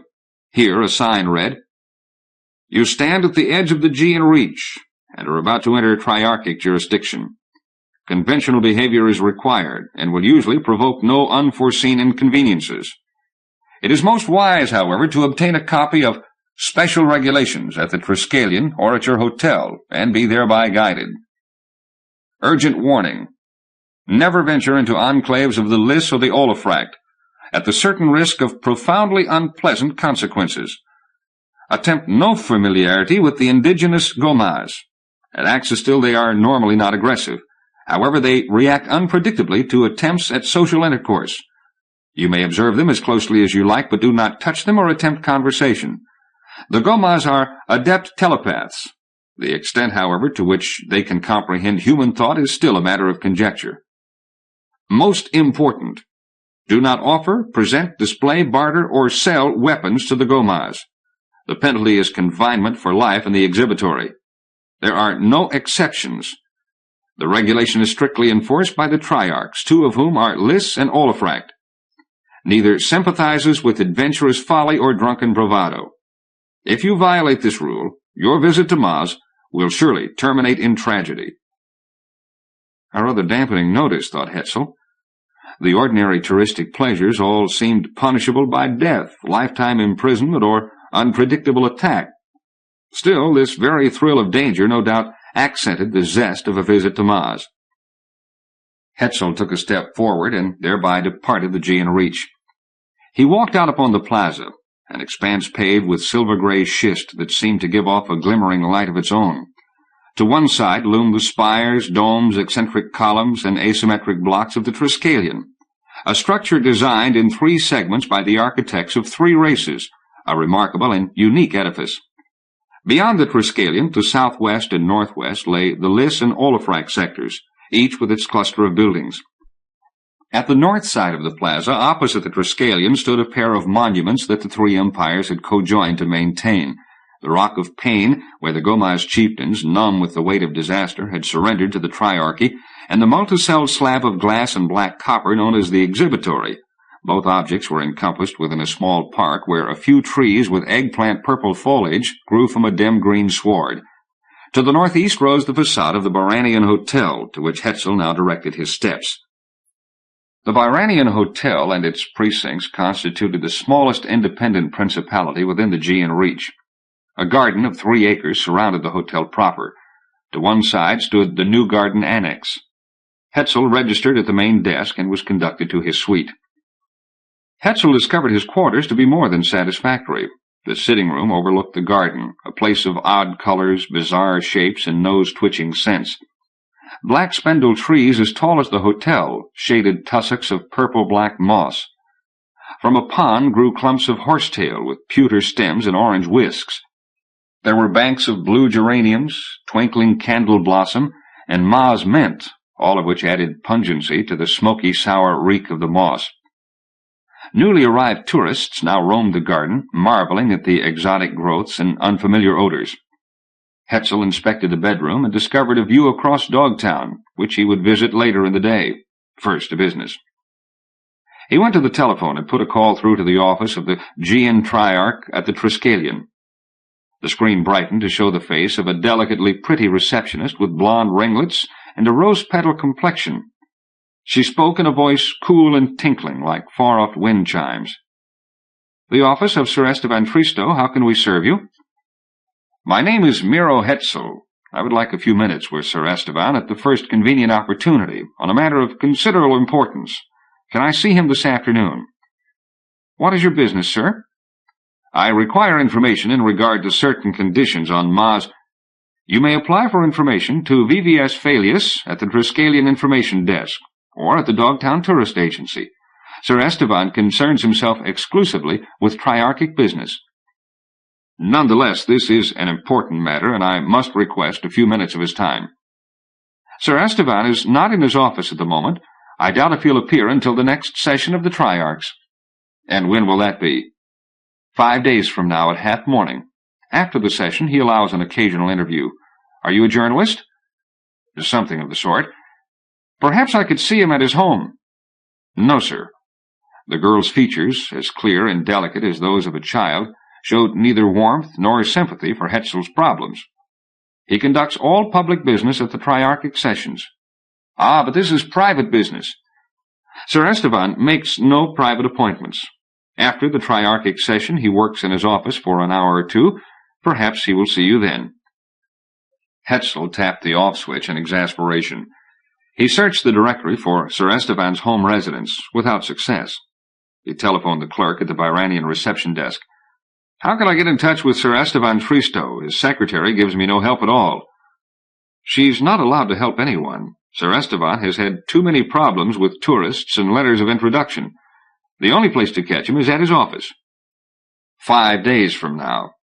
If you're lucky, Sir Esteban has been known to use his private entrance when he wants to avoid talking to someone. "He appears to be a temperamental man." "Decidedly so." The time was noon. Hetzel crossed the garden to the Byranian's wood-paneled dining room, which had been decorated with picturesque Gomaz artifacts, fetishes, cast-iron war helmets, spiked and crested, a stuffed gargoyle of the Shimkish Mountains. The tables and chairs had been carved from native wood. The tablecloths were soft bast embroidered with typical emblems. Without haste, Hetzel lunched on the best the house afforded, then sauntered out upon the plaza. At the exhibitory, he paused to inspect the prisoners peering forth from their glass cells, gun runners and weapons smugglers, who would never leave their cells alive. The pallid faces wore identical expressions of sullen passivity. Occasionally, one or another exerted himself sufficiently to make an obscene gesture or display his naked backside. Hetzel recognized none of his acquaintances or former clients. All were Gian, which Hetzel considered a significant commentary upon the human character.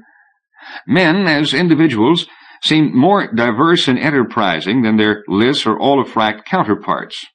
The Gomas, he reflected, lived by extremes peculiar to themselves. Hetzel turned away from the exhibitory. The prisoners, pirates, outcasts, mad gallants, awoke him to no pangs of pity. For the sake of gain, they had sought to arm the Gomas, heedless of the fact that the Gomas, if furnished even a meager weaponry and the means to transport themselves, would go forth to attack the entire galaxy, including the worlds of the Gian Reach, as 46 years before they had demonstrated. Hetzel continued across the plaza, an expanse of such grand dimensions that the structures around the periphery loomed in the thick air like shadows. He walked in solitude, like a boat in the middle of a lonely ocean. Perhaps a dozen other dark shapes moved here and there across the silver-gray perspectives, too distant to be identified. A curious vista, thought Hetzel, strange as a dream. The Triskelion solidified as he approached. He altered his direction in order to circle the structure, in effect entering areas in which the Lys and the Olifract exerted at least theoretical control, and certainly a psychological influence. He passed a Lys on its way to the Triskelion, a lithe, dark figure in a scarlet robe, and a moment later he saw an Olifract at a somewhat greater distance. Both seemed indifferent to his presence. Both affected him with a curious mixture of fascination and repugnance, for reasons he could not quite define. Returning to the Gian frontage, Hetzel felt a lifting of a subtle oppression. He climbed 3 steps, passed through a crystal portal into a lobby, centering upon a triangular information desk. The Lys and Olifract sections lacked both personnel and information seekers. At the Gian segment, 2 clerks were more than occupied with recently arrived tourists. A burly, round-faced man in a splendid, if over-tight, blue and green uniform stood to the side, inspecting all who entered with benign contempt. Silver epaulets and silver filigree on the visor of his high-peaked cap marked him for an official of importance. He fixed Hetzel with an especially stern gaze, by some instinct recognizing a person whose business he might or might not consider legitimate. Hetzel paid him no heed and went to the information desk. The chief clerk, a portly, black-haired woman with a large, lumpy nose and a nasal accent, pursued her duties with little grace or patience. "No, sir, the Triarch can't be seen. I don't care what you heard, he definitely does not receive visitors at his home. No, sir, we are not agents for organized tours. We are the staff of the Gian administration. In Dogtown you'll find a tourist office. They operate a number of inns in scenic regions, and they offer air cars for rent. I'm sorry, madam, under no circumstances will you be allowed into the Lys sector. They are absolutely rigid in this regard. What will they do? Who knows what happens to the people they take away? Put them in zoos, perhaps. In Dogtown, sir, you can buy souvenirs. No, sir, not until the next session in 5 days. The public is admitted. You may photograph the Lys and the Olifract segments of the desk. Yes, madam. The second clerk, a tall young man with a pale, earnest face, was less crisp and perhaps less efficient. Recommend a hotel in Dogtown? Well, I don't know. You'll be far more comfortable at the Byranian. Don't forget, Far Dogtown is beyond everybody's jurisdiction. You could get killed there, and nobody would even bury you. Yes, Dogtown itself is Gian, but don't wander past the green fence unless you're an adventurer. Actually, Far Dogtown isn't all that bad if you keep your wits about you and carry no more than 2 or 3 SLU. Don't drink there, and be sure not to gamble there. No, sir, I have no knowledge or schedule of the Gomaz Wars. They take place, certainly, and if you want to be chopped into 200 pieces, go try to find one. That's why the tourist agency won't rent you an air car without a qualified guide. That's correct. You can't just hire an air car and go off by yourself. It's only for your own protection. Don't forget, this is the end of the reach, right here. The portly chief clerk spoke to Hetzel. Yes, sir. What do you wish? Are you VVS Falius? I am she. I have a rather unusual problem. I must discuss an urgent matter with Sir Estevan, but I am told that he cannot be reached. VVS Falius sniffed. I can't help you. If Sir Estevan doesn't want to see people, I can't force him to do so. Certainly not. But can you suggest some dignified way I could get his attention for a few minutes? Sir Estevan is a very busy man, at least he says he is, with his reports and recommendations and all. We see him only during the sessions. The rest of the time he's off somewhere with his lady friend or his fiancée, whatever she's called. VVS Falius used her prominent nose to produce a disapproving sniff. I'm sure it's his business, of course, but he simply won't be interfered with when he's not in his office. In that case, I suppose I'll have to wait. Do you have at hand any informational material, especially in regard to, say, the opportunities for investment capital? No, nothing of the sort. VVS Falius gave him an incredulous titter. Who would want to invest out here, away from everything? Eistegam seems to be doing very well. Eistegam? I don't know who you're talking about. Hetzel nodded. What about the Gomas? Are they willing workers? Huh! Offer them a gun and they'll pay you all they own. But they won't work a minute for you. That's against their pride. Odd. At the hotel I saw chairs carved ostensibly by the Gomas. By the Gomas bantlings. They put their young to toil instead of letting them kill themselves and play wars. But full-fledged warriors work for hire? Never. Interesting, said Hetzel. And you believe that I must wait 5 days to see Sir Estevan? I certainly can't suggest any other way. One last question. I arranged to meet a certain Casimir Wolfache here on Mars. Can you tell me if he has arrived? I have no such information at hand. You might ask Captain Baugh. He's the commandant. The woman indicated the burly officer in the green and blue uniform. Thank you. Hetzel approached Captain Baugh and put his question, receiving for a reply first an uninterested grunt, then, never heard of such a person. They come and they go. There's 100 in far Dogtown I'd like to get my hands on, I'll tell you for certain. Hetzel expressed his gratitude and departed. North of the exhibitory, a wide road paved with what Hetzel took to be tamped gravel and crushed shell sloped away from the plaza and down to Dogtown, the so-called Avenue of Lost Souls. A wind from off the downs blew in Hetzel's face, smelling of smoke and peat and exhalations less familiar. Hetzel was alone on the road, and again felt the brush of dream time. He stopped short and bent to study the road. The bits of shell and gravel of the surface were not, as he had first assumed, tamped or rolled. They quite clearly had been fitted, piece by piece, into cement to form a mosaic. Hetzel looked back the way he had come, then down to Dogtown. An enormous amount of toil had been expended on this road. 2 tall spindle trees loomed over the road. Hetzel passed below and into Dogtown.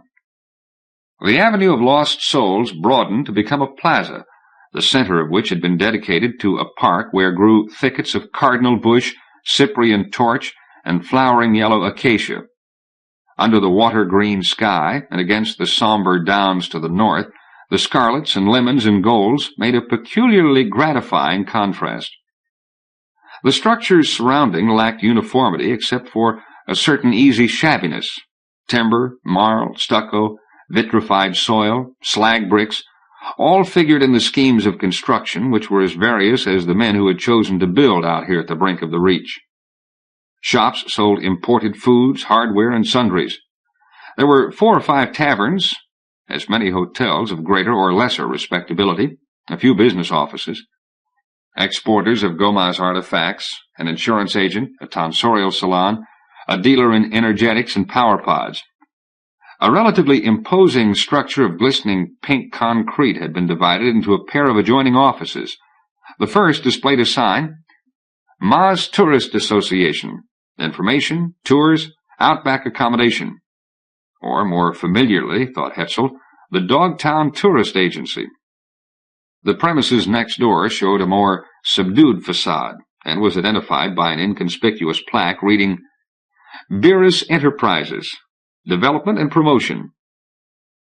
Hetzel looked into the tourist agency to find a similar or perhaps the same group of tourists he had encountered at the Triskelion. They crowded the counter, talking to a pretty dark-haired girl with melancholy eyes who answered their questions with a charming mixture of reserve, good humor, and courtesy. Hetzel stepped into the office and waited, listening with half an ear to the conversation. 7 inns, said the girl.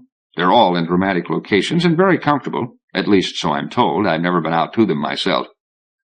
We'd like to see the real Maz, declared one of the women. The places tourists don't go. And we'd just love to see one of the wars. We're not bloodthirsty or anything like that, but it must be wonderfully exciting. The girl smiled. We couldn't possibly arrange such a spectacle. In the first place, it would be dangerous. The Gomaz are very proud people. If they saw tourists, they'd halt their war and kill the tourists, and then proceed with the war. Well, we're not exactly tourists. We like to think of ourselves as travelers. Of course. A man spoke. What about these inns? If the Gomaz are that sensitive, it might be dangerous leaving Dogtown. Not really, said the girl. The Gomaz are actually oblivious of Geans, unless they commit some kind of nuisance, just as you might ignore birds in a tree. Can't we visit the Gomaz castles, like that one on the wall? The girl gave the woman a smiling shake of the head. It can't be done. But some of our inns are built in ancient Gomaz castles, and they're really quite comfortable. Hetzel inspected the posters. Warriors march to battle on Tuztan Steppe. The flyers of Chorusman Castle soar and veer. Kish Castle at sunset. Conclave of the Jerd nobles. Then he turned his attention back to the girl, who was no less interesting to look at than the pictures. At first glance, Hetzel had thought her slight and frail, but on closer inspection he decided that she could bear up very well under a bit of playful rough and tumble. He moved a few steps closer to the desk. The girl turned her head and gave him a flicker of a smile. Charming, thought Hetzel. All 7 inns, if you have the time. We naturally arrange transportation. But we can't rent our own air car? Not without one of our guides. It really wouldn't be safe, and it's also against triarchic regulations. Well, we'll think it over. Which is the best tavern in Dogtown? The most typical and picturesque? I think they're pretty much alike. You might try the Last Resort across the square. Thank you. The tourist departed. The girl looked at Hetzel. Yes, sir? Hetzel approached the counter. I don't quite know what I want to ask you. There must be something. The situation is this. A friend of mine has come into some money, and now he wants to invest it. The question is, where? The girl laughed incredulously. You want my advice? Certainly.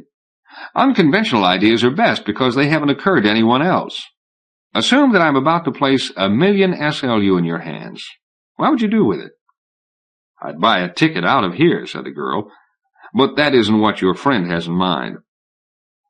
Let me put the matter this way. How could a person invest here on Maz and hope to make a profit? That's quite a problem. The only people in Dogtown who seem to make money are the tavern keepers. I was thinking of enterprises on a larger scale, somewhat in the order of Eistegam. In fact, where would I find the director of Eistegam? I'd like to ask his advice. The girl gave him a curious side glance that Hetzel could not interpret. She said, That's something I know nothing about. Surely you're aware of Eistegam's existence. That and not much more. But why don't you talk to V.V. Beerus? He's far more expert than I am on such subjects. She looked toward a door that connected to the adjoining office. But I don't think he's in just now. What are V.V. Beerus's enterprises? Or is he a broker? V.V. Beerus has his fingers in almost everything. Tourist agency, backcountry inns, air car rental. He also operates Maz Transport for the Triarchy. Maz Transport? Just old Airbuses that bring Gomaz into Axistil and back to their castles. It's a free service. The Gomaz wouldn't use it if they had to pay. The Gomaz haven't adapted to a money economy then. They haven't adapted to anything. The girl reached to a shelf and brought forth a pamphlet, which she presented to Hetzel. He glanced at the title, The Warriors of Maz. Thank you, said Hetzel. When do you expect V.V. Beerus in his office? I'm not sure. He comes and goes. You can always telephone. A new group of tourists entered the office. Hetzel departed. He sauntered around the square, looking in shop windows, then stepped into the last resort for a mug of ale. Here he ruminated over his findings to date, which were few and could be expressed very simply. 1. Sir Esteban Tristo went to extraordinary lengths to avoid casual visitors. 2. If V.V. Beerus were not directly involved in Eistegam, he almost certainly knew everything there was to know about it. 3. The clerk at the tourist agency was not the sort of person one might expect to find in a settlement at the end of the reach. Hetzel brought forth the pamphlet the girl had given him, The Warriors of Maz. On the cover appeared a sketch labeled, A Flyer of Castle Corasmus. The Gomaz stood on a parapet, wings of width and membrane attached to his back. The caption read, Under favorable conditions, the Gomaz flyer can soar in the dense air of Maz. He is able to flap the wings by thrusting his legs and manipulating the forward ribs with his arms. In general, however, the flyer swoops down from the heights to attack his enemy. The Gomaz, Hetzel learned, were an ancient race, culturally static across a period of perhaps 1,000,000 years. They showed a generally anthropomorphic configuration, after which similarity to the human race dwindled. The Gomaz skeleton, partly internal, partly external, was formed of a tough, flexible, siliceous cartilage reinforced with fibers of calcium-magnesium carbophosphate, which on exposure to air hardened into a tough white chitin. This material sheathed their heads and formed the substance of 3 parallel crests that each sept carved into distinctive patterns of spikes, denticles, and barbs. As an individual, the Gomaz was typically unpredictable, captious, mercurial, with personal gratification as his primary motivation. Yet in this aspect of himself, he merely reflected the character of his sept, to which he was telepathically linked. He was the sept was himself. While the sept lived, the warrior could not die. Hence his absolute fearlessness, and the Gomaz warrior thereby became, in human terms, a creature of paradox, reconciling as he did total personal autonomy to total identification with the social institution. The Gomaz wars were of 3 varieties: wars of hate, which were in the minority, wars of rivalry, economic necessity, or territorial control, wars that no xenologist or sociologist or journalist could resist calling wars of love. The Gomaz were monosexual and reproduced by implanting zygotes in the bodies of vanquished enemies, apparently to their mutual exultation, which the victor augmented by eating a nubbin of a gland at the back of the vanquished warrior's neck. This gland yielded the hormone cheer, which stimulated growth in the bantlings and martial zeal in the adult warrior. The thought of cheer dominated the lives of the Gomaz. The bantlings, in their mock battles, ingested the cheer of those they had bested and killed. In the adult battles, the warriors performed the same act, and were thereby exalted, strengthened, and endowed with a mysterious mana. Cheer, conceivably, fertilized the zygotes. The Gomaz used a few glyphs and symbolic objects, but knew neither a written language nor other than the most primitive mathematics, for which telepathic facility was held to blame. Jason Weary, the renegade Gean, had discovered Maz 60 years before, and had recruited a force of Gomaz warriors for use as shock troops against Circe, his native planet. The Gomaz, quickly grasping the potentialities of Gean weaponry, subordinated Weary and his band of cutthroats to their own purposes. They captured a fleet of spaceships and set forth to conquer the universe. Their raids took them into the hitherto unknown empires of the Lys and the Olafract. Eventually, forces of the 3 empires, acting in concert, destroyed the Gomaz fleet, captured Jason Weary, built the exhibitory to hold him, and placed a permanent injunctive agency of 3 parts upon Maz to prevent future eruptions. The Gomaz returned to their previous mode of existence, paying the Triarchy the ultimate insult of indifference. Hetzel glanced through the rest of the pamphlet, which listed the septs, described their peculiarities, and located their home castles on the map of Maz. The Gomaz language, which they used in conjunction with emotional keys or colorations transmitted by telepathy, consisted of whistles, grindings, and squawks incomprehensible to both the Gean ear and mind. Communication with the Gomaz was achieved through the use of micronic translators. Goma's weapons were few. A 3-foot staff attached to a 10-foot bola to assist in trapping the enemy. Tongs worked by motions of the forearm. Harpoons of 3 flexible barbs. A short, heavy sword. Elite warriors employed wings to hover and swoop. On the rare occasions when a castle was to be stormed, the Gomas built siege engines of great ingenuity.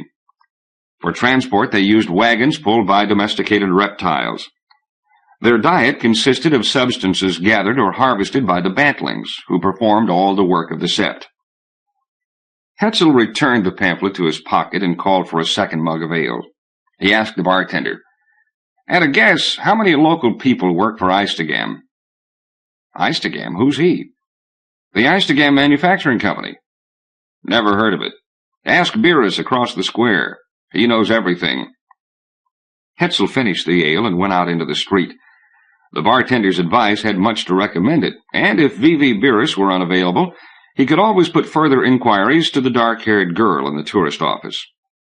Hetzel crossed the square to Beerus Enterprises and tried the door, which, somewhat to his surprise, opened. Hetzel stepped inside. At a desk, speaking into the telephone, sat a stocky man with a square, muscular face and a mane of lank black hair, parted in the middle and cut square above the ears, in a style currently fashionable among the planets of the Faience stream. Beerus's nose was long and straight, his eyes were small and steady. His chin was massive. He wore a loose shirt of embroidered green velvet, breeches of purple and yellow-striped whipcord, and a fine scarf of white silk knotted to the side of his neck. The garments were informal, almost festive. The man's expression was agreeable enough. His voice was soft and pleasant as he spoke into the telephone. "Very much the same idea." "Exactly." "I've got a visitor. I'll call you back." Beerus rose to his feet and performed a conventionally polite salute. "What can I do for you?" Hetzel thought that Beerus had terminated his telephone call somewhat abruptly. "Quite honestly, I don't know. I've been asked to inquire as to the possibility of local investment, and it might be that you prefer to keep such information to yourself." Beerus acknowledged the pleasantry with a smile. "Not at all. Quite frankly, there isn't a great deal of scope out here for investment. The tourist business isn't all that big and may not get much bigger. Mars is no longer the novelty it used to be." "What about import and export? Will the Gomas buy Gean goods?" "What we can sell them, they don't want. What they do want, we're not permitted to bring in. And then there's the matter of payment. They don't have any means of payment except a few handicrafts and war helmets. Not much chance for any large-scale operation." "What of Eistegam? It seems to be doing well." Beerus responded with easy facility. "That's an affair I know nothing about. It appears to be some sort of transshipment operation. Maz, of course, levies no taxes, which might mean a great deal to some struggling new business." "You're probably right. What about minerals?" "Nothing to speak of. The Gomas take up some bog iron, but the deposits are pretty well used up. The Gomas have been working them for 1,000,000 years, more or less. Mars is essentially a worn-out planet." "What about business with the Liss, or the Olafract?" Beerus gave a sour chuckle. "Are you joking?" "Naturally not. Trade is a normal condition, provided both parties are able to profit. The Liss are xenophobic to the point of obsession. The Olafract are incomprehensible. We can deal with the Gomas easier, far easier. Did you notice the road up to the plaza? The Kish and the Dyads sent out 5,000 bantlings. The road was finished in 3 weeks. We paid them in pneumatic wheels for their wagons. But there's no money to be made selling roads on Maz. If I had money to invest, I'd go to Vair on Lusbaran and trawl for angelfish. Do you know what they fetch a pound at Banneker?" "I know they're expensive. At a guess, 2 SLU a pound?" "That's close. And at Vair, just off the Dow coast, they swim in shoals." "It's an idea to bear in mind. I understand that you operate the air car rental service." "That's correct. It's a miserable business, what with maintenance and downtime and Triarch directives. A new one just came through. I can't rent an air car unless I get prior clearance from the Triarch. Some tourists decided to visit the Disick Castle and barely escaped with their lives." Hetzel frowned. "I need a clearance from Sir Esteban Tristo before I can rent an air car?" "That's correct." I'll get one this evening if you'll direct me to his house. You can't put salt on Sir Esteban's tail quite so easily. He performs official tasks only at the Triskelion. I'm in no great hurry. One more question. Where can I locate Casimir Wolface? Beerus's face became absolutely impassive. I am not acquainted with the gentleman. He looked at his watch. Sorry, I've got an appointment. Hetzel rose to his feet. Thanks for the information. He went out into the square. The tourist agency was dark. The girl had gone home, wherever home might be. Hetzel returned up the Avenue of Lost Souls. Sunset was close at hand. Keese showed as an orange spark low behind the western murk. The plaza was dim and eerie. Hetzel found it easy to imagine himself a wraith, wandering a dead landscape. He was not wholly satisfied with the events of the day. He had been forced to ask questions, and thereby identify himself as a curious man. If Eistegam were illicit, he must have sent tremors through the organization, and he might well encounter a reaction. Personal violence could not be excluded. Out on the plaza, Hetzel felt isolated and vulnerable. He quickened his pace. The exhibitory loomed ahead. The prisoners could not be distinguished. Two dark figures stood silently nearby. They watched Hetzel pass, but made no attempt to intercept him. Liss, Olafract, Gomaz, Gians, their nature could not be distinguished through the gloom.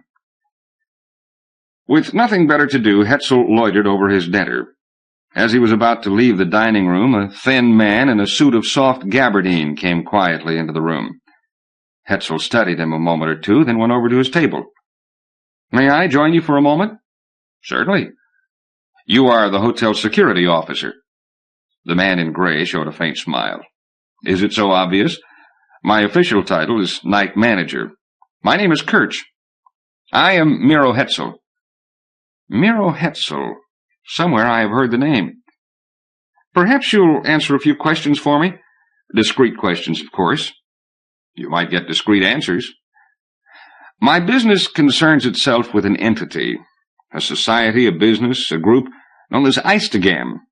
Have you heard the name mentioned? No, I believe not. What is the function of this so-called entity? Apparently, it uses the access to a spaceport to export complicated and expensive machinery into the Reach. There's been speculation that Mars might function as a depot or staging area for goods produced outside the Reach. I know nothing about such an enterprise. The hotel occupies most of my attention. Surprising, said Hetzel. The Baranian appears absolutely placid. So it is at the moment. But consider, a walk of only 10 or 15 minutes separates our clientele from the population of far Dogtown. Is it unpredictable that the foxes occasionally raid the chicken yard? I recommend that you entrust your valuables to the hotel strongbox, especially if you are out in the annex, our most vulnerable area. I will be sure to do so, said Hetzel. But surely you take precautions. Indeed we do. Our detection devices are carefully maintained, and as often as not, the thief is apprehended. And then? There is an investigation. The guilty individual is assigned counsel, who holds a preliminary hearing with the prosecuting official. He is then tried and adjudged. He is allowed to appeal his sentence, and recommendations for leniency are carefully considered, after which an appropriate penalty is imposed. This seems a complicated operation for such a small environment. Not at all, said Kirch. I comprise all these functions within myself. I investigate, I prosecute, I judge, I sentence, I execute the sentence, and occasionally the criminal. The process often requires no more than 5 minutes. The procedure seems efficient and definite, said Hetzel. May I order a bottle of wine for our joint consumption? Why not, said Kirch. I find myself in congenial company, and there is no better occasion upon which to drink. Chapter 4. In regard to Eistegam, Hetzel capitulated the possibilities. 1. Eistegam manufactured its products first within the Gean Reach, second outside the Gean Reach, third upon the planet Mars. 2. Eistegam was an operation first illicit, second licit but clandestine, third licit with the operators indifferent to either secrecy or notoriety, 3. The operators of Eistegam, first, would use any means whatever to discourage investigation. Second, would use misdirection and deceit to discourage investigation. Third, were indifferent to investigation. Hetzel considered the permutations of the listed concepts, hoping that some course of action applicable to all might suggest itself, and this, in fact, was the case. He discovered that he had very little choice but to wait for the next session of the Triarchy, at which he could interview Sir Esteban Tristo. Meanwhile, supposing Propositions 1, Eistegam manufactured its products upon the planet Mars. 2, Eistegam was in operation illicit. 3, the operators of Eistegam would use any means whatever to discourage investigation. To be accurate, he could reasonably expect that a certain degree of uneasiness must be affecting the operators of Eistegam, and he must conduct himself accordingly. Hetzel enjoyed 3 days of leisure. He breakfasted in his sitting room, lunched in the Byranian garden, took his evening meal in the hotel dining room. He strolled about the plaza, looked across the frontier into the Lys and Olafrak sectors, explored Dogtown, and at all times he attended to the promptings of his subconscious. Once or twice he was tempted to investigate far Dogtown, but decided that here, if anywhere, the risk might be real. At the northwest corner of the plaza was the Maz Transport Depot. According to Kirch, anyone might freely ride the carriers, but he might not debark at any of the castle stations. Additionally, the adventurous passenger must be prepared to tolerate the unpleasant odor of the Gomaz. The carriers were slow, the routes indirect, the seats uncomfortable. The pilots of these carriers thought Hetzel might well provide meaningful items of information, and on the afternoon before the Triarchic session, he went to the landing plat and waited while the afternoon carrier loaded. 3 Gomaz alighted, tall chieftains, magnificent in capes of black leather and ropes of braided green feathers. They wore cast-iron war helmets with 3 rows of spiked crests, accentuating their own crests of white bone. Wonderful, terrible creatures, thought Hetzel, as they watched them stalk off across the plaza. They were certainly more desirable as allies than enemies, a concept upon which the Triarchy was based, each party more fearful of conspiracy than of the Gomaz themselves. The pilot refused even to listen to Hetzel's questions. "Ask the tourist agency," he said. "They've got all that information. I'm busy and I'm late. Excuse me." Hetzel shrugged and moved away. For want of any better destination, he strolled down the Avenue of Lost Souls into Dogtown. The girl in the tourist office might be leaving at about this time, and if he met her on the street, who knows what might ensue.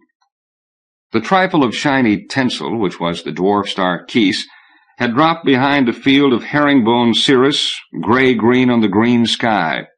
The light was rather poor, and Hetzel did not immediately recognize the man who stepped from Virus's office. Hetzel halted, stared, then ran forward. He called out, "Casimir! Casimir Wolfaci!" The man, Casimir Wolfaci, hesitated not a step. He turned into the road leading to far Dogtown, and when Hetzel reached the corner, he was nowhere to be seen. Hetzel retraced his steps. The tourist agency was dark. The door into the premises of Virus Enterprises was closed, and no one responded to his knock. Hetzel returned up the Avenue of Lost Souls and around the edge of the plaza to the Byranian. On the morrow, the Triarchic session and the meeting, or interview, or confrontation, whatever it might be, with Sir Esteban Tristo. Hetzel awoke in the dark. What was the time? Midnight? The green moon Eloi, a great gibbous ellipsoid, almost filled the frame of the window. What had awakened him? Hetzel searched his recollection. A gnawing sound, a faint scratching, somehow sinister. Hetzel listened. Only silence. Now a quiet sigh, almost inaudible. Hetzel lay still a moment, gathering his wits. The air seemed stale, a trifle acrid. Hetzel swung his legs to the floor, stumbled from his bed, and out into the sitting room. Here the air also seemed acrid. He ran to the door. It refused to open. To the back window he tottered on legs that felt numb. He threw open the pane, and the wind from off the downs blew into his face. Hetzel gasped, inhaled, exhaled, clearing his lungs. His senses swam. He leaned on the windowsill. Hetzel awoke to find himself back in bed. Morning sunlight slanted through the window. On a chair nearby sat a nurse. Hetzel rubbed his head, which throbbed and ached. Dreary recollections drifted into his mind. Death gas, sleep gas, murder, robbery, revenge. The nurse leaned over him and held a goblet to his mouth. "Can you drink? You'll feel better." Hetzel drank the potion and indeed felt somewhat better. He focused his eyes on his watch. Today the Triarchy met in executive session. In consternation he saw the time and thrust himself up into a sitting position. The nurse expostulated, "Please, V.V. Hetzel, you must rest." "It's more important that I get to the Triskelion. Where are my clothes?" The nurse ran to the telephone while Hetzel coerced his stiff limbs into his garments. Kirch appeared. "You seem to be alive." "Yes, I'm alive. I've got to get over to the Triskelion." "Easy, then. Do you feel capable?" "Not altogether. What happened to me?" "Gas. I don't know what kind. They came into your rooms and set off alarms, but they escaped out the back window." "Are you missing any valuables?" "My money is in the hotel safe, with most of my papers. My wallet is missing, with about 100 SLU and a few documents, nothing important." "You are lucky." Hetzel bathed his face in cold water, drank another cup of the nurse's potion, drew a few deep breaths. The throbbing in his head had subsided. He felt weak and limp, but capable of ordinary activity. Perhaps robbery had been the motive for last night's incursion. Perhaps someone had not wanted him at the Triarchic session. Too bad for his assailants. They had gained small loot, and he would attend the session. Somewhat late, perhaps, but he would be there. He assured Kirch and the nurse of his viability, and set off across the plaza, trotting, then walking. The Triskelion loomed above him. Hetzel referred to his watch. If the session began punctually, on the hour, he would be late. He mounted the 3 wide steps, crossed the forecourt. As he reached to push open the crystal portal, it slid abruptly wide, and Hetzel was thrust aside by the furious passage of a Gomaz warrior. Hetzel received an instant impression of a pinched face of polished bone, black optic balls blazing with an inner star. He sensed the creature's rancid odor. Then it was gone, in a jangle of chain and metals, striding off across the plaza. Hetzel looked after it, thinking to recognize one of the Gomaz who had alighted from the carrier on the previous evening. Where were its fellows? Odd, thought Hetzel. Why should the creature act in this fashion? He continued into the central lobby and immediately sensed stress and excitement. At the G-in leg of the reception desk, portly VVS Phalius stood quivering and pale. The young man leaned forward, peering toward a curved flight of stairs. Hetzel approached. "I came to attend the session," he told the young man. "I hope I'm not too late." VVS Phalius emitted a choking, half-hysterical laugh. "Too late? Too late indeed. There'll be no session now. No more sessions ever. They've all been killed." The young man muttered. "Come now, VVS Phalius, control yourself." No, VV Kilo. Let me be. It's all so terrible." "What's this?" asked Hetzel. "Who's been killed?" "The Triarchs. All. Poor Sir Estevan. Ah, poor man." VV Kilo spoke in annoyance. "Just a minute. We don't really know what's happened. There's Captain Baugh. He'll tell us the facts." VVS Phalius called out, "Captain Baugh! Oh, Captain Baugh, whatever in the world has happened?" Captain Baugh, his round face pink and purposeful, his mouth coiled into a rosebud, paused by the desk. "Assassination. That's what's happened." "Oh, Captain Baugh, how dreadful. And who—" "The Liss and the Olafrak Triarchs, both struck down, and a pair of Gomaz as well." "Ah, aliens all. But what of Sir Estevan?" "I called a warning to him. He dropped behind his desk and escaped by the flicker of an eyelash." "Great praise," cawed VVS Phalius, rolling up her eyes. "I vow 1,000 pastilles for the sacred arch." VV Kilo said, "Vow the pastilles instead to Captain Baugh. He seems to have been the hero of the occasion." "I did no more than my duty," declared Captain Baugh. "I do as much 10 times a day." "The one fact is yet unclear," said Hetzel. "Who was the assassin?"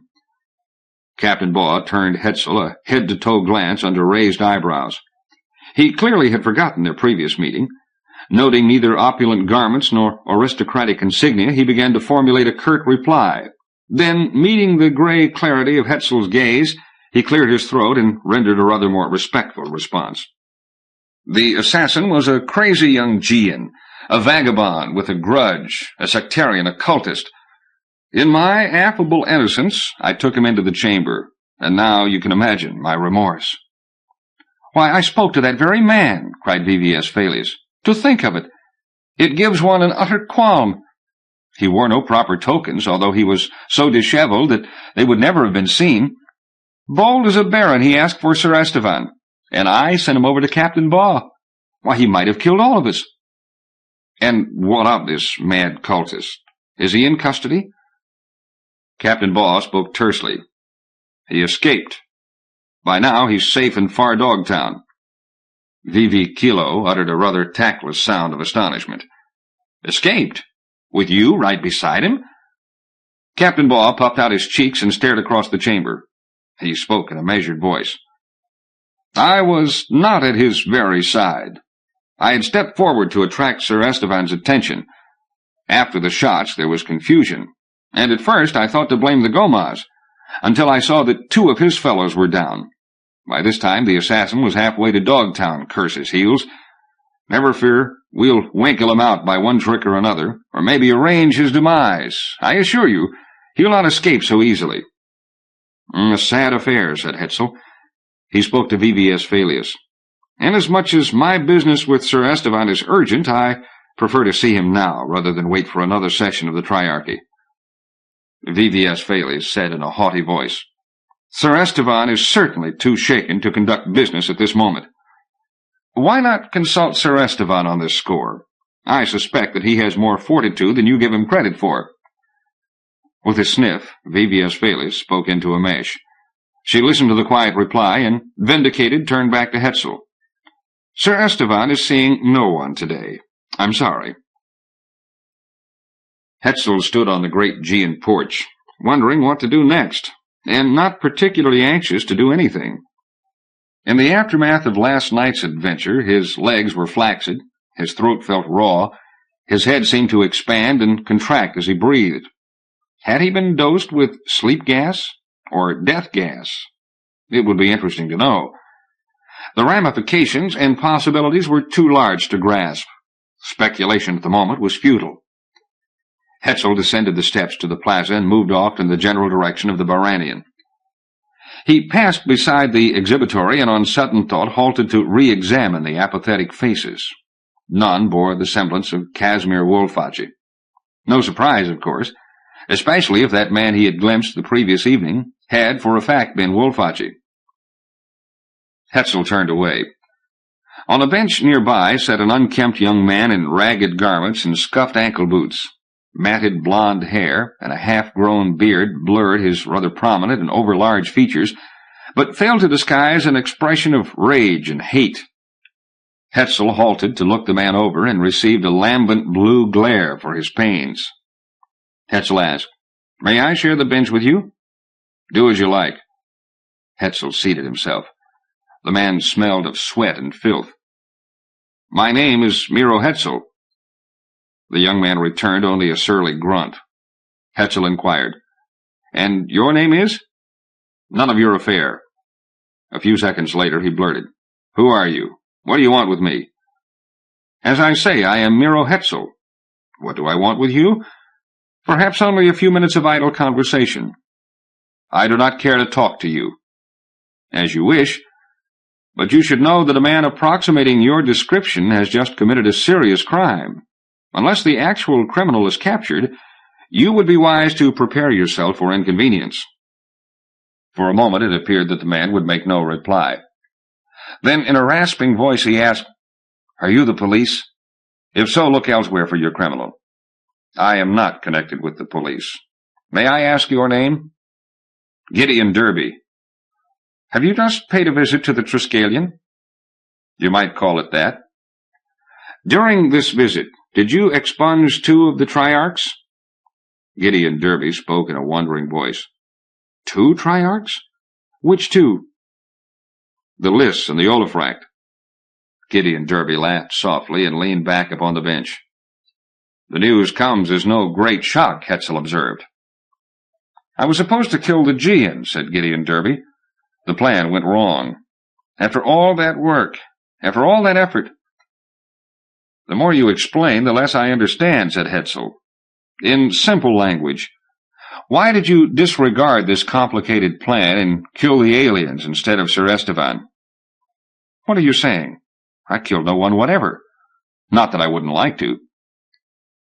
Hetzel said thoughtfully, the description of the assassin, a man vehement, dirty, and wild, is not too much different from your own. Gideon Derby laughed again, a hoarse, hacking sound. There can't be two of me. Sometimes I doubt if there's even one. Hetzel hazarded a shot in the dark. Eistegam has dealt unfairly with you. Gideon Derby cut short his mirth. Eistegam? Why Eistegam? He seemed concerned and puzzled. You don't know? Of course I don't know. I don't know anything.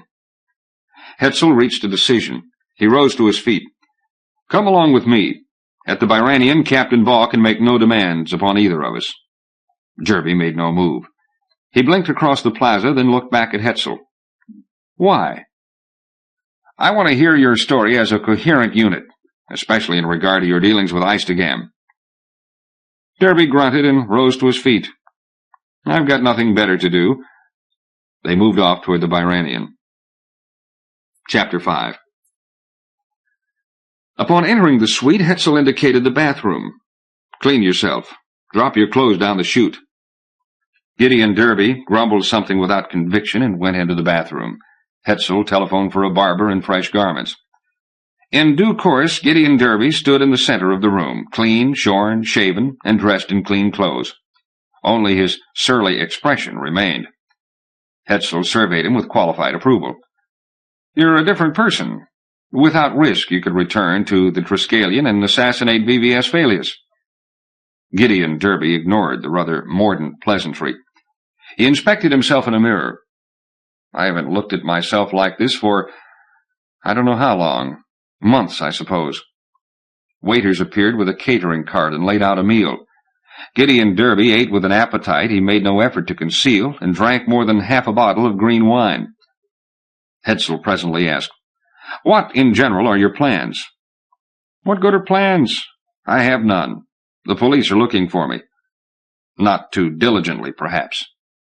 Gideon Derby looked up, suddenly alert. Why do you say that? Isn't it strange that an assassin could kill 2 triarchs while Captain Baugh looked on, then run away unscathed? I may, of course, be overestimating Captain Baugh's competence. I'm not an assassin, said Gideon Derby in a flat voice. Why did you bring me here? I'm interested in Eistegam. I want to hear what you can tell me. It's that simple. Not all that simple. You are a police official? No. Derby's voice became sarcastic. A philanthropist. An amateur of oddities? I am an effectuator, said Hetzel. It makes no difference in any case. I have no secrets. He took a gulp of wine.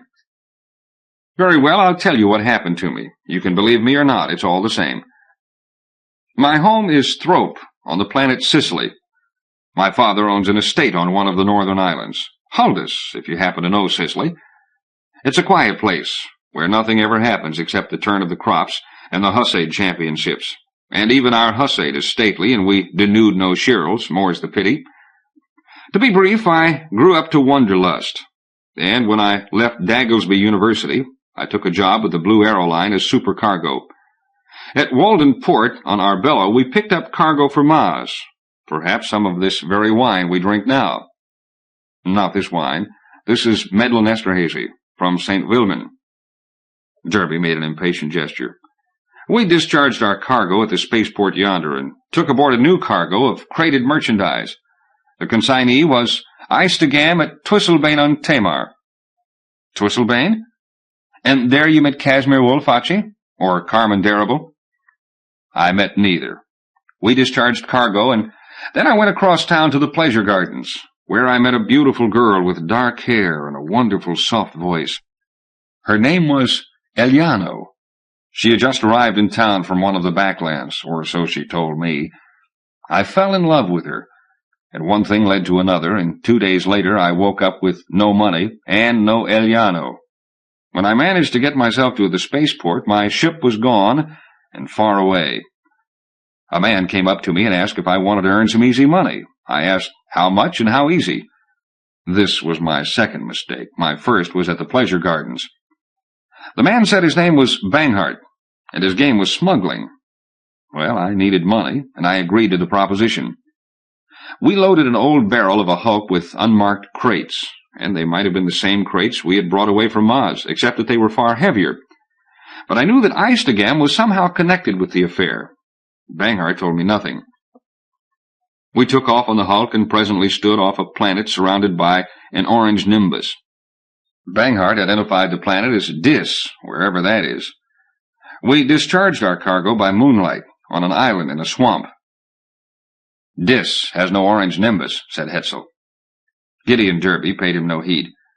Banghart approached the planet with great caution, and I believe he was waiting for a signal, because all of a sudden we dropped like a stone down to the night side.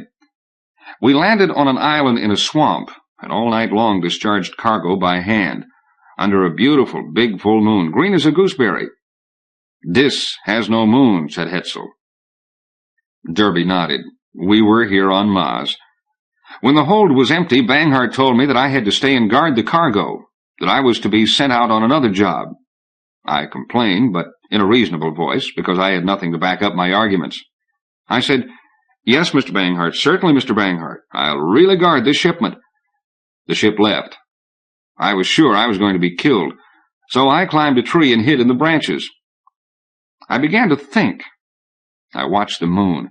It was big and round and green, and I knew then that I was back on Maz.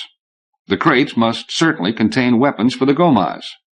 I could see that my chances were poor. If the Gomaz caught me, they'd kill me. If the Triarchy Patrol caught me, they'd seal me into the top floor of the exhibitory. The moonlight was too green and dim to see by. I sat in the tree until daylight. Then I climbed to the ground. The day was overcast and almost as dim as the night, but I noticed a path leading off across the swamp, with timbers laid across the worst spots. Even now I hesitated. Banghart had told me to guard the cargo, and I was deathly afraid of him. I still am. Worse now. But I finally decided to try the path. I walked about 2 hours. I had a few minor adventures, but no real emergencies, and I finally came to dry land. A stone fence ran along the shore. By this time, nothing seemed strange. The path led to a gate, and here a man waited. And this is where the story starts to become insane. I'm not insane, mind you, it's just what happened to me. This man was tall and as handsome as Avatar Gisrod. He wore a white robe, a white turban, a veil of white gauze embroidered with black pearls. He seemed to be expecting me. I said, "Good morning, sir.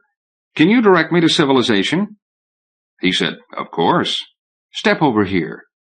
He took me to a tent. "Just wait inside." I said I'd just as soon wait outside in the open. He just pointed into the tent. I went in, and that's all I remember. Handsome must have had put-out gas waiting for me. Gideon Derby heaved a sad sigh. I came back to life in a large bare room. There were no doors or windows. The floor measured 12 paces in one direction, 14.5 in the other. The ceiling was high. I could barely see it. I must have been unconscious for 2 or 3 days. My beard had grown. I was weak and thirsty. There was a chair, a table, a couch, all built of rough timber. But I wasn't overly critical. Derby paused. "What do you think of the story so far?" "I haven't thought. I'm just listening. Offhand, there doesn't seem any relationship between its various phases." Derby could not restrain a grim smile.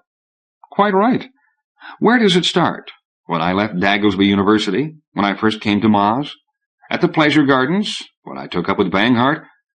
Or has this always been my destiny? This is a most important question." Hetzel said, "Perhaps I lack perceptiveness." Derby showed no impatience. "The point is this. But no, I'll just go on with the story. It's quite absurd, don't you think?" Hetzel refilled the goblets. "There may be a pattern not yet evident to either of us." Derby shrugged to indicate that he cared nothing one way or the other. I looked around the room. Light came from 2 high fixtures. The walls were white plastic. The floor was covered with a gray composition. Across one end of the room was a platform as high as my waist and 4 feet wide, a stage with flush doors at both sides. On the table was a jug. It seemed to hold water, and I drank. The water had an odd flavor, and after a few minutes I was bent over with stomach cramps. I decided that I had been poisoned, and I was ready to die. But I vomited instead, time after time, until I was too weak to vomit any more. Then I crawled to the couch and went to sleep. When I awoke, I felt better. The room looked exactly as before, except that someone had kindly cleaned up the vomit, and on the table beside the jug was a photograph of Handsome. Something nagged at my mind. Was I in the same room? The walls were pale yellow instead of white. I stood up, and I was still hungry and thirsty. On the stage I noticed a tray with bread, cheese, fruit, and a glass mug full of beer. I looked at it for a minute. Maybe it was poisoned like the water. I decided I didn't care. I'd just as soon be poisoned as starve. I picked up the bread and cheese. It was rubber. The beer was some sort of gel. At the bottom of the mug I found a photograph of a man winking at me.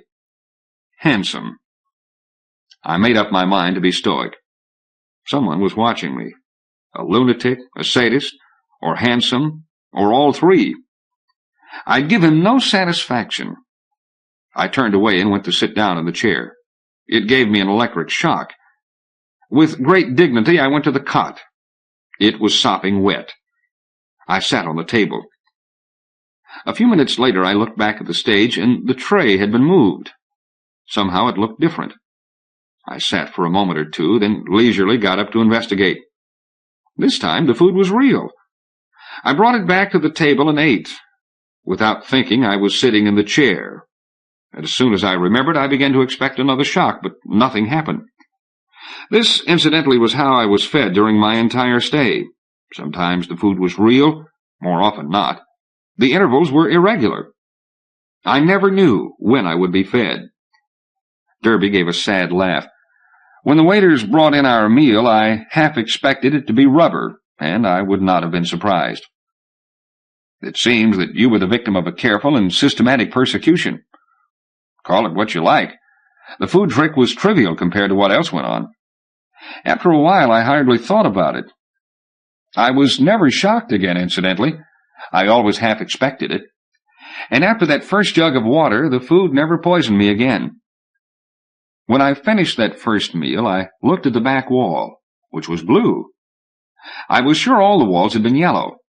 I began to wonder if I were insane after all. The walls kept changing colors, never when I looked at them. White, green, yellow, blue, occasionally brown or gray. I learned to dislike brown and gray because they usually, not always, meant that something unpleasant was about to happen. A very strange proceeding, mused Hetzel. Perhaps some sort of experiment? That's what I thought at first. I changed my mind. The first few days nothing much happened, except the rubber food and the walls changing color. Once, when I lay on the cot, it tossed me out. Another time, the chair collapsed. Occasionally, I'd hear small noises behind my back, noises very near, a footstep, a whisper, a giggle. Then there was Handsome. One day the walls turned gray. When I noticed the stage, I saw that a doorway had opened at the back to show a long hall. At the far end, a man appeared. He wore old Shalko costume, tight breeches of white velvet, a pink and blue jacket with gold tassels, a ruffled cravat. He was a tall, strong man, very stately in his manner, very handsome. He came to the edge of the stage and looked toward me. Not at me, but toward me, with a peculiar expression I can't describe, amused, bored, supercilious. He said, "You're making yourself quite comfortable. Too comfortable. We'll see to that." I called out, "Why are you keeping me here? I've done nothing to you." He paid no attention. He said, "You must think more intently." I said, "I've been thinking about everything there is to think about." Again, he paid no attention. Perhaps you're lonely. Perhaps you'd like some company. Well, why not? And out on the stage ran a dozen beasts, like weasels, with spiked tails and long fangs and prongs growing from their elbows. They ran at me, squealing and hissing. I climbed up on the table and kicked them back when they jumped. Handsome watched from the doorway with an absolutely quiet expression, not even smiling. 2 or 3 times the weasels almost had me. Then they gave up and began to roam the room. When one came close, I jumped on it and crushed it to the floor, and I finally killed them all. Handsome had gone away long ago. I piled the dead things in a corner and went to look at the doorway where he had stood. The wall seemed solid, so here was another mystery. Although now mysteries were simply ordinary events, a way of life, so to speak. Still, if Handsome wanted me to think, he had his way with me, because I did little else. I wondered why he worked such elaborate pranks. Revenge? Except for my sad little smuggling exploit, I had lived a blameless life. An experiment with my sanity. They could have proceeded much more harshly. Mistaken identity? Possibly. Or perhaps I was in the hands of some mad prankster who enjoyed practical jokes. Nothing seemed reasonable. And did you see Handsome again? I did indeed. And the back wall turned gray before every time, although sometimes it turned gray and Handsome never appeared. But other things happened, silly, strange things. One day I heard a fanfare, then music, and a troop of trained birds ran out on the stage. They danced and ran in circles and jumped over each other and marched back and forth. Then they all turned somersaults off the stage. The music became a caterwauling, blatting and clanging and thumping. Then it stopped. I heard a girl giggling, and then there was silence. The girl sounded like Eliano, even though I knew this to be impossible. Then I thought, impossible? Nothing was impossible. About an hour later, the lights went out, and the room was pitch dark. A minute or 2 passed. Then a tremendous green flash filled the room, and a clap of noise. I was startled and almost fell out of the cot. I lay in the dark, expecting another flash. But after 5 minutes, the usual lights turned on. A jailer began to appear in the room, a creature half man and half woman. His right side was masculine, his left side was female. I'll call it a he, never spoke, and I never spoke. He'd walk around the room, look here and there, wink and grimace, perform some silly caper, and go.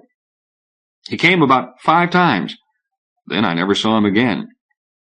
But one time I awoke and found 3 naked girls crawling around the room on their hands and knees. When they saw I was awake, they ran out of the room. One of them was Eliano, I think. I'm not sure. About this time my meals began to appear in articles of the most extraordinary shape and size. A tiny bowl with an enormous lopsided spoon. A 10-gallon kettle twisted into a half-spiral, with a bit of cheese at the bottom. Tangles of tubes and bulbs in which I was served my drink. A tray 1/2 inch across and 3 feet long holding 3 peas. I found these amusing rather than otherwise, though I never had enough to eat. The lights went out a second time, and I lay on the couch waiting for another flash of green light. But this time the ceiling billowed with luminous gas. It dissipated, and there was a view out over my old home at Thrope. It changed to other landscapes of the neighborhood, and then others that I couldn't recognize. All these pictures were distorted. They all shuddered and quivered and crawled. My own face appeared, then the top of my head. 2 hands cut away my scalp with a saw, and there was my brain. A tiny naked girl appeared. I think it was Eliano. She climbed over the rim of the skull and ran back and forth across the brain. Eliano ran away. The picture changed and became a calm, stern face. Handsome. Mind you, this was not a dream. My dreams during this time were havens of normality. The lights went on. I sat up on the couch and yawned and stretched, as if I were accustomed to such visions. I'd now decided that Handsome was deliberately trying to drive me insane. I still think so. Hetzel made a gesture that might have signified almost anything. Derby turned on him with a resentful scowl. Other incidents occurred. The sounds behind me, whispers and giggles. About every third day, the lights would gradually go dim, and I'd start to wonder why I couldn't see. Was I going blind? Then they'd play music, a simple tune that would meander through all kinds of meaningless phrases and never resolve, or go through 100 repetitions. And, of course, Handsome. He came twice more to the doorway that opened on the stage, and once I turned around, and there he stood in the room with me. He wore a different costume, a suit of silver scales, a silver morion with cusps across his cheeks, a nasal protecting his nose, and 3 silver spikes at his forehead. He spoke to me. "Hello, Gideon Derby." I said, "So you know my name?" "Of course I know your name." "I thought you might be making a mistake." "I never make mistakes." "Then why are you keeping me here?" "Because I choose to do so." He went to the table. "This must be your breakfast. Are you hungry?" He took the lid off the pot, and there was the contents of my commode, or somebody else's commode. When I looked down, he turned the pot over my head, then left by the door at the side of the stage. I cleaned myself up as well as I could, and went to sit on the couch. Presently I became drowsy and fell asleep, and when I woke up, I was in a new and different place, a bench outside a building of iron and glass, which I saw to be the Mars Space Depot. I sat for a few minutes gathering my wits. Could it be that I was free? No one paid any attention to me. I checked my pockets and my pouch. There was nothing but few coins and a zap gun. No papers. A guard came up to me and asked what I was up to. I told him I was waiting for a ship. He asked for identification. I said I'd lost my papers. In that case, I'd have to get new papers from the G&T Triarch. Luckily for me, so he said, the session was just starting, and he set me off along the avenue to the Triskelion. I went into the lobby. A big red-faced official asked what I wanted. I said I must see the G&T Triarch on urgent business. He took me into a chamber with 3 desks. There were 3 gomas ahead of me. The security officer led me to one of the desks and said, "This man claims urgent business with you." To me, he said, "This is Sir Esteban Tristo. State your business." But I couldn't state anything because this was Handsome. He looked at me, and I looked at him. Then I just turned and walked away, too confused even to talk. Behind me I heard zaps going off. I looked around. Handsome had dropped behind his desk, and there was a great deal of shouting. I saw that 2 of the gomas were on the floor. The official made a dive for me, but I knocked him down and ran out the side door. I had nowhere to go, so I ran across the plaza and sat down on the bench, and there you found me. I see now that I was wrong running away. I should have stayed and told the truth. Mind search would have proved me out. Of course, they might have shot me first and asked questions later. Maybe I acted correctly. "Not really," said Hetzel. "You should have continued down to Dogtown. Far Dogtown, that is. Sitting in the plaza, you're a fair game for Captain Baugh. Even a confused pseudo-lunatic should know better than to pose invitingly before the exhibitory. Why did you stop there?" Derby's face became dark and sullen. "I don't know. I saw a bench and I sat down. Must I explain everything?" Hetzel ignored the question. "You suffered a perplexing experience, at least from your point of view. Sir Esteban is definitely handsome? I'd know his face among 10,000. And he recognized you?" "He said nothing. His face showed nothing, but he must have recognized me." Chapter 6. Hetzel went to the window and stood looking out over the plaza. Derby slumped back in his chair and stared morosely down into the goblet. Hetzel turned back to Derby. "You are still carrying the zap gun?" Derby brought it forth. Hetzel examined the charge meter, slid out the power cell, examined the meter once more. "It shows a charge, but the cell is dead. The meter has been jammed." He tossed the gun aside. "I assumed that you were meant to be captured. Some element of the plan went wrong. You escaped, or were allowed to escape." Derby frowned. "So what do I do now?" "Send a message to your father. Ask him to send out legal aid and a G&T marshal as quickly as possible. Then don't stir from the premises of the Baranian, or you'll be subject to the jurisdiction of the Triskelion. If you were put on trial now, your chances would be poor. Mind search would prove that I'm telling the truth, Derby muttered. Mind search would prove that you subscribe to a maniac's dream in which Sir Esteban Tristo is your persecutor. You would be declared criminally insane and guilty of murder. Derby growled. Either way, I lose. You don't have a chance, unless you can corroborate your story. Very well, you're an effectuator. Effect an investigation. Hetzel reflected a moment. I have other commitments. There might be a conflict of interest. Still, on the other hand, I might be able to sell the same work twice, which is all to the good. I presume you intend to pay me? Derby looked up with a rather unpleasant sneer. With what? I don't have a zinc. Note. Zinc, a coin representative of a man-minute, the 100th part of an SLU. G in time is based on the standard day of Earth, subdivided into 24 hours after ancient tradition.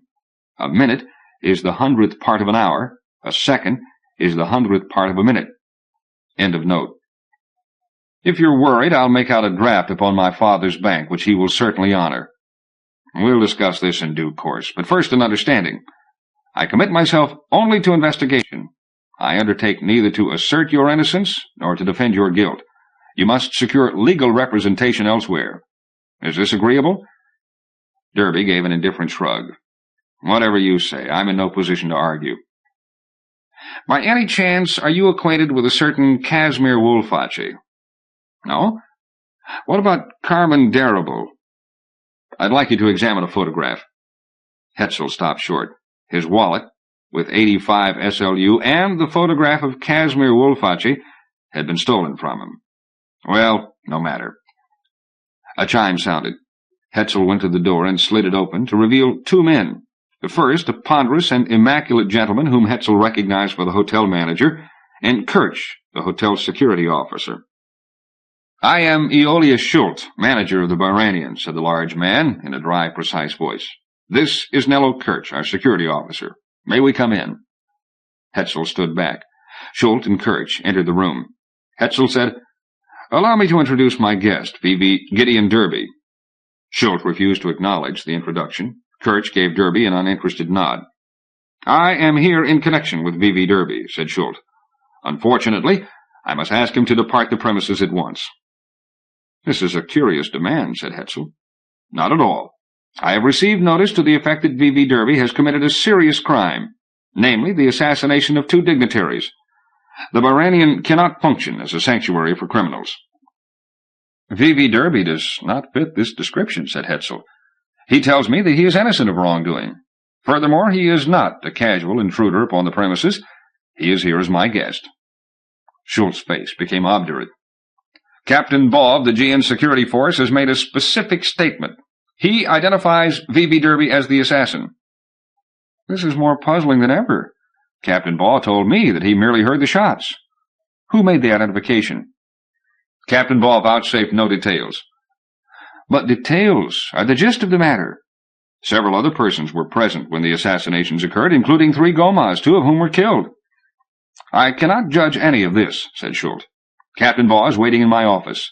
He insists that I expel V.V. Derby into his custody.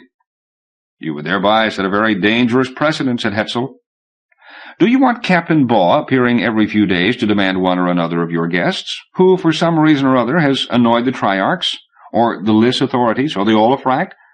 They have equal rights, and equivalent to Captain Baugh. Kirch said, V.V. Hetzel is quite right on this score. Schultz pursed his lips. Naturally, I want nothing of the sort. Still, my responsibility extends only to patrons of the hotel. I have already pointed out that V.V. Derby is my guest. He is not registered as such. That is irrelevant. I have rented a suite of rooms, not a single occupancy. I have the right to entertain as many guests as I wish. Now, there is another point that you have not considered.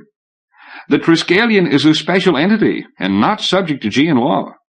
The Barranian Hotel is very definitely subject to Gian law. V.V. Derby has been proved guilty of nothing. If you irresponsibly turn him over to Captain Baugh, and should he thereby suffer harm, you are liable for damages and a punitive fine, perhaps 10 or 20 million SLU. You are treading upon exceedingly thin legal ice. Schultz now exhibited signs of nervousness. He glanced at Kirch, who merely shrugged and turned away. This is all very well, but I still cannot allow myself to harbor an assassin. Who says he is an assassin? Well, Captain Baugh. I suggest that you ask Captain Baugh to assemble his witnesses and his evidence and bring everything here, and then we can decide upon V.V. Derby's guilt or innocence. Even then, you are not obliged to respond. We stand on Gean territory. Yonder is a joint jurisdiction of 3 races, 2 of whom are alien. Under no circumstances can you allow yourself to be intimidated by Captain Baugh. Aeolus Schultz heaved a deep sigh. There is something in what you say. We must always act with due regard for Gean justice. He gave Hetzel a doleful salute and departed, followed by Kirch. After several moments, Derby spoke. So, I'm a prisoner at the Byranian. Until you prove yourself innocent. Derby lapsed into mulish silence. 15 minutes passed. The telephone chimed. Hetzel touched the audio button. The screen lit up to display the tea-rose delicacy of Sir Esteban's blonde receptionist. Hetzel speaking. This is the office of the Gean Triarch. Sir Esteban Tristo regrets that he was unable to meet with you earlier today. However, he is free now, and requests that you call at his office. Now? If it is convenient. Hetzel reflected a moment. Please connect me with Sir Esteban. Just a minute, sir. Will you be good enough to press your video button? When Sir Esteban comes on. Very good, sir. The screen brightened to show a keen-featured face. Derby came forward and stared intently at the image. He nodded to Hetzel. That's handsome. Hetzel touched the video button. Sir Esteban said, You are V.V. Miro Hetzel, who called at the Triskelion earlier today? Quite correct, sir. I would be pleased to see you now, if you are at liberty. That is kind of you. However, another matter must be taken into consideration. You refer to Gideon Derby? Hetzel nodded. I would like to call on you, but I do not care to be seized as soon as I leave the Byranian and held on some trumped-up charge. If this is to be the case, I would prefer that you came here to see me. Sir Esteban smiled a wintry smile. Let me check with the Commandant. The screen went blank. Hetzel switched off the audio and looked at Derby. So that's handsome. Derby nodded. His hair is different. He wears it more formally. What of his voice? Derby hesitated. It's somewhat different. Considerably different, in fact. Has it occurred to you that on the 2 occasions you saw Handsome at close hand, he wore first a veil, and then a morion that concealed a good part of his face? On the other occasions he stood in a doorway in a section of wall where no doorway existed. What are you suggesting? That your experience of Handsome, for the most part, was a projected image, and that the voice might or might not have been his own. Derby scowled. So that Handsome wasn't out there at all. It seems that diligent efforts were made to arouse your antagonism against Sir Esteban. Derby laughed. Then they bring me here to the Triskelion, give me a dead zap, and show me Sir Esteban. Why all this? 2 Triarchs were killed, an Olafrak and a Liss. It would be more difficult to arouse animosity against these 2. Derby shook his head. I don't understand it. I don't understand it either, said Hetzel. You call him Handsome. I call him Casimir Wolface. Sir Esteban returned to the screen. Hetzel restored the sound. I have conferred with Captain Baugh, said Sir Esteban. Understandably, he is anxious for information. All of us share this anxiety, including Gideon Derby. For instance, he would like to know why you turned a pot of ordure over his head. Sir Esteban Tristo raised his eyebrows. He reached out and made an adjustment on the clarity control. I don't believe I heard your remarks correctly. No matter, said Hetzel. I only want your assurance that if I leave the hotel, I won't be subjected to inconvenience. If you transgress our laws, or if you have done so, you will face the ordinary consequences. However, Captain Baugh tells me that, to the best of his knowledge, you have committed no such acts. I then have your explicit assurance that I will not be arrested? Not unless you commit a crime. Very well, said Hetzel. I'll risk it. Chapter 7. Hetzel set off across the plaza toward the murky outline of the Triskelion. He observed no persons in the blue and green uniform of the G& Security Patrol, and when he arrived at the Triskelion, the officer on duty paid him no extraordinary attention. Captain Baugh was not in evidence. Hetzel approached the G& section of the reception desk. The Liss and Olafrak sides of the triangle, as usual, were vacant. V.V. Kilo, who was on duty alone, directed Hetzel to a door across the lobby. Hetzel entered an antechamber where Sir Esteban's pretty blonde receptionist sat at a desk. The telephone image failed to do justice to the girl. Her coloring, thought Hetzel, was exquisite. Pale blonde hair like winter's sunlight, flower-petal skin, features delicate, almost over-refined, as if she derived from generations of aesthetes and aristocrats. For Hetzel's taste, she was perhaps too sensitive, too fastidious and meticulous, and perhaps humorless as well. Nevertheless, she added a great deal of tone to Sir Esteban's office. "V.V. Hetzel, this way, please." Sir Esteban arose from his desk to meet Hetzel, a man tall and stern, but undeniably handsome. He was, thought Hetzel, older than Casimir Wolface.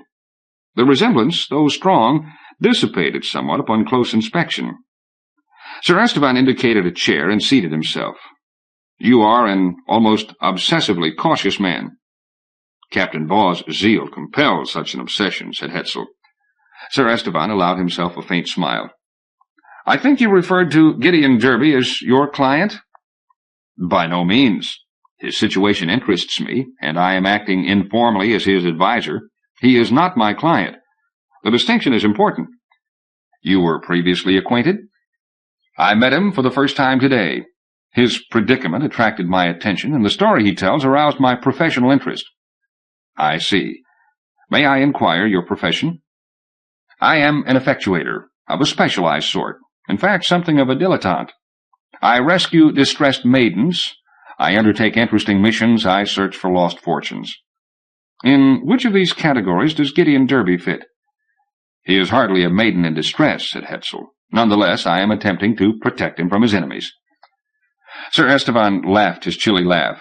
"And who protects the enemies against Gideon Derby?" "I wish to discuss this matter with you. First, do you believe Gideon Derby to be the assassin?" "I see no other possibility, nor does Captain Baugh.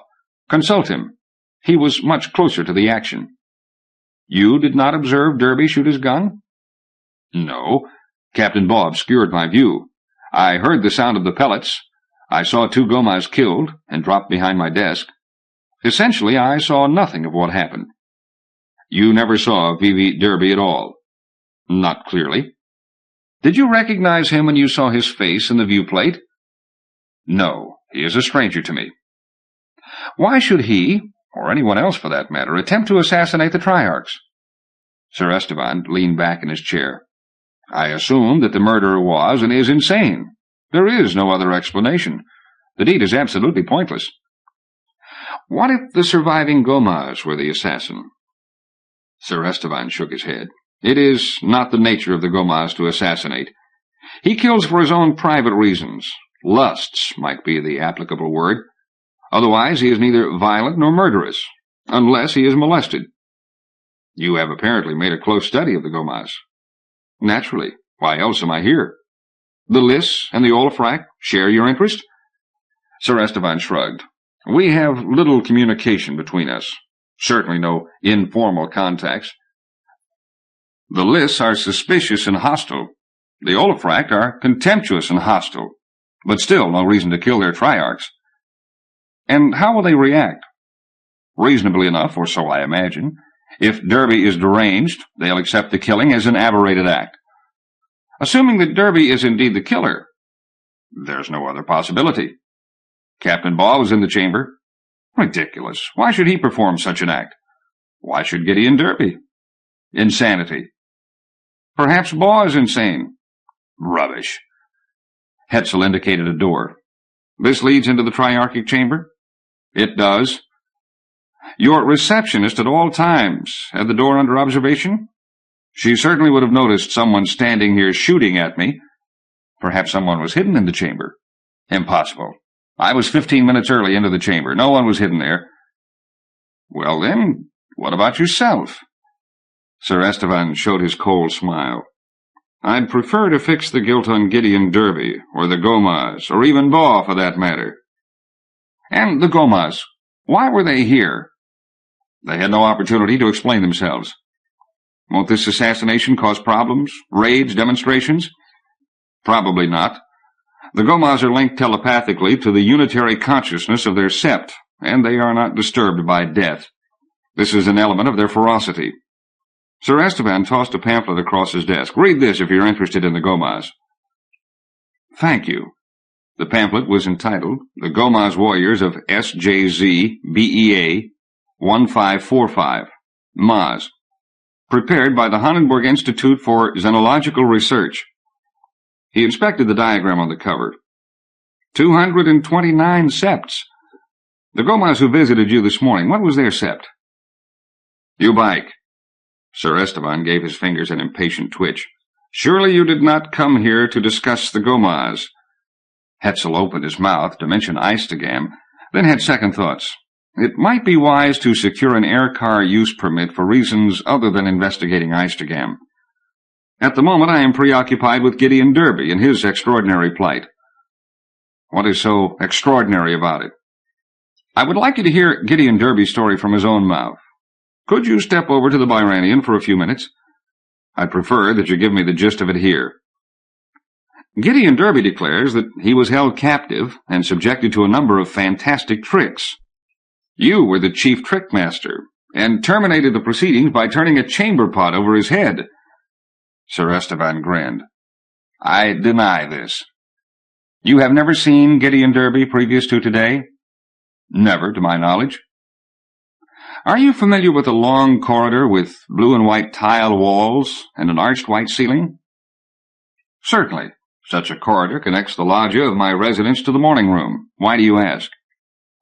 "This hall figures in Gideon Derby's account, and it tends to authenticate his story." Sir Esteban considered. "If Derby is innocent, then either I or Captain Baugh must be guilty of murder, or conceivably my secretary, Zaressa. If your imagination can cope with the image of her standing in that doorway and gunning down Aldiss and Olafract and 2 Gomas. If Derby is innocent, then you, Captain Baugh, Zaressa, or the Gomas must be guilty. I agree to this." "It would be most tiresome," said Sir Esteban, "especially since the Gomas must be removed from the list. Far better that an addle-brained zealot be declared the assassin, whether he is guilty, as I believe him to be, or not." "Derby might concede this point of view," said Hetzel, "if he were granted safe conduct away from Maz, and recompensed for his inconvenience. At the moment he is annoyed, unhappy, and he is anxious to bring the facts to light." "This, of course, is his option. How does he propose to perform the illumination?" "The Gomas was present. Why not question him?" Sir Esteban leaned back in his chair and pondered. "Gomas make poor witnesses. They are unresponsive, contemptuously unresponsive, I should say, to our laws and customs. They will say what they wish to say and no more.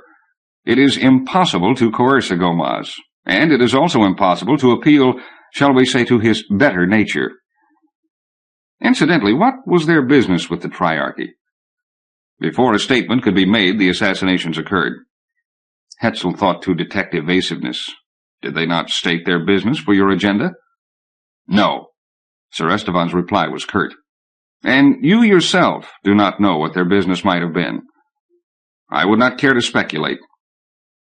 "From Derby's point of view, the surviving Gomas is a prime witness. It would seem that if a Gomas testified at all, he would speak the truth."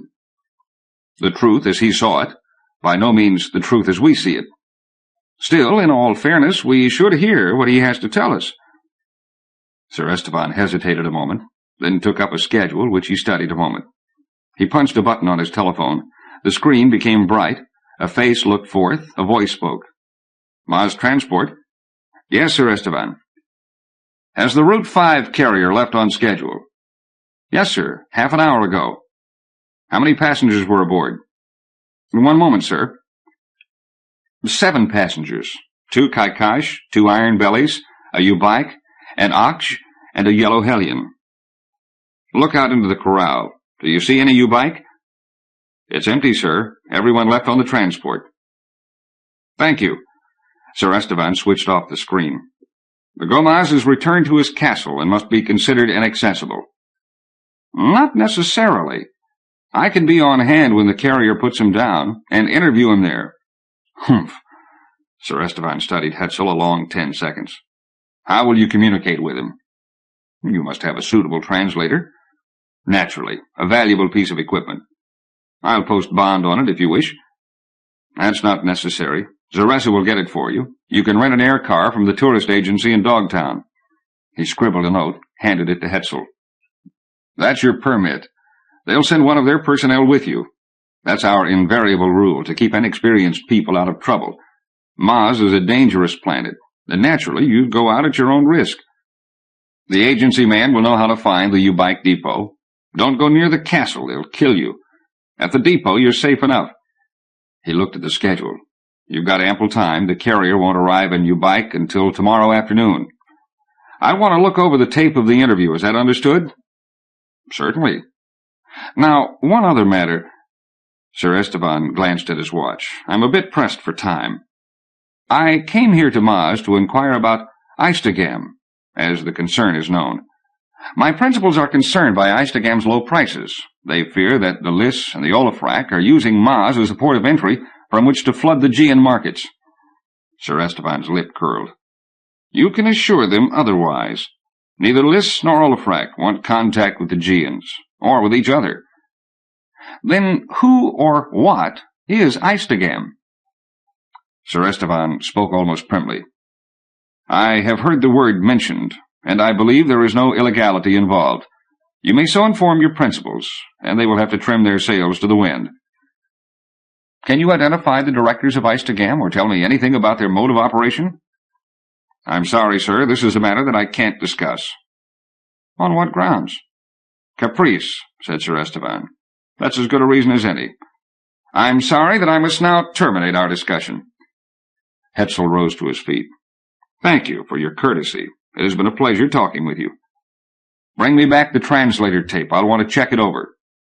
I'll be sure to do so. Captain Baugh stood 3 inches taller than Hetzel. His shoulders, chest, and abdomen bulged with muscle. His round, flat face was cold and wary. He rose briskly to his feet when Hetzel entered his office and stood sternly erect during the period of the interview. You are Captain Baugh, I believe. I am he. Sir Esteban suggested that I consult you in order to clarify exactly what happened this morning. Very good, then, consult away. You were present when the killings occurred? I was indeed. What was the precise sequence of events? I brought in a man named Gideon Derby, who claimed urgent business with Sir Esteban. As I stepped forward to attract Sir Esteban's attention, he produced a gun and opened fire. You saw him shoot the gun? He stood behind me, from where the shots originated. What of the Gomez? They stood behind you as well. Gomez are not allowed to carry guns. Assume that through some unusual circumstance, one of the Gomez did in fact carry a gun. What then? First, he would not kill in cold blood. Second, he would not kill his fellows. Third, he would not depart without making a thorough job of it. What happened to the weapon? I have no information in this regard. You must put the question to Gideon Derby. As a matter of fact, I have done so. Somewhat to his surprise, he did find a gun in his pocket. The cells were discharged, and the contacts were corroded. The gun has not been fired for months. What do you say to that? In a voice of long-suffering patience, Captain Baugh replied, Sir, it is not my place to argue with you. Ask your questions of fact. I will respond as well as I can. You state that you did not actually see the gun being fired. Baugh lowered his eyelids, and his eyes became such narrow lines of leaden gristle that Hetzel wondered how he could see. I will merely assert, sir, that the shots came from the vicinity of Gideon Derby. I glimpsed the action from the corner of my eye. I was somewhat preoccupied with the Gomez, who had become restless and upset. Why did you not immediately rush forth and capture Gideon Derby? My first duty was to Sir Esteban. I assured myself that he was not seriously hurt, and had a brief discussion with him. Then, when I went to seek V.V. Derby, he was nowhere to be seen. I assumed that he had taken himself to far Dogtown, where we lacked jurisdiction. You might have caught him had you hurried. Perhaps so, sir. But there was no basis on which I might have arrested him, and this was the subject of my discussion with Sir Esteban. Derby's shots killed Aldiss in Liss territory, and Olafrak in Olafrak territory, and no one has bothered to pass a law against killing Gomaz. The shoe is on the other foot. We have no formal extradition procedures with either Liss or Olafrak, nor have they as yet made any representations to us. All this seems highly abstract, said Hetzel. I would expect that when you observe a man killing 2 triarchs, you would capture him first and worry about charges later. Baugh condescended a small smile. This procedure might be feasible within the reach. You do not understand how carefully we must deal with the Liss and the Olafrak. We adhere to the exact letter of our contract. They do the same with us. Only in this way can we accommodate each other. So then, what is Derby's status as of this moment? We have issued a complaint of misdemeanor against Gideon Derby, asserting that he fired weapons during official proceedings of the Triarchy and disrupted the session. This is not the statement you made to Aeolia Schult at the Byranian. At the Byranian I have no official status. I can use unofficial language and perform unofficial acts, such as laying hold of Derby and dragging him out on the plaza to where I could arrest him. On misdemeanor charges? Exactly. What is the penalty for such an offense? He must be adjudged. By whom? In connection with small crimes, I generally act as magistrate. And how do you adjudge Gideon Derby? Guilty. And his penalty? Captain Baugh's thinking had not proceeded so far. I must consult the statutes. Why not do so now? I will pay the fine. Captain Baugh made a brusque gesture. If you think to pay some trifling sum in Gideon Derby's name and win him away free and guiltless, you are mistaken. You have done this much yourself. Captain Baugh's mouth became a loose O of indignant astonishment. How so? You have tried and adjudged him of firing shots in the Triarchy chamber and found him guilty. Regardless of his guilt or innocence, a man may not be twice held to account for the same charges. Captain Baugh's face began to turn pink. He spoke in a heavy voice. This interpretation will not carry weight, I assure you. I thought not, said Hetzel. There may be an additional charge, such as felonious attack upon the life of Sir Esteban Fristo. How can this be? Only 4 shots were fired, and 4 individuals were killed. This remark was a casual essay. Hetzel had no notion whatever as to how many shots had been fired. The number of shots fired is not germane, said Baugh laboriously. Gideon Derby must surrender himself at once, or seriously compromise his position. I will tell him so, said Hetzel, and I thank you for your courtesy. But one more matter puzzles me. I identified the Gomaz as Kaikash. Kaikash? Nonsense. They were Ubike. Kaikash wear a peaked helmet and black leggings, and they smell different. I can't read the smell so that I know what they mean, but I can tell a Kaikash from a Ubike. What did they want from the Triarchs? The matter lies beyond my province. But you know? Of course I know. It's my business to know everything. Sir Esteban declared that you would answer all questions freely. In my opinion, Sir Esteban is far too liberal. There is no reason why we should explain official business to every astounded tourist. I will say this much. The Ubike consider themselves an elite. They led all the septs in the Great War, and now they hold themselves first among the Gomaz, and they are always first to complain of any and every fancied encroachment. I would consider Eistegam more than an encroachment, said Hetzel. No reasonable man could say otherwise. Captain Baugh looked off across the room. In this regard there can be no discussion. It is foolish to ignore a notorious reality, said Hetzel. Not all that notorious, grumbled Captain Baugh. A trivial matter, really. Then why should the Ubike come here to complain? I don't know, and I don't care, roared Captain Baugh. I can talk no more today. Thank you, Captain Baugh. Chapter 8. Hetzel found Gideon Derby sitting on a hummock of purple-black moss in that corner of the garden overlooking Dogtown. He seemed morose and preoccupied, and when Hetzel approached, he turned a resentful glance over his shoulder. Gideon Derby, thought Hetzel, was not a likable man. Still, he must be excused a certain degree of peevishness. After similar treatment, Hetzel might also become misanthropic. Derby asked, "Well, did you see Sir Esteban?" "Yes." "He told me nothing we don't already know. I also spoke to Captain Baugh, who seems somewhat uncertain. He tells me that the deed for which you are held liable is a simple misdemeanor. The triarchs have never established a mutually binding legal code. No one trusts anyone else, and each party enforces its own laws upon its own subjects. Gean interest in the missiles that killed the Liss and the Olifract ends as soon as those missiles cross the lines of jurisdiction. Killing Gomaz is not yet illegal. Hence, even had you shot the gun, your offense is a simple disorderly conduct. This is the theory. In effect, Sir Esteban might informally extradite you to the Liss or the Olifract, though this I somehow doubt. He is a complex man, a puzzling man. He seems very confident." Derby gave an inarticulate growl. "They purposely allowed me to escape, because they couldn't risk a public trial with mind-search evidence." "I'm sure of nothing," said Hetzel. "Sir Esteban tells me that there is a long blue-and-white tiled hall in his residence. Someone photographed him walking along this hall and adapted the film to your situation. I neglected to ask who might have so filmed him." "And when he turned the pot over my head, that was also a photograph?" "That might not have been Sir Esteban. In fact, almost certainly it was Casimir Wolfachi." Derby rose to his feet and stood rubbing his chin. "If my offense is just simple misdemeanor, why not go over to the Triskelion and pay a fee?" "It's not quite that simple. Captain Baugh comprises the whole legal system in himself. He might sentence you to 30 lashes, or 18 years in the exhibitory, or expulsion into Liss territory. You had better remain at the Byranian until you have legal counsel and a Gean marshal on the job."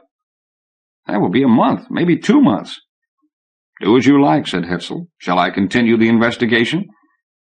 "I suppose you might as well. If you turn yourself in, I'm going to stop. I can't collect money from a dead man." Derby only grunted. Hetzel drew a deep breath and went on. "We've only scratched the surface of this case. Right now, at least, several matters seem important. Where is Banghart? Where is Casimir Wolfachi? Where were you confined? Is your case linked with Eistegam? If so, how?" "Don't ask me," said Derby. "I'm just the turkey. Does Banghart have other names, or a Gean index by which he might be traced?" "Not to my knowledge." "What does he look like?" Derby scratched his chin. "He's older than I, stocky, with a square face and black hair. He doesn't seem particularly impressive until he gives you orders and looks at you. He's cold inside. He likes to dress well. In fact, he's something of a dandy. He spoke once or twice of a place called Falorn." "Falorn is a world on the other side of the Reach. Anything else?" "He had a strange way of singing. I can't quite describe it. As if singing 2 tunes at once. A kind of counterpoint." "I can't think of much else." "Very good. Now, you were put down on a swampy island. Do you remember the weather?" "It was just an ordinary clear night." "Could you see stars?" "Not distinctly. The air blurs them out, and the moon was stark full, which concealed even more stars." "How high did the moon rise above the horizon? In other words, what was its maximum height in degrees?" Derby shrugged peevishly. "I hardly noticed. I wasn't concerned with astronomical observations. Let me think. I don't believe it went higher than about 45 degrees, halfway up the sky. Don't ask me about the sun, because I didn't notice. In fact, I hardly saw it." "Very well, but you noticed where the sun rose." Derby allowed himself a sour smile. "In the east." "And the east is correct. Now then, on the night previously, did the moon climb the northern sky or the southern sky?" "The southern sky. But what difference does all this make?" "Any information might be useful. In the room where you were held, did you notice any indication of the passing days, any difference between night and day?" "No." "But you think you were held prisoner 2 or 3 months?" "About that. I don't really know." "You never heard sounds outside your room? Conversation?" "Nothing. Never." "If you think of anything," said Hetzel, "make a note of it." Derby started to speak, then held his tongue. Hetzel watched him a moment. Perhaps his adventure had, for a fact, distorted his thinking processes. His perceptions must have been honed. He would experience events in terms of contrasts and extremes. All colors would seem saturated. All voices would ring with both truth and duplicity. All acts would seem pregnant with mysterious symbolism. In a certain sense, Derby must be regarded as irresponsible. Hetzel spoke in an even voice. "Remember, do not leave the grounds of the hotel. In fact, you would be wise to stay indoors." Derby's reply confirmed his suspicions. "Wisdom doesn't work as well as you might imagine." "Everything else works much worse," said Hetzel. "I have some business in Dogtown, and I'll be gone for an hour or two, or perhaps the rest of the afternoon. I suggest first that you radiogram your father, then sit quietly somewhere. Talk to the tourist, relax, sleep. Above all, don't do anything to get yourself kicked out of a hotel." From the rear of the Byranian Hotel, a flight of rock-melt steps zigzagged down the face of a sandstone bluff to join the road connecting the space depot and far Dogtown. Hetzel had not yet visited this district southeast of Dogtown proper, in Gomaz territory, and outside the Gean Reach. This was the Dogtown of popular imagination, the so-called City of Nameless Men. Every other building appeared to be an inn of greater or lesser pretension, each stridently asserting its vitality with a sign or a standard, painted, sometimes crudely, sometimes artfully, in colors that gave zest to structures built of drab stone from the bluff, or planks of local wormwood, or slabs sawed from burls. The time was now late afternoon.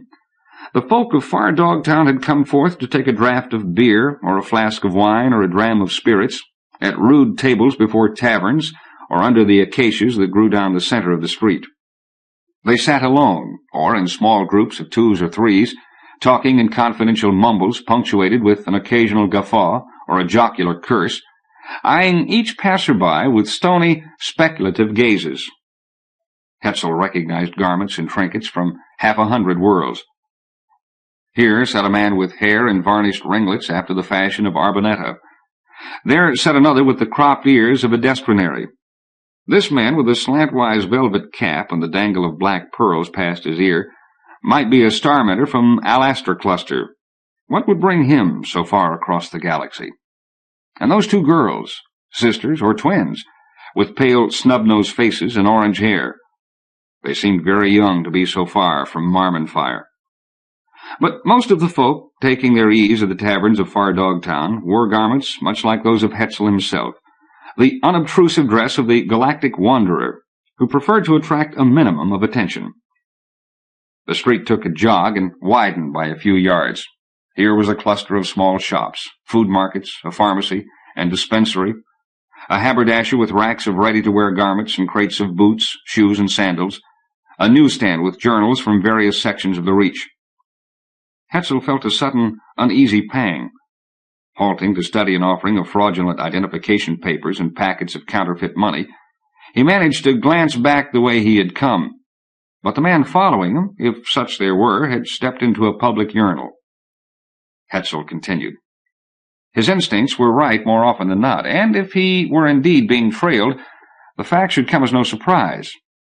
Hetzel was none the less displeased. To be followed elsewhere in the Reach might indicate simple curiosity. In far Dogtown, such attention might mean death. The road passed under a wooden archway.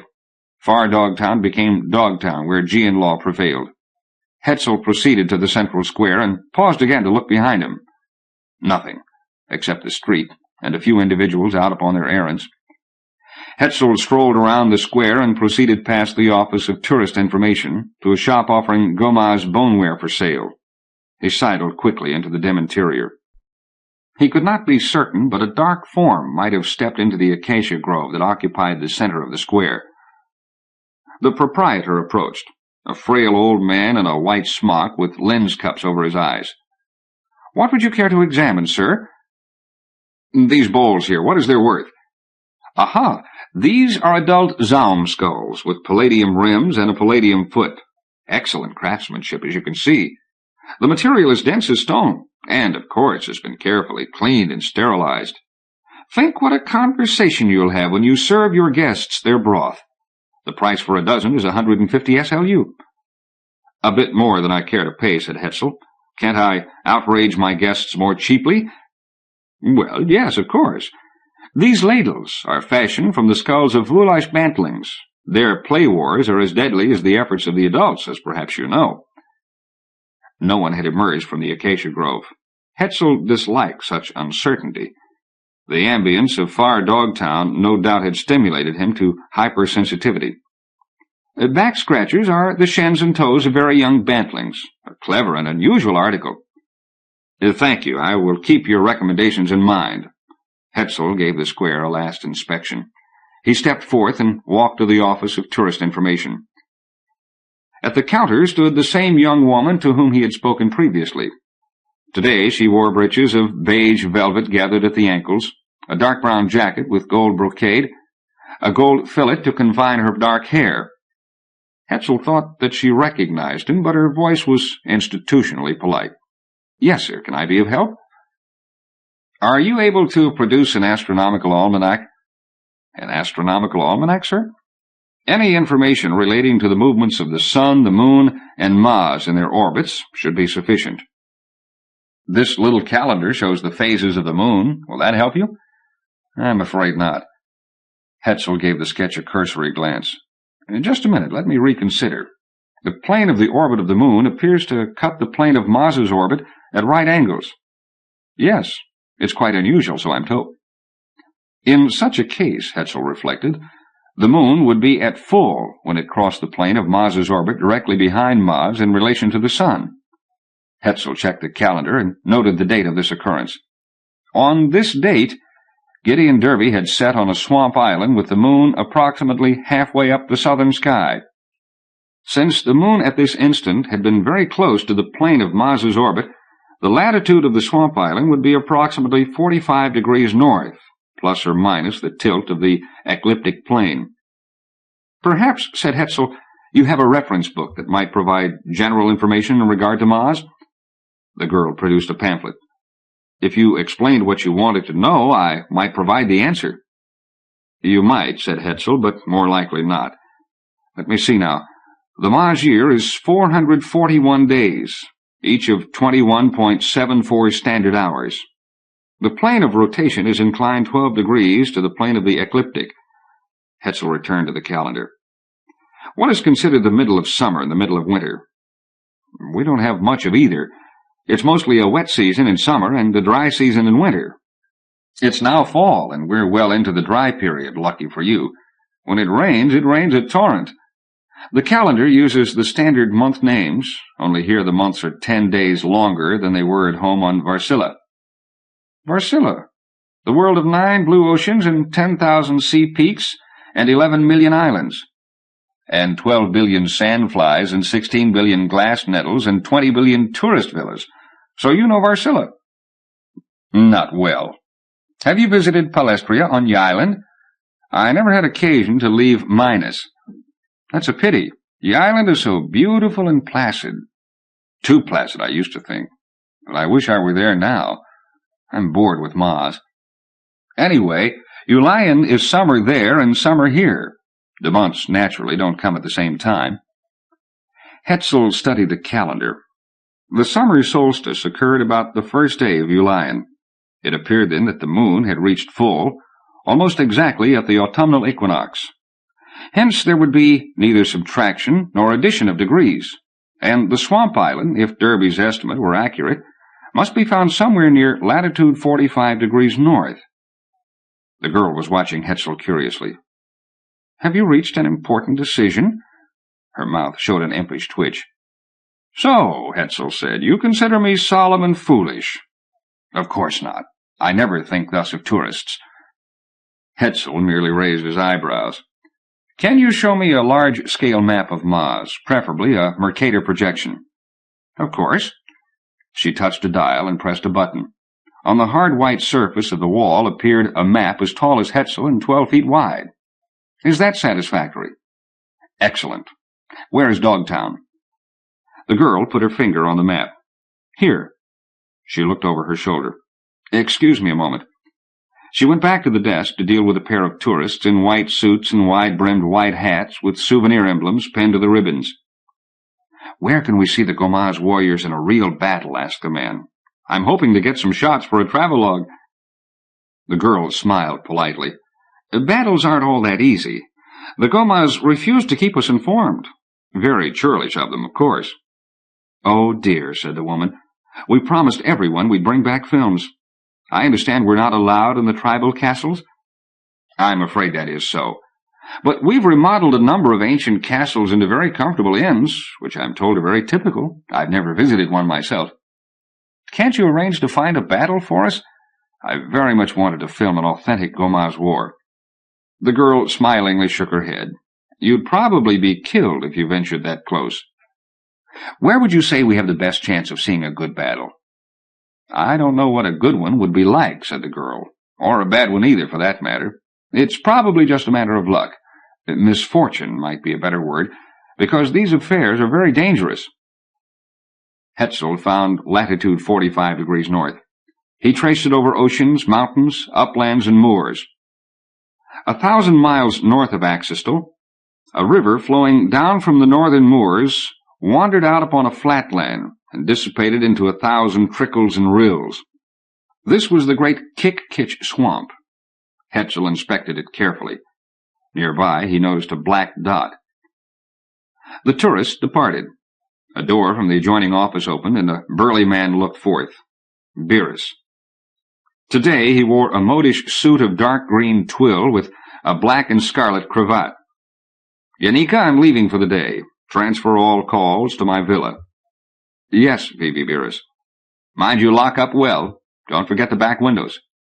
"Yes, V.V. Beerus, I'll be careful." Beerus gave Hetzel a friendly nod, which might or might not have connoted recognition. He retreated into his office, evidently planning to leave by a different exit. Hetzel asked, "What did he call you?" "Yanika." "Is that your name?" "It's short for my girl name, which most people consider rather queer. Ilyano. 2 L's sounded on your side teeth. It's an old Hulak name." "I didn't know the Hulaks settled on Varsilla." "They didn't. My father's name is Reyes. He's part Malian and part White Rastanya. He met my mother on Fanouche and brought her back to Varsilla. She's a quarter Semric, which makes me something of a mongrel. A very healthy-looking mongrel." "Where are you from?" "I was born on old Earth. My name is Miro Hetzel. I am told that I come of decadent stock, because all the enterprising persons long ago immigrated to the stars." "You don't seem decadent. You seem quite ordinary." "I'm sure you intend a compliment." "Of a sort," Yanika laughed. "Did you find what you were looking for?"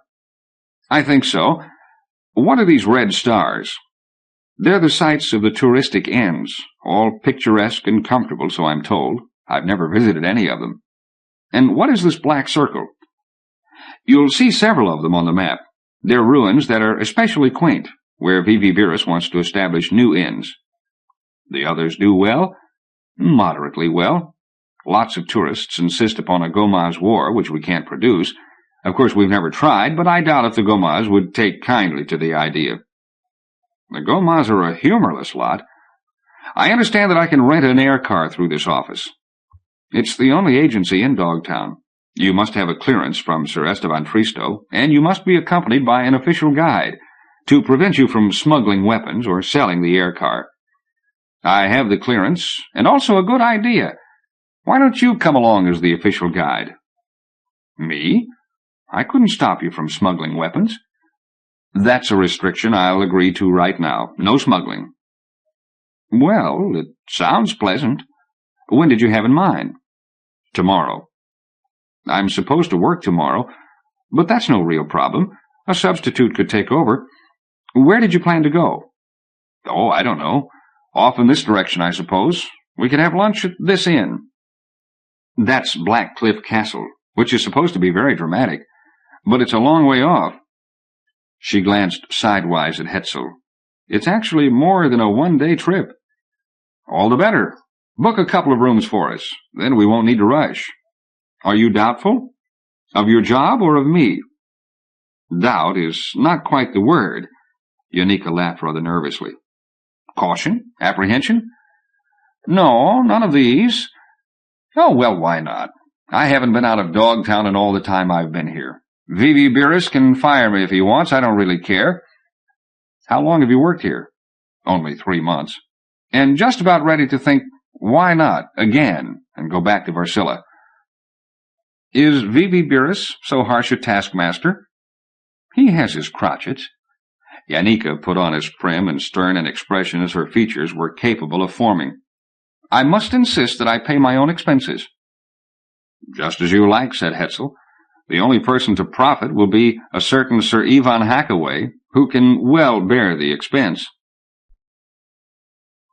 Hetzel returned to the plaza by way of the Avenue of Lost Souls. The time was early evening. The sky swam with violet and pale-green murk. He crossed the dim plaza to the Byranian Hotel and found Derby in the lobby, sitting quietly in a lounge chair with a journal. Derby looked up with mingled suspicion and curiosity. What have you learned in Dogtown? Hetzel evaded the question. You've never been there? When I was here on the Terenthia, I went down for an evening or two. I've seen better places. Hetzel nodded agreement. Still, there's a special atmosphere to Dogtown. Vain regrets, lost causes, they hang in the air like smoke. If I ever get away, muttered Derby, I'm going back to Thrope. I'll work my father's loquat orchard and never again look at the sky. Perhaps I'll join you there, said Hetzel, especially if you find yourself unable to pay my fee. I'll pay you off in loquats if necessary. Derby's eyes gleamed with malicious humor, which Hetzel found at least preferable to sulkiness and self-pity. Tomorrow I fly out into the back country, said Hetzel. I'll be gone a day or two. You'll have to fend for yourself until I get back. Be as mysterious as you like, Derby grumbled, once more his usual self. I'm in no position to complain. Chapter 9. Hetzel arrived at the transport depot early in the morning to find that Janika had already arranged the rental of an air car. It's an old race standard, and it's supposed to be dependable. There's nothing a bit faster. We have considerable ground to cover. There's a new Hemus cloudhopper, but it's more expensive. Money means nothing, said Hetzel. Let's take the Hemus. They want to be paid in advance, in case we kill ourselves. 20 SLU for 2 days, which includes insurance and energy. Hetzel paid the account. They climbed into the air car. Hetzel checked out the controls and energy level, then took the vehicle aloft. Did V.V. Beerus make any difficulty about letting you off? Nothing to speak of. I told him that I wanted to take a friend out to Black Cliff Inn, and that was that. Axistil and its environs became a set of unlikely patterns on the heave and fall of the downs. Hetzel brought a map to the navigation screen and established a course due north. I want to investigate the great Kick-Kitch Swamp, said Hetzel in response to Janika's questioning glance. I don't know what I'll find. In fact, I don't know what I'm looking for. But if I don't go, I'll never know. You are a mysterious man, and mysteries are exasperating, said Janika. I, myself, have no secrets whatever. Hetzel wondered how much credence could be placed in this remark. Today she wore a short-sleeved blouse of soft gray cloth trimmed with black piping, black trousers, and jaunty ankle boots, a costume that made the most of her supple figure. She wore no ornaments except a black ribbon binding her hair. An exceedingly attractive young woman, thought Hetzel, fresh and clean-looking, with an air of simplicity that was both charming and suspect. Why are you looking at me so intently, she said. Is my nose red? I marvel at your confidence. After all, I'm a stranger to you, and out here, beyond the reach, a stranger is usually a depraved murderer or a sadistic fiend, or worse. Janika laughed, perhaps a trifle uneasily. Inside or outside the reach, what's the difference? You don't have too much to fear, said Hetzel. I'm far too gallant for my own good, although only an Olafrak could fail to notice that you are extremely pretty. You make a stimulating companion for a trip like this one. What kind of a trip is a trip like this one? We intend to prove the innocence of one of your former lovers and save him from the exhibitory. You astonish me. My former lovers are all far away, living the most torpid lives imaginable. I wonder which of them you refer to, and how he managed to get into such mischief." "This one is a certain Gideon Derby." Yannicka frowned. "Gideon Derby?" "Yes, a blond young man, obstinate, wrong-headed, seething with emotion. So he is now. 3 months ago he might have been a different person entirely." "I remember Gideon Derby, but our acquaintance was, well, almost casual, certainly so from my point of view." Hetzel looked down across the landscape, a savanna carpeted with green-black firs and clots of spiked trees. In the far eastern distance a glimmer of sea was visible, then a blur of atmospheric murk. Hetzel asked, "How did you happen to meet Gideon Derby?" "First," said Yannicka, "tell me what he's done, and also why you're so mysterious." "Gideon Derby is suspected of assassinating 2 triarchs. I am not so much mysterious as confused and suspicious." "Confused about what? And who are you suspicious of? Me? I haven't done anything." "I'm confused about Eistigam, and why there's so much secrecy involved. Presumably the reason is money. I'm suspicious because effectuators are paid to be suspicious, and I'm an effectuator.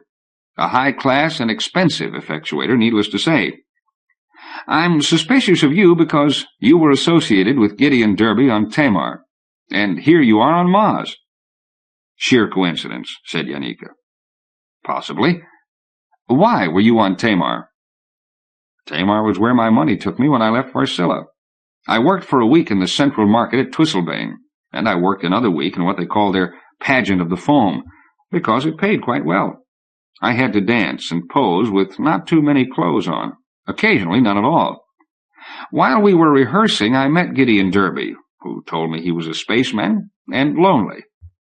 Like all spacemen. I saw him a few times, and he became, well, possessive. Apparently he had fallen in love with me, and I was having trouble enough with one of the directors of the pageant. So I stopped seeing Gideon Derby. I worked a week at the pageant, and some friends introduced me to Vivi Beerus, who mentioned that the Maz tourist agency needed a receptionist. I was only too pleased to leave the pageant and Director Swintz. Vivi Beerus made me sign a 6-month contract and gave me a ticket to Maz, and here I am." "You never saw Gideon Derby again?" "I'd almost forgotten him until just now." "Very odd." They flew over an arm of the sea, a leaden expanse glistening with a green luster. "You've been here how long?" "About 3 months." "With another 3 months to go on your contract. Then what?" "I'm not sure. I'll have enough money to go almost anywhere. I'd like to visit Earth." "You might be disappointed. Earth is a very subtle world. Very few outworlders feel at ease on old Earth, unless they have friends there." Yannicka turned him an arch side glance. "Will you be there?" "I couldn't tell you where I'll be a week from now." "Don't you ever want to settle down somewhere?" "I've thought about it. Gideon Derby has invited me to his father's loquat orchard." Yannicka made a sound of scornful amusement. "Gideon Derby? You came to Maz on his account?"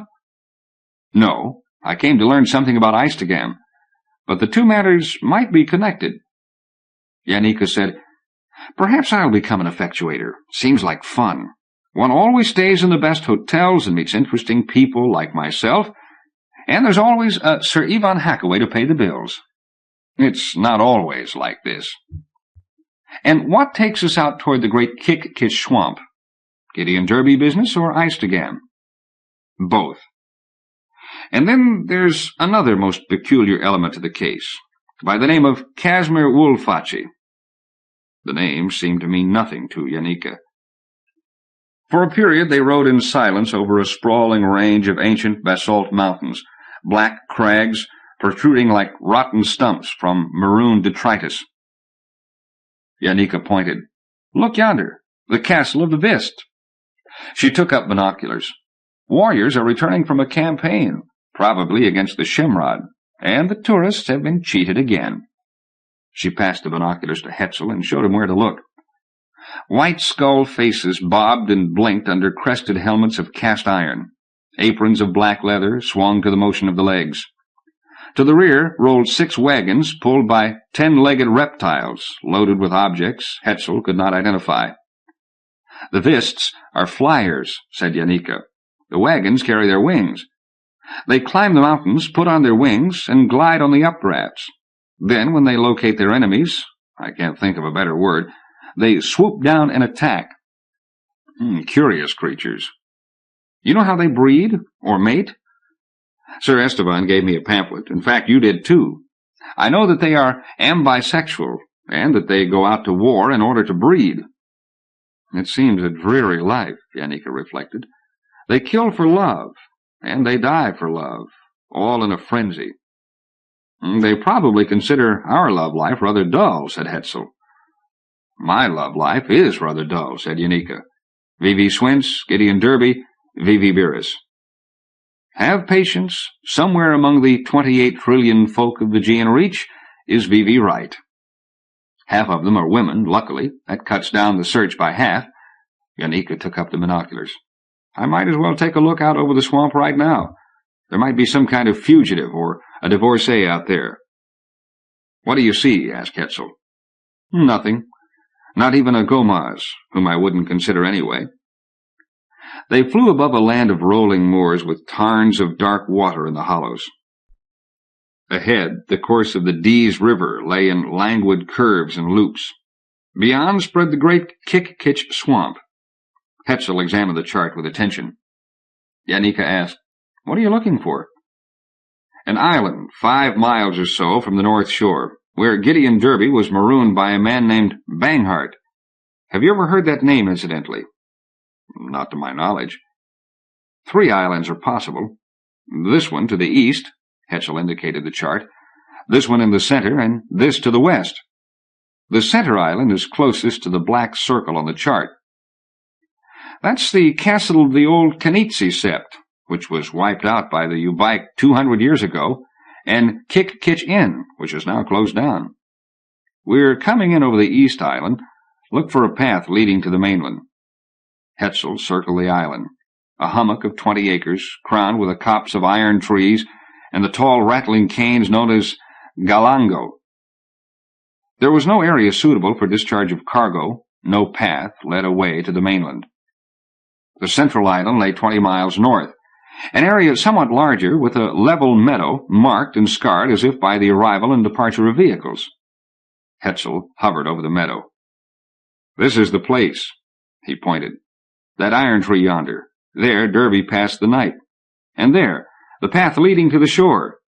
Here we pick up the thread of Derby's adventures. Shall we land?" "We're not supposed to land except in authorized locations," said Janika. "That's the rule, but it's not always obeyed." Hetzel glanced at his watch. "We don't have all that much time if we want to meet the Ubike at Transport Depot, so we'd better fly on." Janika looked at him in astonishment. "We're to meet whom?" "The Ubike who witnessed the assassinations. If we want to learn the identity of the killer, he's the obvious person to ask." "Suppose he says it was Gideon Derby?" "I don't think he will, but I intend to ask him no matter what he says." "You seem very zealous all of a sudden." "Yes, the mood strikes me once in a while." Janika looked down at the swamp, now only a few hundred feet below. An expanse of black slime, various tufts of reeds, lung plant, white whisker, wandering rivulets of dark water. The path slanted this way and that, following a series of slanted quartzite outcrops. "If I knew what you were looking for, I could look too." Hetzel pointed to the dun-colored loom of mainland ahead. "Look for a stone wall.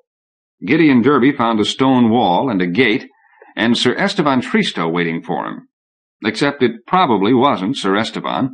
More likely Casimir Wulfachi." Janika looked through the binoculars. "I see the wall and the gate. I don't see either Sir Esteban or Casimir Wolfface, whatever his name is.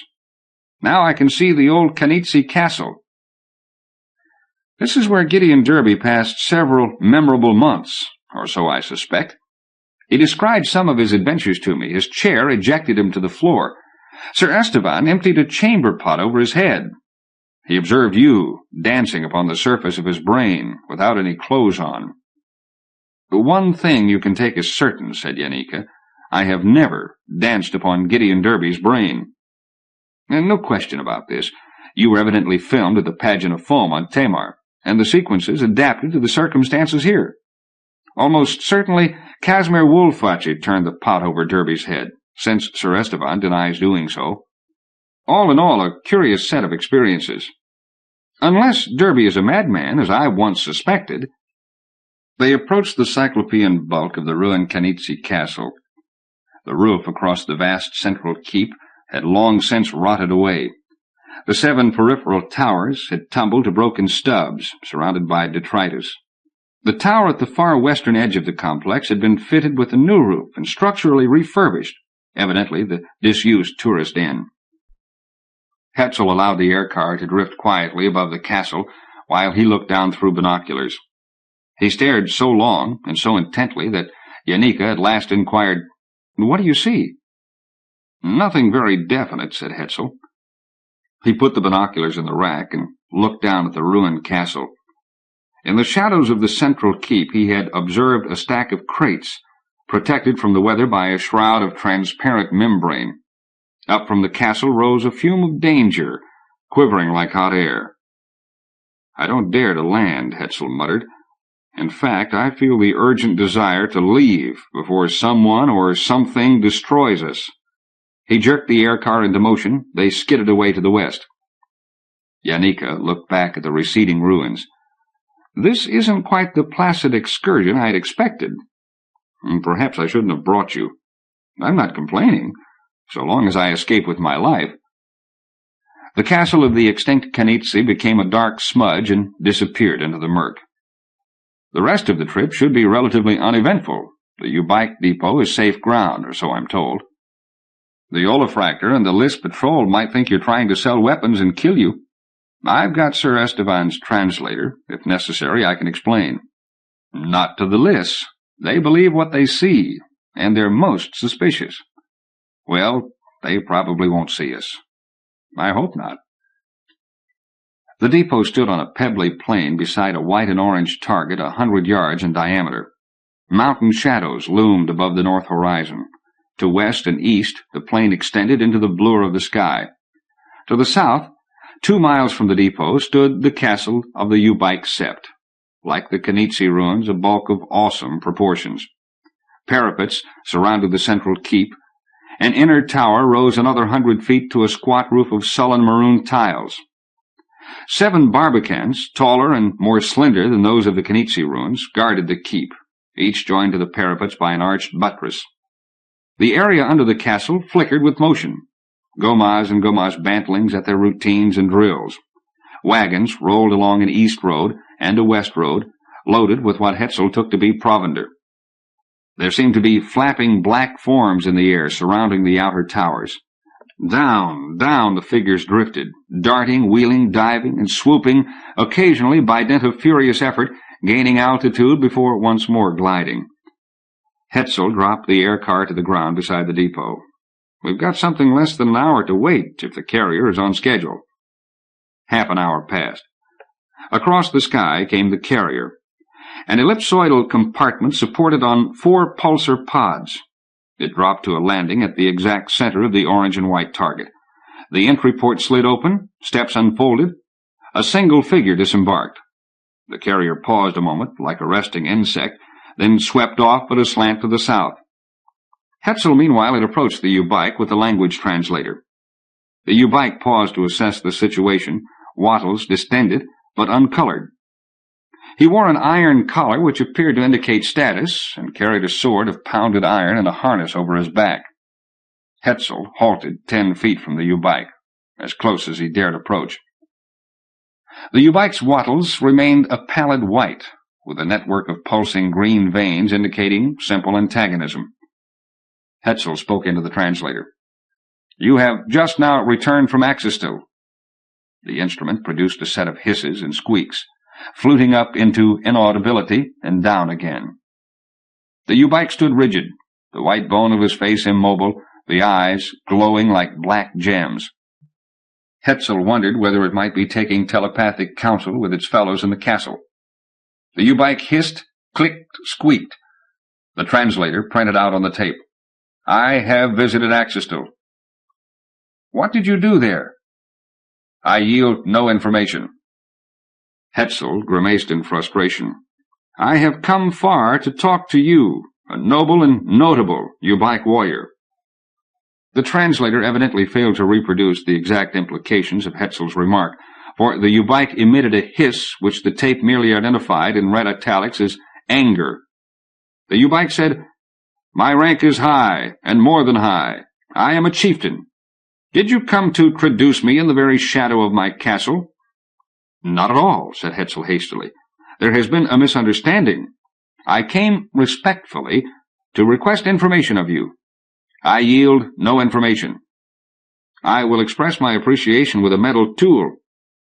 Your bargains are worthless, like all Gean bargains. Words appeared on the tape faster than Hetzel could read them. The Gomaz were defeated by metal and energy, not by courage. It indicates weakness that the Geans and Olafract and Liss hide in metal cells and send forth mechanical objects to fight for them. The Gomaz are strong warriors, the Ubaik are supreme. They often defeat the Kazik, which the Geans choose to favor. The Geans are deceitful. The Ubaik demand equal access to the secrets of metal and energy. Since we are denied, the Kazik must suffer a Class 3 rivalry war, to the detriment of our long ages of love and war esteem. The Liss and the Olafract are intractable cowards. The Geans are cowards, traitors, and liemongers. The Kazik will never profit from the scandal of their activities. Bantlings and striplings must be tested and trained. The Kazik will become a race of diseased monsters, sapped of strength, unworthy of love. But the Ubaik will destroy the Sept. We, too, are anxious for the secrets of metal and energy, but we will never become suppliants. The spate of words ended abruptly. Hetzel made what he thought might be a conciliatory statement. The Triarchy intends justice for the noble Ubaik Sept. The Ubaik's wattles became mottled with green patches. Hetzel watched in fascination. The Ubaik produced sounds, and the translator printed out a new storm of words. The remark is empty of meaning. The Gomaz are constrained by strength of metal and bite of energy. Otherwise, we would bring a Class 3 war upon our enemies. The Triarchy is a monument to pusillanimity. Will the Triarchs dare to fight any of us? They sit in fear. The Triarchs were killed before they could deal with your business. 2 of your companions were killed as well. The Ubaik stood silently. Hetzel said, The killer of these individuals has wronged us all. Will you return to Axistil and help to apprehend the criminal? I will never return to Axistil. The Triarchs are excellently killed. The Gomaz are an oppressed folk. Their current status is a tragedy. Let the Geans teach all Gomaz the secrets of fire and metal, rather than just the Kazik. Then all will join to defeat the mutual enemy. Be off with you. This is the vicinity of the superlative Ubaik Sept. I would grind you to a powder if I did not fear your weapons. The creature turned and stalked away. The Gomaz were an obstinate race, thought Hetzel. He returned to the air car. Yanika asked, Well, who killed the Triarchs? He wouldn't tell me anything except that he approved of the whole affair. Hetzel took the air car aloft. Now where? Where are the Kazik territories? 100 miles north, more or less, beyond the Shimkish Mountains yonder. Hetzel studied the chart, then considered the sun, which hung halfway down the western sky. He turned the car toward the Black Cliff Inn, and Yanika relaxed into her seat. What do you want with the Kazik? Hetzel passed her the translator tape. It's more or less a tirade on the sins of the Geans. Yanika read the tape. It sounds as if he went to Axistil to protest favors to the Kazik. And why should the Kazik get special treatment? I don't know, said Yanika. I don't know either, but it might be Eistigam. Chapter 10. The Black Cliff Inn hung half over the brink of a mighty basalt scarp, under a complex of titanic ruins. Below spread a landscape that might have been contrived by a mad poet. A sodden moor, clotted with the turf of an unreal magenta, clumped with black water willow, and an occasional eruption of extravagantly tall and frail galangal reeds, glistening like silver threads. Hetzel came out upon the terrace to find a dozen other guests taking refreshment and enjoying the smoky green sunset. He seated himself at a table and ordered a beaker of pomegranate punch with 2 stone and silver goblets. The perquisites of his occupation were occasionally most pleasant, thought Hetzel. The air drifting up from the plain brought a musky reek of moss and galangal and a dozen unnameable balsams. From far across the moor, thin, high-pitched calls shivered the quiet, and once a distant ululation evoked so much mystery and solitude that the hair rose at the back of Hetzel's neck. Janika slipped into the chair beside him. She wore a soft white frock and had combed her hair into lustrous loose curls. A most appealing creature, thought Hetzel, and quite probably as careless and candid as she appeared. He poured her a goblet of punch. Sunset at the Black Cliff Inn is a remarkable occasion, and Vivi Beerus is a remarkable man for having created all this. No doubt about that, said Janika in an even voice. Vivi Beerus is a remarkable man. These inns, how many are there? 6? 7? They represent considerable capital. I wonder how Beerus financed such an operation. Janika gave her fingers a flick to indicate her lack of interest in the matter. I'm not supposed to know anything about it, and actually I don't. But it's well known that Sir Esteban Fristo is very wealthy. It seems a chancy investment, said Hetzel. There's no possibility of firm title to the real estate. Vivi Beerus has as good title as anyone else. The Gomas don't object. Ruined castles are taboo. Black Cliff is famous for sunsets, said Janika, and tonight we'll see ghosts. Ghosts? Are you serious? Of course. The Gomas call the plain yonder the place of wandering dreams. Do persons other than the Gomas see the ghosts? Certainly. A few dull souls see only wisps of marsh gas or white-veiled night crakes, but no one believes such drab nonsense. Other guests came out on the terrace. The inn must be almost full, said Hetzel. I suspect that Vivi Beerus is coining money. I don't know. He seems harried and anxious most of the time. I suspect that he isn't as prosperous as he would like to be. But who is? Certainly not I. Suppose you solved this case brilliantly, and Gideon Derby gave you $1 million SLU bonus. What would you do with it? More likely $1 million loquats from Gideon Derby. From Sir Ivan Hackaway, Hetzel gave his head a rueful shake. First, I have to solve the case. He brought forth the translator tape and studied it a moment. The tirade includes a few scintillas of information, no doubt by mistake. Someone is teaching the Kazik secrets of fire and metal. Who? Why? Eistigam naturally comes to mind. The Kazik provide labor and are paid off in technology, which I presume to be illegal. The Ubaik object. The Liss and the Olafract are also certain to object. So their triarchs are killed off for this reason. Just speculation, of course. A rather frightening speculation. Janika looked uneasily up and down the terrace. Hetzel put away the tape. Tomorrow we'll visit the Kazik, or at least look them over. But now let's talk of something more interesting. Iliano Reyes of Arcilla, for instance. I don't want to talk about me. Though, for a fact, well, I'd better not say it. You've aroused my curiosity. It's not all that interesting. When I wanted to leave Palestria, everyone said I was foolish and perverse, which may be true. But tonight, at the Black Cliff Inn, is what I wanted to find. She made an exasperated gesture. I know I'm not making myself clear.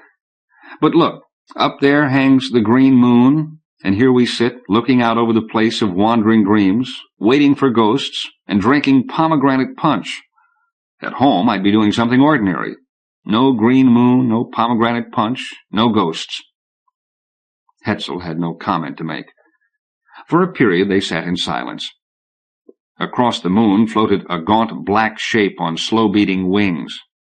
There's a ghost now, said Hetzel. I don't think so. Ghosts don't fly like that. It's too long and frail for a gargoyle. It's probably a black angel. And what's a black angel? If I'm right, it's the thing we just saw. Hetzel rose to his feet. Hunger is confusing both of us. I suggest that we have our dinner. Within the ruins of the central tower, 6 iron legs supported a stone disc 40 feet in diameter, the adjunct to some ancient Gomaz rite. At the center, a post of twisted black iron rose 12 feet, to fracture into several black iron branches tipped with small clusters of yellow flames, luminous fruits on a grotesque tree. Hetzel and Janika mounted iron steps. A steward in green and black livery conducted them to a table spread with white linen, laid with silver and crystal. Hetzel looked up to see open sky, with wan moonlight slanting in against the northern wall. And in bad weather, what then? In the rainy season, we send people south, to the Andantani Desert, where they can see the volcanoes and carrier kites and the great cairn. V.V. Beerus has thought of everything. V.V. Beerus is a very resourceful man, and no doubt very stimulating to work with. Janika laughed. He wanted to take me out to Golgoth Inn on the Plain of Skulls, but I thought better of it, and he hasn't been stimulating since. If he knew I were here with you, he'd be furious. Or so I suppose, even on so innocent an occasion. V.V. Beerus's emotional problems seemed remote and inconsequential. Whom does he think you're here with? He didn't ask. I didn't specify. The steward served a salad of native herbs, which Hetzel found pleasantly tart, a ragout of ingredients beyond conjecture, thin cakes of crisp bread, 2 flasks of imported zinc wine, the first yellow, the second dark amber swimming with an oily violet luster. Janika performed the conventional zinc wine ceremony, pouring half a goblet of dark, wiping away the luster with a square of soft fabric, and immediately filling the goblet with yellow. Except for the wine, everything is Ma's produce, Janika said. When I first arrived, I thought everything tasted of moss, and hardly ate anything. Now I'm much more tolerant. But I still think of Varsilla sea bakes, and pepper pots, and yams stuffed with mulberries. Let's take our dessert out on the terrace and look for ghosts. The dessert, a pale green sherbet, was served with goblets of a pungent hot brew steeped from the bark of a desert shrub. For an hour they stood on the terrace over the plain. They heard far wistful calls and soft secret hooting, but saw no ghosts. Janika presently went off to bed. Hetzel drank another cup of tea and once more considered the translator tape. A most complicated situation, he reflected, with the parts not merely contradictory but apparently unrelated. High stakes were obviously involved. No one would go to such lengths to motivate Gideon Derby for trivial reasons. And how strange that Casimir Wolface, whom he had traced to Twisselbane on Tamar for Madame X, should now play a role in the Derby-Eistegam affair. Coincidence? Hetzel gave his head a dubious shake. The unmistakable reek of danger hung in the air. Persons who had evolved such elaborate schemes would hardly balk at a life or two. Perhaps they'd already killed Aldiss, an Olafract, and 2 Ubaik Gomaz. Double vigilance was necessary. He must guard Janika as well as himself. During the night, Hetzel was aroused by the muted whine of an energy converter. He went to the window and looked out through the night. Across the sky, dim in the light of the low green moon, drifted the shape of a receding air car. Odd, thought Hetzel. Odd indeed. In the pale light of morning, Hetzel and Janika breakfasted on the terrace. Janika seemed wan and thoughtful, and Hetzel wondered at her somber face. He asked, "Did you sleep well?" "Well enough." "You seem very pensive this morning." "I don't want to go back to Dogtown and the tourist agency." "We've got to go back to Dogtown," said Hetzel. "But you don't have to go back to the tourist agency." "I signed a 6-month contract. I'd lose half of what I've got coming if I quit now." Hetzel sipped his tea. "Since you don't like Dogtown, where do you want to go?" "I don't know." "Varsilla?" "No, sooner or later, but not just now. I don't know what I want to do. I guess I'm just in a bad mood." Hetzel thought a few moments. V.V. Beerus might let you break the contract. "I don't think so. He's made jocular remarks that weren't really funny. But maybe I'll quit anyway. V.V. Beerus might be more cooperative than you expect. He'd get no benefit from a sulky or apathetic receptionist. In the second place, but why anticipate events? Janika took Hetzel's hand and squeezed it. I feel more cheerful already. Hetzel settled the account. Janika made a tentative effort to pay half of the bill, which Hetzel refused to allow, citing the generosity of his client, Sir Ivan Hackaway. They went out to the landing stage and climbed into the Hemus cloudhopper. "Goodbye, Black Cliff Inn," said Hetzel. He looked at Janika. "Why the long face?" "I don't like to say goodbye to anything." "You're as sentimental as Gideon Derby," said Hetzel. He took the air car aloft. "Now to Axestill, by way of Kazik Castle. If we're lucky, we'll catch a glimpse of Eistegam." Janika showed no enthusiasm for the detour. "There won't be much to see from the air, and it's worth our lives to land." "We won't take chances, especially since a visit to the Triskelion will probably clear things up." "Oh? What will you find there?" "The agenda, or the calendar, whatever it's called, of the Triarchs. I want to learn how long ago the Ubike scheduled their visit." "That doesn't seem too important." "There you're wrong. It's the critical element in the entire case, or so I believe." Hetzel examined the chart. "We fly north across the Ubike domain, over the Shemkish Mountains, and down across this, what is it called, the Steppe of Long Bones? Because of a great battle 1,000 years ago, the Ubike, the Kazik, and the Agsh fought the Hissau. It was a hate war, because the Hissau are nomads and pariahs who waylay bantlings of other septs while they're trying to reach their home castles after being born, if burrowing out of a corpse could be called birth.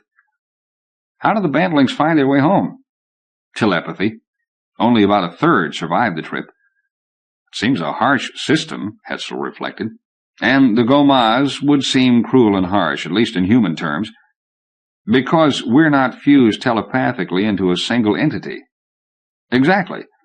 They probably consider us strange and cruel, too, for reasons equally irrational. There's the Ubike Castle, over to the west. Janika looked through the binoculars. Troops are leaving the castle.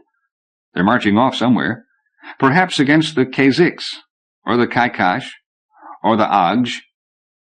The Ubike Castle disappeared astern. Ahead loomed the Shemkish Mountains, black shards above a tumble of pale green and brown velvet. Beyond lay a plain of featureless gray-blue murk, the Steppe of Long Bones, which slowly expanded to fill half the horizon. A sound from the engines attracted Hetzel's attention. The pulsars had become audible, whirring at the highest level of audibility, then gradually sighing down the scale. Hetzel stared in consternation at the energy gauge. Janika noticed his expression. "What's the trouble?" "No more energy. The batteries are dead." "But the gauge shows half a charge." "Either it's broken or somebody disconnected the conduit and then killed the batteries. In either case, we're going down." "But we're miles from anywhere." "We've got the radio." Hetzel manipulated the dial. "We don't seem to have a radio after all." "But what could have happened? These cars are supposed to be carefully serviced." Hetzel recalled the air car he had glimpsed the night before. "Someone has decided that we've lived long enough. He left us just enough charge to get well away from the inn." The air car floated down upon the wind-scoured pebbles of the Steppe of Long Bones. The two sat in silence. Hetzel studied the chart. "We're about here. Ubike Castle is 40 miles across the mountains. Kazik Castle is 60 miles northwest. Our best chance would seem to be the Ubike transport station on the other side of the mountains. The mountains are harder, but we should find water. There's no water on the steppe." Janika chewed her lip. "The radio can't be fixed?" Hetzel removed the case. One glance at the broken plates was enough. "The radio is done. If you like, you can stay with the car while I go for help. It might be easier for you." "I'd rather come with you." "I'd rather you did, too." Hetzel scowled down at the chart. "If we had flown south from Black Cliff Inn, back toward Axestill, we'd have come down in the middle of Kick-Kitch Swamp, with no chance whatever. We don't have much chance out here." 40 miles isn't all that bad, 2 or 3 days' hike, depending upon the terrain. What kind of wild beasts might we find? Yanika looked around the sky. Gargoyles live in the mountains. They prey on baby gomas, but if they're hungry, they'll attack anything. At night, the lalu come out. Last night you could hear them out on the plain. And we might see Ixen, the white foxes of Maz. They're blind, but they run in packs of 200 or 300. They're dreadful creatures. They capture baby gomas and raise them to be Ixen, so sometimes you'll look out on the plain and see naked gomas running on all fours, and they're the eyes for the pack until the pack decides to tear them apart. If we meet any gomas, they could consider us field prey and kill us. Hetzel rummaged through the various storage compartments in hopes of locating a spare power cell, but vainly. He found nothing. Descending to the ground, he searched the horizons. Solitude everywhere. He checked the charts once more, then pointed toward the mountains. There's a pass directly under that double-pronged peak. From there, we should see a ridge that runs a few miles south of the Ubike Castle. We won't get lost. With luck, we'll make 40 miles in 2 days, provided we're not killed. I'm carrying 2 pistols, a knife, and 10 grenades. We've got a good chance for survival. I'll bring the translator in case we encounter any stray gomas. Since there's no point in delay, we might as well get started. If you've got spare boots, you'd better bring them. Also your cloak. I'm ready. They set out to the south, across a spongy turf of black lichen. Puffs of dark dust rose behind them. Their footprints were clearly defined. Ixen will follow if they come on the tracks. It said that they sensed the warmth even after days. Hetzel took her hand. Her fingers closed on his. I'm certain that we'll reach Axis still safely, and you can be sure that the folk on Varsilla would marvel to see you now, tramping across the steppe of long bones, in company with a vagabond like myself. I don't think I'm fated to die just yet.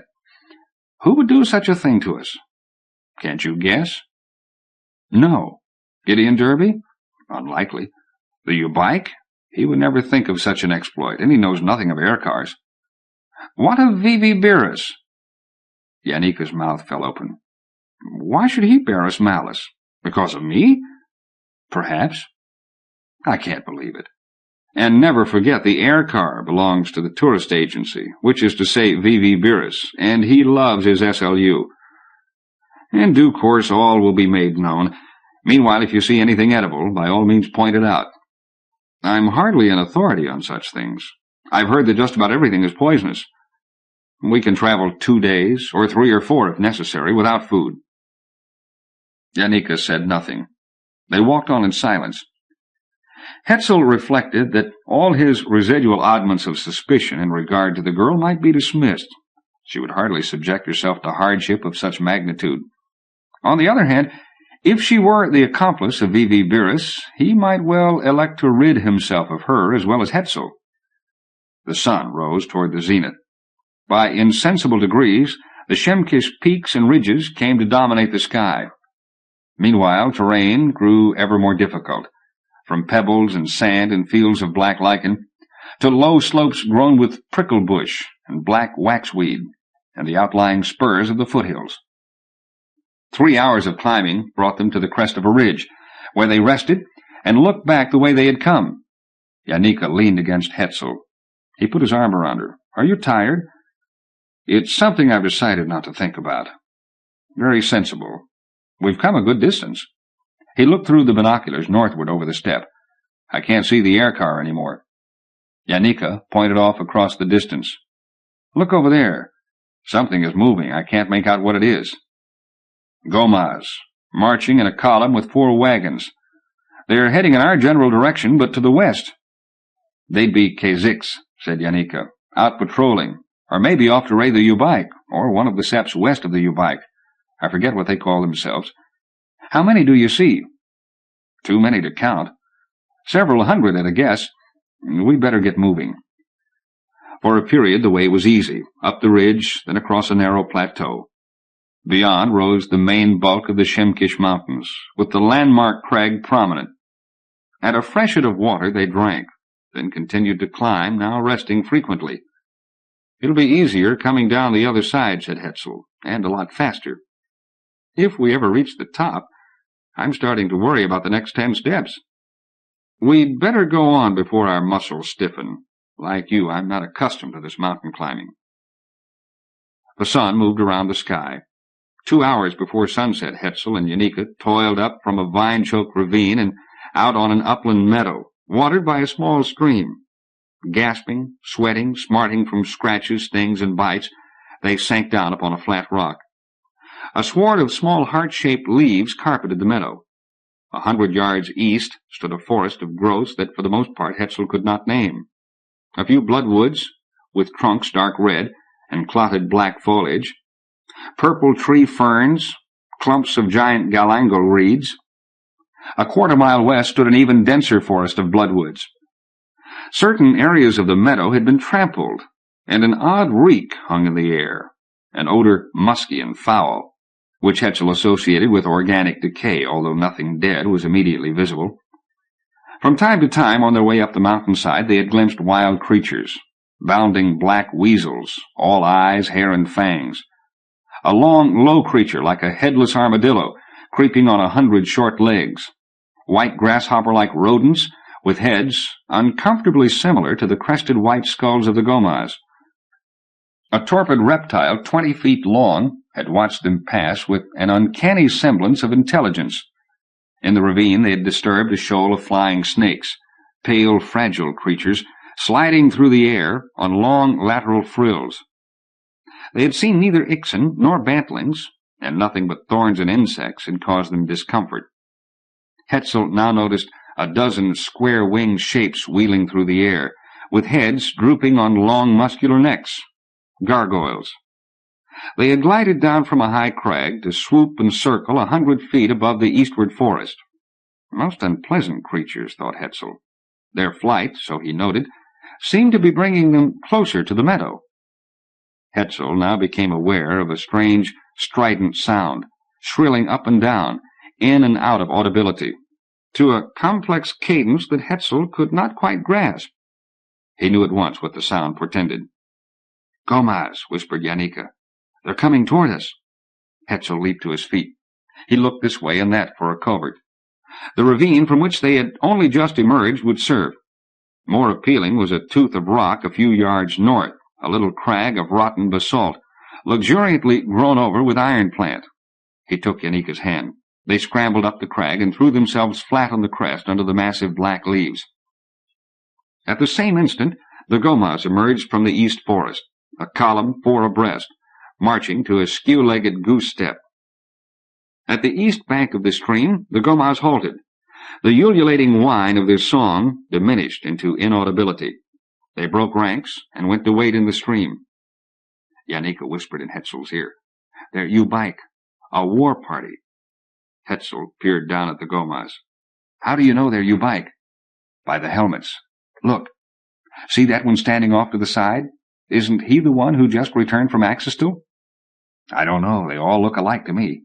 "He's the same one. He's still wearing that iron collar and carrying a steel sword." The gomas climbed from the water and reformed ranks, but made no move to proceed. Overhead soared the gargoyles, long necks bent low.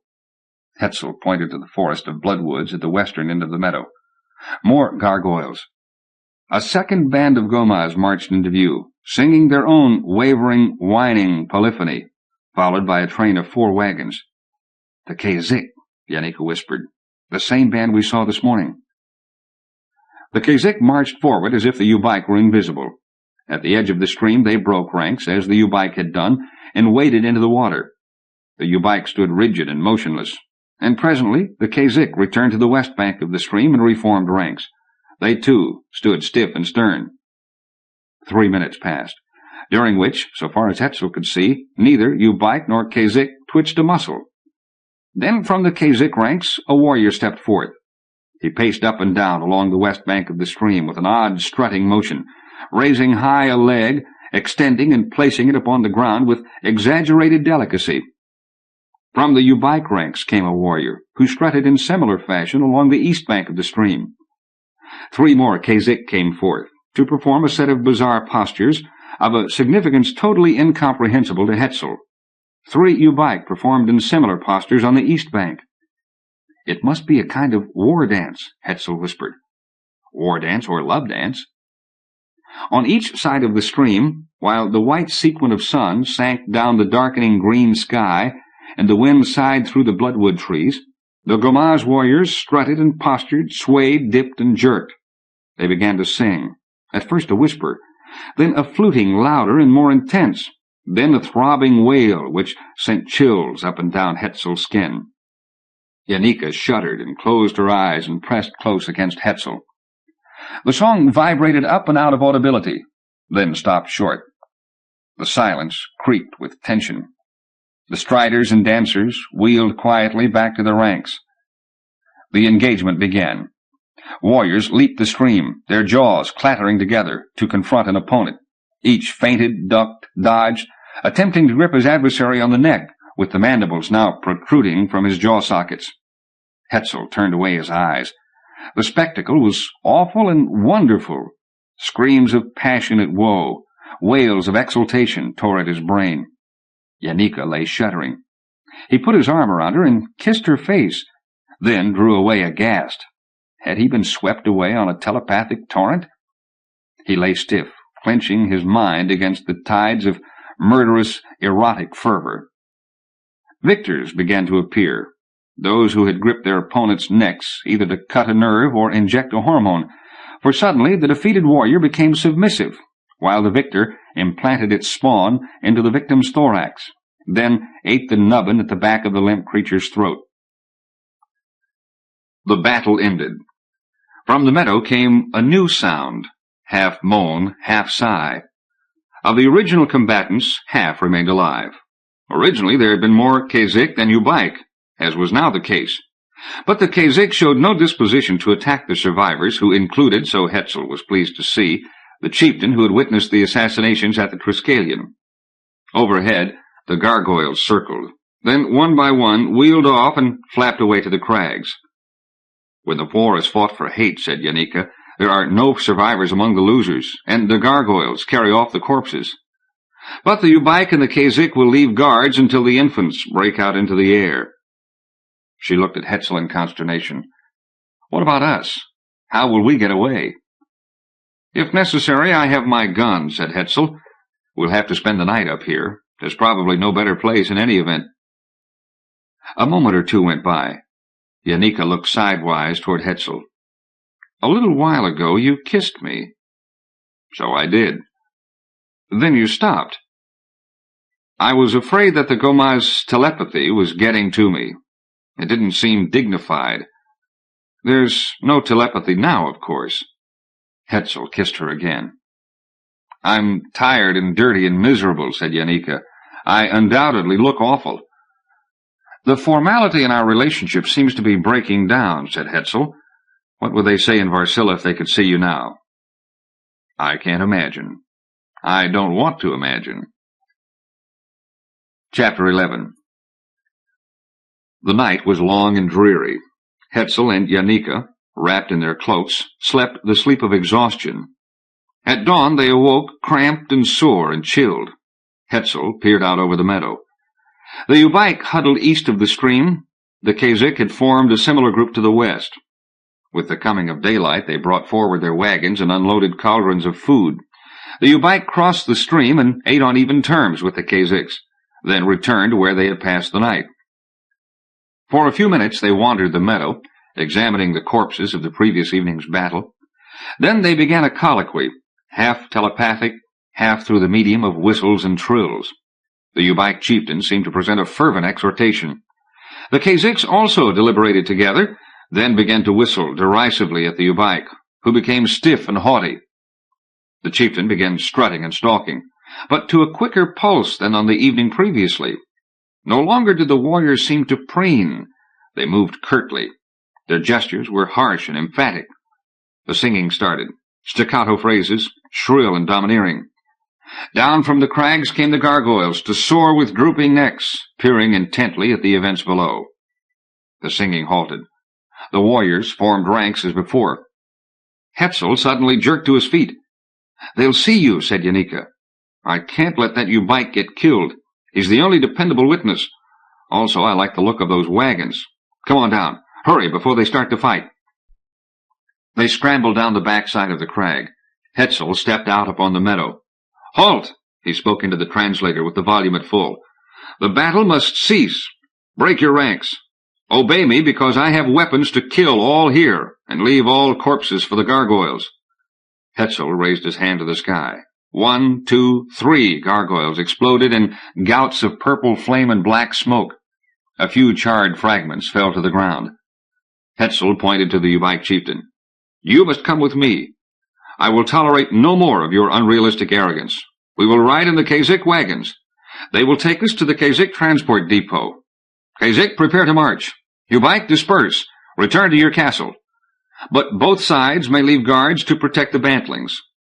Hetzel turned and signaled to Yanika. "Come." The Gomaz had stood rigid as stone statues. Hetzel pointed to the chief. "You must come with me. Cross the stream and stand by the wagons." The Ubike chieftain made a set of shrill, furious sounds, which the translator was unable to paraphrase. Hetzel took a step forward. "I am impatient. Ubike, disperse. Return to your castle. And you," he pointed to the Ubike chieftain, "cross the stream." The air was full of resentful whistles. A Kazik chieftain emitted an angry scream. The translator tape printed, "Who are you to give such orders?" "I am a Aegean overlord. I have come to investigate the problems of the Gomaz. I need this Ubike chieftain as my witness. I cannot allow his death at this time." "I would not have been killed," declared the chieftain. "I intended to slaughter 24 Kazik and void upon their carcasses." "You must postpone this exploit," said Hetzel. "To the wagons, smartly now." The Ubike and the Kazik stared at each other, indecisive and crestfallen.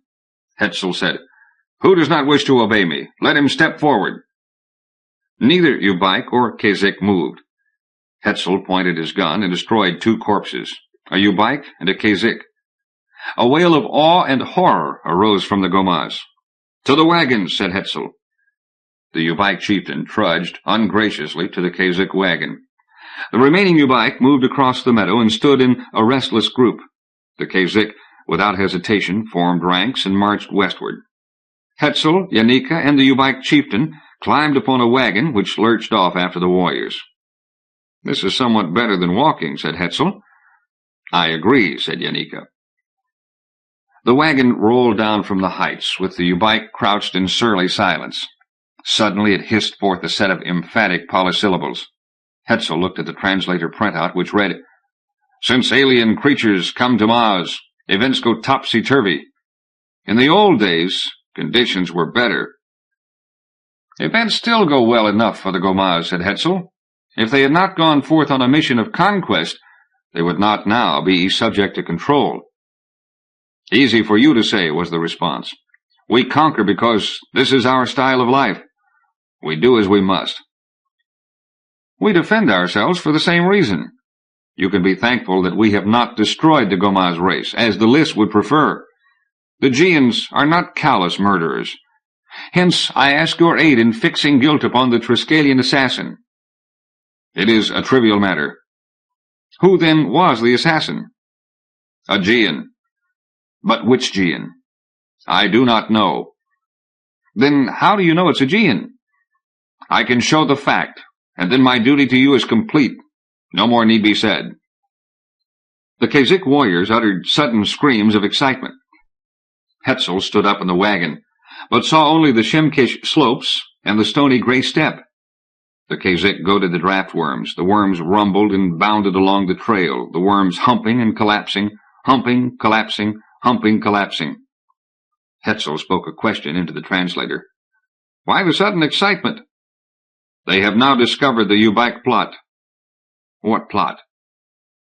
"Last night we feinted a raid in force over the Shimkish, to entice their most—" here the translator underlined the word virile in red— "away from the castle, while our greatest forces raided the traitor's castle. The Kazik have now divined the plan. They hurry to defend their castle. This is a Class 3 war, to the extinction." The worms became tired and slackened their pace. The Kazik warriors loped ahead, kicking up puffs of dust behind their thrusting feet, and presently were lost to view among the moss hummocks, which here gave variety to the bleak landscape. At noon the wagon stopped at an oasis, a pond of muddy water surrounded by a copse of rag trees and a few stunted galangals. A wind blew from the south, flogging the black rag shreds. The galangals snapped and clattered. Hetzel and Janika descended from the wagon and walked down to the pond. The surrounding mud showed hundreds of small spiked footprints where Ixen had swarmed the previous evening. Hetzel and Janika fastidiously skirted the pond, both thirsty but loath to drink, for the pond exhaled a sweet, foul odor. The Kazakh teamsters showed no restraint. They plunged into the water, wallowed, soaked, and drank without compunction, and further soiled the water. They were joined by the Ubaik chieftain. Hetzel looked at Janika. "How thirsty are you?" "Not that thirsty." "I guess I'm not either." The wagons proceeded into the northeast. The Shimkish Mountains were gone. The steppe extended bare and featureless in all directions until it joined the sky. Hetzel went to confer with the Kazakh teamster. "Where is the transport depot that served the Kazakh?" "It is near the castle." "Take us to the transport depot." "Your command is understood." "Do you travel by night?" "Naturally, but slowly. The worms will wish to rest." "How long before we arrive?" "Mid-morning tomorrow." "I fear that we shall miss the fighting." "There will no doubt be another occasion." "So I would presume." Hetzel returned to Janika. "We spent tonight in the wagon. No doubt you're hungry." "When I think of what there is to eat, not too hungry. When we return to Axistel, we will dine at the Byranian and order all the things you like the best." "That will be nice." Hetzel appraised the Ubaik, speculating whether he might choose to attack during the darkness in the hope of possessing himself of Hetzel's weapons. From the human standpoint, this would seem a strong possibility, but such an act might be alien to the Gomai's psychology. In any event, wariness was certainly warranted. Shortly before sunset, the wagon arrived at another water-hole, and this time Hetzel and Janika abandoned all compunction and drank. The sun sank. The sky displayed a few muted colors, lilac and apple green, a band of purple. Then came the long, dim dusk, then night. Hetzel drew his gun and held it pointed at the Ubaik, who never so much as shifted his position. Janika dozed, then slept until moonrise, when she awoke with a jerk, perplexed to find herself in a wagon rolling across the steppe of long bones. For an hour she kept watch while Hetzel slept, and when the wagons halted, he awoke. Something huge and manlike stood off in the moonlight, a being 20 feet high, with the bony white head and the carapace of a gomaz. It uttered a chattering whinny, then lumbered off to the south. "An ogre," whispered Janika. "I've heard about them. I never thought I'd see one. They're supposed to be ferocious." The wagons continued once more. The great green moon lifted into the sky, making the steppe a place of eerie beauty. Hetzel dozed again. He awoke to find Janika asleep, her head in his lap, and the Ubaik as before. Nighttime waned. A streak of submarine light appeared in the east. The sun appeared, rising behind a range of distant hills. The Kazakh set the worms in more rapid motion. The wagons rumbled across the steppe and presently entered an area cultivated with pod plants and fruit bushes. The wagons turned upon a gravel road which slanted up the hillside. At the crest, the Kazakh castle came into view, a magnificent quatrefoil keep surrounded by a ring of slender spires, joined to the keep by high walkways. The Ubaik attack had already been launched. The areas to the south and west of the castle seethed with activity. In the middle distance, 4 tall gantries rose indistinct in the murk. Hetzel was unable to divine their purpose. Siege machines? They seemed too frail, too tall, too top-heavy for any such use. Between the gantries and the castle, a mass of warriors eddied and swirled, in movement too complex for any immediate comprehension. At the foot of the slope stood the transport station, a structure identical to that beside the Ubaik castle. The wagons rolled down the hill, suddenly silent and easy on the heavy lichen-like turf. The Kazakh teamsters paid no heed to the Ubaik army, nor did the Ubaik chieftain. They exercised to the full that Gomaz attribute transliterated as Kazizish, a lordly and contemptuous disregard for circumstances below one's dignity to notice. Hetzel began to apprehend the evolutions of the army, as whole platoons performed the strutting display of ostentatious challenge and aggressive sexuality that Hetzel had observed on the Shemkish meadow. Every element of the army in turn so displayed itself, then returned to the rear.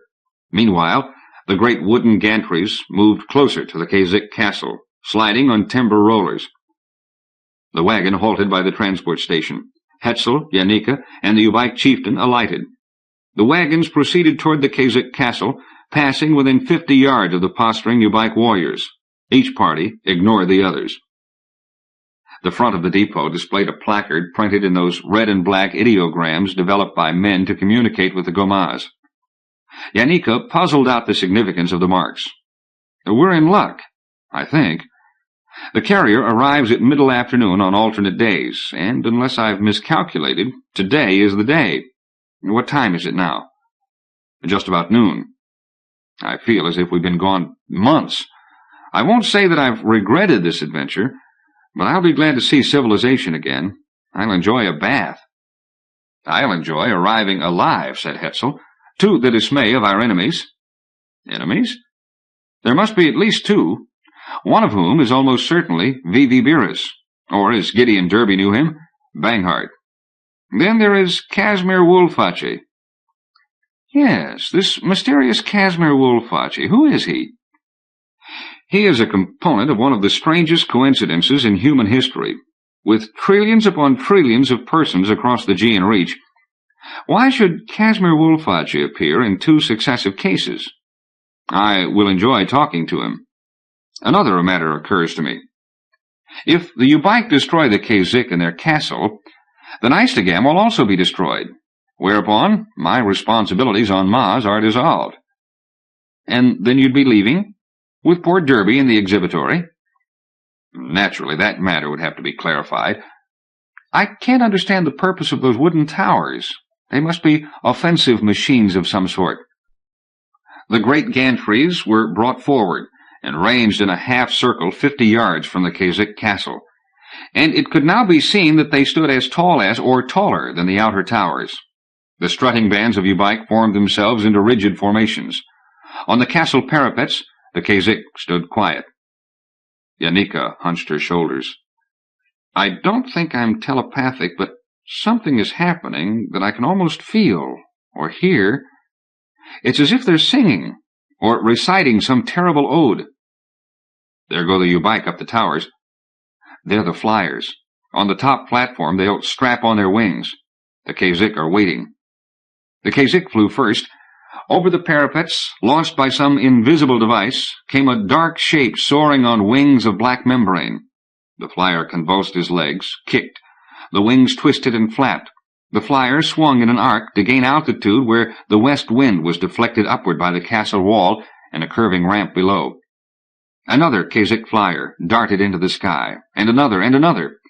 7 flyers soared in the air current, hurled aloft by the ramp. One of these now laid back his wings and darted down upon a Ubaik captain. From the Ubaik ranks came a rising scream. The captain swung around, apprised himself of his peril. He seized a lance, butted it into the soil, and pointed it toward the Kazik, who wheeled away and soared off into the upflow of air and presently regained his altitude. The Ubaik flyers launched themselves from their towers and entered the updraft. In the air over the parapets occurred a dozen small battles, each flyer hacking at the body or the head of his adversary, but never at the vulnerable wings. Occasionally a pair grappled, tearing and stabbing at each other, to topple slowly head over heels toward the ground in a fluttering, flapping confusion of arms, legs, and wings, disengaging at the last possible instant, and sometimes not at all. Ubaik flyers landed upon the parapets to do battle with the Kazik defenders. Others settled upon the buttresses, joining the outer towers to the keep, where the Kazik struggled to thrust them off. For an hour the air battle raged, the Kazik defenders repelling the Ubaik attackers, and the sward became littered with corpses. The wind was rising. The flyers soared and wheeled, rising to great heights, then lunging upon their opponents. Tattered clouds began to fleet across the sky. In the west, a bank of black clouds flared with lightning. The flyers were hurled downward, toppling head over heels, and no more flyers were launched. The U-bike pushed the gantries closer to the castle and tilted them to lean upon the buttresses, where they served as great ladders. The U-bike warriors clambered up, swarmed across the buttresses, leaped down upon the parapets. From the towers, the Kazakh counterattacked, toppling the gantries to the ground. Battles raged along the parapets. Then all the U-bike were torn apart and their corpses thrown to the ground. From a cloud overhead, a spout of white light struck the Kazakh castle. Another, then a third. 3 smoking holes gaped into the structure, and Kazakh came swarming forth like frantic insects. Yanika gasped. What terrible lightning! Hetzel stared in wonder up at the cloud that had discharged such awesome bolts of energy. From the corner of his eye he glimpsed motion. He looked to where a black air car floated over the crest of the hill. It spat a projectile into the cloud, then darted aside and away. The cloud flickered to a blast of internal orange fire. Down like a dead bird dropped a black hull, twisted and burned. The design was strange to Hetzel. He looked at Yanika. The Liss patrol boat. Within the Liss craft, backup mechanisms took effect. The boat slid out of its fall and swerved off to the west. From its bow came another spout of white dazzle. The air car was outlined in coruscations and fell beneath the hill. The Liss ship limped off to the west. It jerked ahead, stopped short, then turned up its stern and jerked down at great speed to bury itself into the hillside. The U-bike and Kazakh were now fighting a desperate war, from which all gallantry and punctilio had disappeared. Out from the castle swarmed hundreds of Kazakh, outnumbering the U-bike by 2 to 1. The U-bike fell back. "Here comes the transport from Axistil," said Yanika in a faint voice. The carrier descended from the sky to the landing. A pair of Kazakh disembarked to examine the combat in the ravaged castle with calm and critical gazes. Hetzel, Yanika, and the U-bike chieftain boarded the carrier. Hetzel went to speak to the pilot. The carrier rose from the depot and, at Hetzel's direction, slid low over the hill. The air car lay smoldering on the turf. Hetzel and the pilot jumped to the ground and went to inspect the wreck. Inside the cage of twisted metal could be seen a body, contorted, burned, but still recognizable. A man Hetzel had never seen, but knew very well. "So much for Casimir Wolfachi," said Hetzel. "He died for Eistegam." Chapter 12. The carrier flew north along the shore of the frigid ocean, then swung southwest, flying through the night, while Hetzel and Yanika dozed and the U-bike chieftain sat sternly erect. At dawn, the carrier arrived at the Axistil depot at the far corner of the plaza.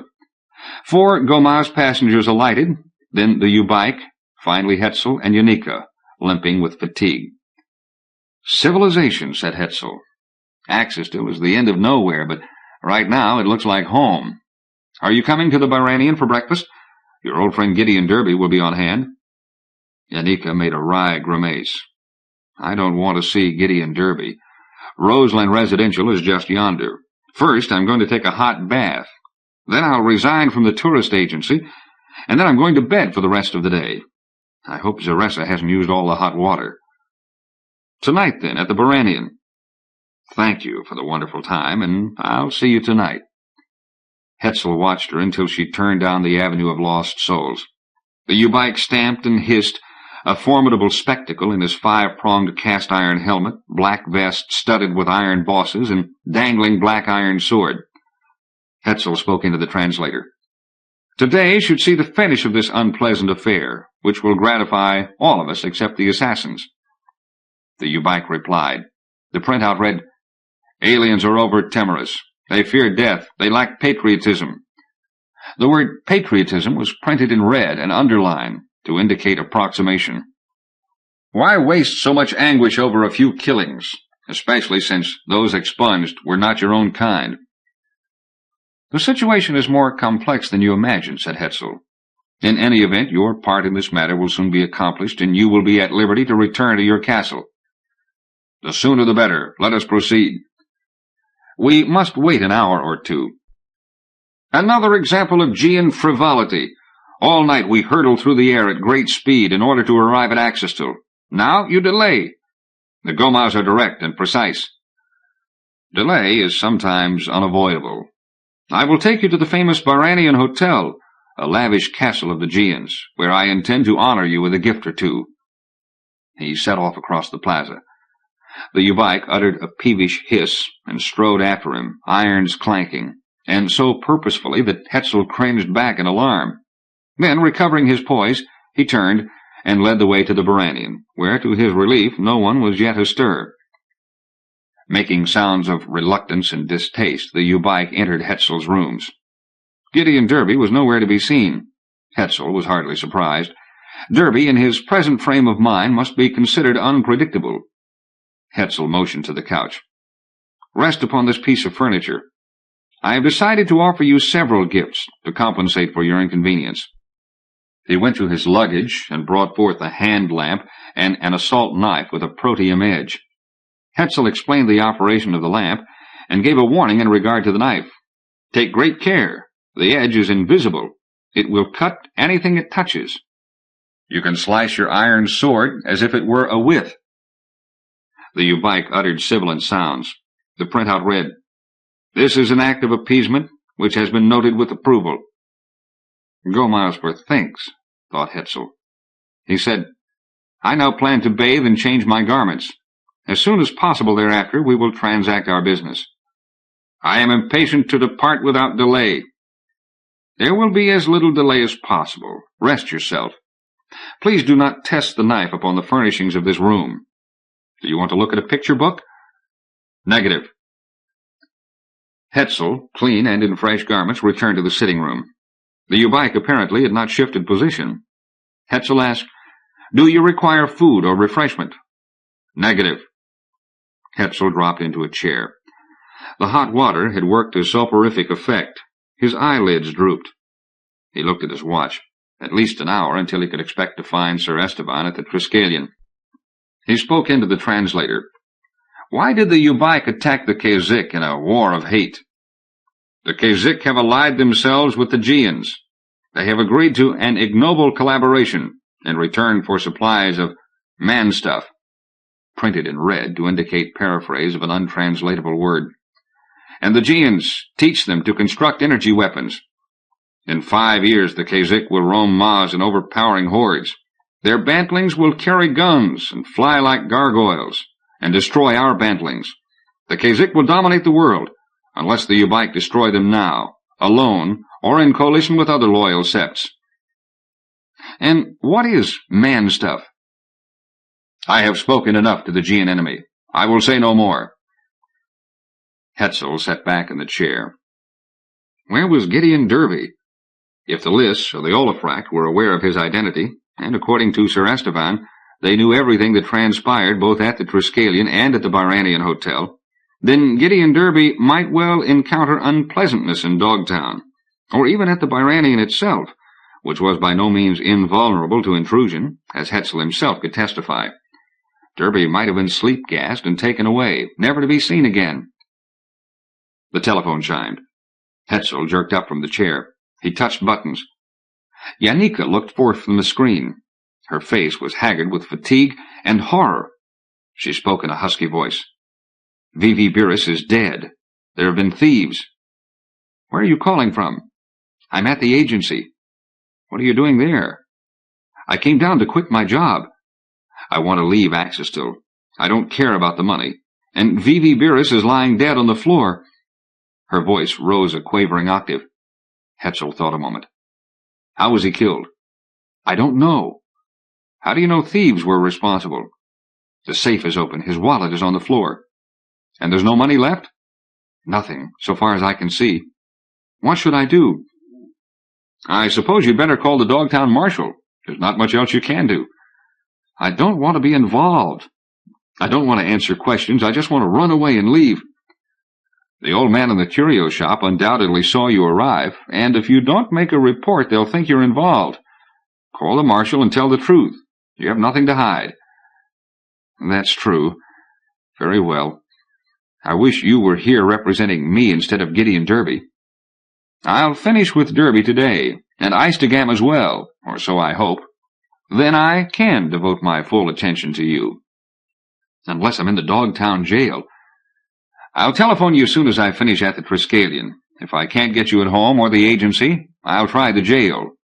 You'd better call the marshal right now. Janika gave a wan assent, and the screen went blank. Hetzel turned around to see Gideon Derby coming in through the door. He stopped short, looking in bemusement from Hetzel to the U-bike. "Who's this?" asked Derby. "A new client?" Hetzel made no reply. Derby came farther into the room. Hetzel thought that he seemed flushed and excited, tumescent with some unidentifiable emotion. Pride? Triumph? Hetzel asked sourly. "How much did you take from him?" Derby jerked back a bit, as if he had encountered an invisible wall. He attempted carelessness. "From whom?" "Beerus." Derby's mouth sagged a trifle, then curved into a tight smile. "You mean Banghart?" "Whatever his name is." "Worried about your fee?" "Not at all." "Perhaps you should be worried. You haven't done much." "First of all," said Hetzel, "I listened to you. Second, I prevented Eolia Schult from turning you over to Captain Baugh. Third, I found a witness to the assassinations." He nodded toward the U-bike. "If you're innocent, he'll testify as much. So once again, how much did you take from Beerus, or Banghart?" "It's not really your affair," said Derby. "Whatever I took, he owes me. 2,000 SLU is the receptionist's salary. 1,000 is my fee. The rest of the money I'm not concerned about." Derby's face became sullen. "The rest doesn't amount to very much. What do I get out of all this? Don't forget I have a claim, too." "Need I remind you," said Hetzel, "that this claim is what you hope to earn from your smuggling activities, and that you've just murdered a man to gain control of the money?" "I murdered no one," snapped Derby. "I was walking down the street. I looked into the tourist agency, and there was Banghart, big as life. I went in, and one word led to another. He went for his gun, and I twisted his neck. I won and took the money he was carrying." Hetzel waited. Reluctantly, Derby said, "It was a bit more than 5,000. Hetzel waited. Derby growled under his breath and brought forth his wallet.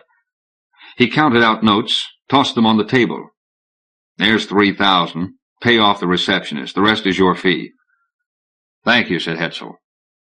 "By now, Sir Estevan will be at the Triskelion, and we will undertake to clarify the circumstances of the assassinations." Hetzel went to the telephone, punched buttons. The screen became decorated with the flower-petal face of Zaressa Lurling. Hetzel heard Gideon Derby mutter in amazement. "Connect me, please, with Sir Estevan." Zaressa's face became professionally blank. "Sir Estevan is occupied. He won't be able to see you today." "Tell him V.V. Hetzel wants to speak to him. Tell him that I have urgent information in regard to the recent assassinations." "I'm sorry, V.V. Hetzel. Sir Estevan definitely does not wish to be disturbed." "Regardless, you must intrude upon his relaxation. He gave me instructions to communicate with him as soon as possible. Tell him that the Ubike who witnessed the assassinations is on hand, and has agreed to provide information." Zaressa's mouth quavered in uncertainty. "I'm not supposed to bother, Sir Estevan. Why not discuss the matter later in the day with Captain Baugh?"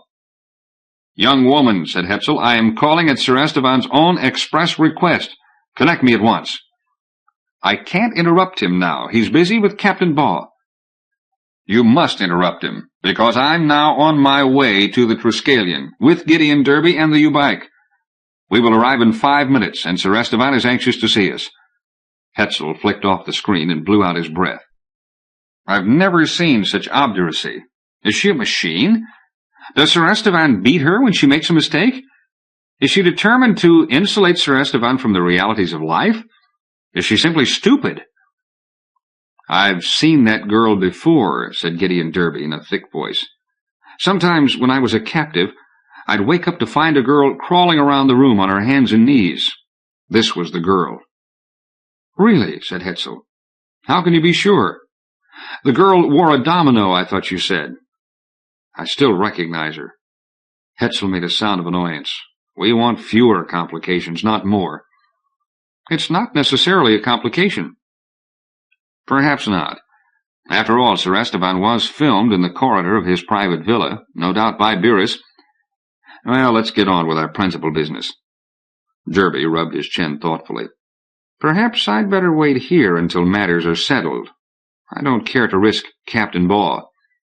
If you're innocent, you don't need to worry. Oh, I'm innocent, no fear of that. Then you must come. I want to set up conditions exactly as they were. A reenactment. A reenactment precisely. Derby shrugged. Just as you say. If Captain Baugh claps me into the exhibitory, you've got to get me out. He walked toward the door. Hetzel stepped forward, grappled Derby with one arm, felt in Derby's pouch with the other, and withdrew a gun. Derby wrenched himself free, face contorted. He started to fling himself upon Hetzel, then seeing Hetzel's face, the arrogant, down-drooping mouth, the cold, gray gaze, and noting the gun held negligently ready, he backed away. Hetzel said politely, I merely want to make sure that I, not you, control the situation. Come along, then. Chapter 13. The three walked across the vast silver-gray plaza. The sun hung halfway up the green sky. The day seemed clearer than usual, and the eccentric architecture of the Triskelion was manifest. VVS Falius and VV Kilo stood on duty behind the G&. desk. VVS Falius, observing Gideon Derby and the Ubike, leaned back with bulging eyes and a trembling jaw. Hetzel went directly to Sir Esteban's office. VVS Falius called out indignantly, but Hetzel paid no attention. Sir Esteban himself stood in the outer office, standing by Zaressa's desk, with his hand on her shoulder. Zaressa's face was pink, and her eyes were wet. Sir Esteban appeared to be consoling her. He looked at Hetzel with unsympathetic eyes. I can't quite condone your hectoring of my secretary. She has exaggerated my offense, said Hetzel. I did no more than insist upon seeing you. I have here the Ubike who witnessed the assassinations, and here is Gideon Derby, who was also present. Hopefully we will be able to discover the truth of the situation. Sir Esteban seemed uninterested in Hetzel's remarks. Quite frankly, I'm bored with the whole matter. So far as I'm concerned, the matter can rest in abeyance. Gideon Derby uttered a caw of savage laughter. I don't want to let the matter rest. You accused me and sent your pet porpoise out to arrest me. Let's hear what the witness has to say. Sir Esteban gazed at Derby without expression, then turned to Hetzel. I have just received news that V.V. Beerus has been murdered. What do you know of this? I am an effectuator, said Hetzel. If you want me to perform an investigation, I may or may not be able to help you, depending upon the fee. V.V. Derby hired me to bring the facts of the Triskelion assassinations to light, and this is my single concern. I suggest that you summon Captain Baugh. We can then step into the chamber and allow the Ubike to indicate the source of the shots. Sir Esteban gave a stony shrug. I don't care to participate in any such demonstration. The Liss and the Olifract are the aggrieved parties. Perform your demonstrations before them. In that case, cried Derby, why did you send Baugh to arrest me? Captain Baugh undertook the arrest on his own initiative. As I see the situation, said Hetzel, the Liss and the Olifract triarchs were killed because they were about to hear a complaint against Eistegam, which they would have been only too glad to act upon. Given the circumstances of Gideon Derby's detention, and your unwillingness to investigate this matter, I believe that Gideon Derby has grounds for legal action. Unless you cooperate now, it will appear that you are attempting to cover up for Eistegam, presumably because you are profiting from the operation. Totally false, said Sir Esteban. As I remarked to you, Eistegam is a totally altruistic enterprise, organized by V.V. Beerus. The Gomas work productively instead of killing each other. They learn the rudiments of civilized knowledge in return. Eistegam profits have built the magnificent tourist agency inns. Neither I nor V.V. Beerus have cause for shame. Derby said brassily, Don't be too sure of that. Who turned the chamber pot over my head? Do you think I've forgotten? Not much. Give me the opportunity and I'll do the same for you. Sir Esteban gave a snort of chilly humor. "I suggest that you keep a civil tongue in your head. You're now in the jurisdiction of the Triarchy. I can easily turn you over to the Liss and the Olafrak, and you can vent your impudence upon them." "You would certainly be exceeding your authority," said Hetzel. "Either you, as the G and Triarch, are aggrieved, or you are not aggrieved. You can't have it both ways. If you are not aggrieved, you have no right to inconvenience V.V. Derby." "If nothing else," said Sir Esteban, "the Gians have suffered embarrassment and ruinous loss of face. At the minimum, I am justified in believing that Derby attempted murder upon me." "This is sheer speculation. Captain Baugh was witness to the circumstance. Suppose, for the sake of argument, that Captain Baugh shot the Triarchs himself. He would then be certain to blame the crime upon Gideon Derby. Do you agree?" "Ridiculous," said Sir Esteban. "Why should Baugh kill the Triarchs?" "The same question applies to Derby. Why should he kill the Triarchs?" "I couldn't say. Perhaps he's deranged." "So you want to arrest a crazy man and turn him over to the Liss and the Olafrak?" Sir Esteban showed signs of boredom. "Criminality is a kind of insanity. Criminals are punished under Gian law. Hence, under Gian law, insane persons suffer punishment. How crazy is Derby? I have no idea. He looks sane enough now." "So does Captain Baugh. So do you. No doubt the Ubike appears sane." "Exactly what are you suggesting?" demanded Sir Esteban. "I suggest that you look before you leap. Have you spoken to V.V. Derby? Have you heard his account?" "No. It is really irrelevant. The facts are as they are." "V.V. Derby," said Hetzel, "be good enough to repeat to Sir Esteban what you told me." Derby gave his head a mulish shake. "Let him put me under arrest. I'll tell my tale in court and let him squirm." "If you don't tell him," said Hetzel, "I will." "Do as you like. It's the same to me." Hetzel said, "As accurately as I can recall, these are the circumstances." He presented a brief outline of Derby's experiences. "It is clear that V.V. Derby is a victim rather than a criminal. The question becomes, who, in actual fact, is the assassin? We can resolve the mystery in 10 minutes, and it seems important to do so." "Important to whom?" inquired Sir Esteban in a cool voice. "As I say, the grievance is not mine." "The grievance is mine," snarled Derby. "For all I know, you're the murderer yourself. I'll get the Gian Marshal in and turn all the facts over to him." Sir Esteban threw up his arms in a fatalistic gesture. "Very well, let's make an end to it." He stepped into the lobby and signaled Captain Baugh, who stood in glowering colloquy with V.V.S. Phalius. All marched into the chamber of Triarchs. Sir Esteban went to the chair of the Gian Triarch. "Captain Baugh, please dispose these people as before." "Very well. The Ubike stood here. Over here. Come stand here. There's a good lad. I'd just come in through the side door with Derby. He was about here, and I'd started across the room. I was about here when I heard the sound of shots." He addressed Sir Esteban. "Would this accord with your recollection, sir?" "Yes." Sir Esteban seemed limp and dispirited. "Close enough." "Close enough," said Derby. Hetzel spoke to the Ubike through the translator. "This is approximately the state of affairs when the shots were fired. Do you agree?" The printout read, "I agree."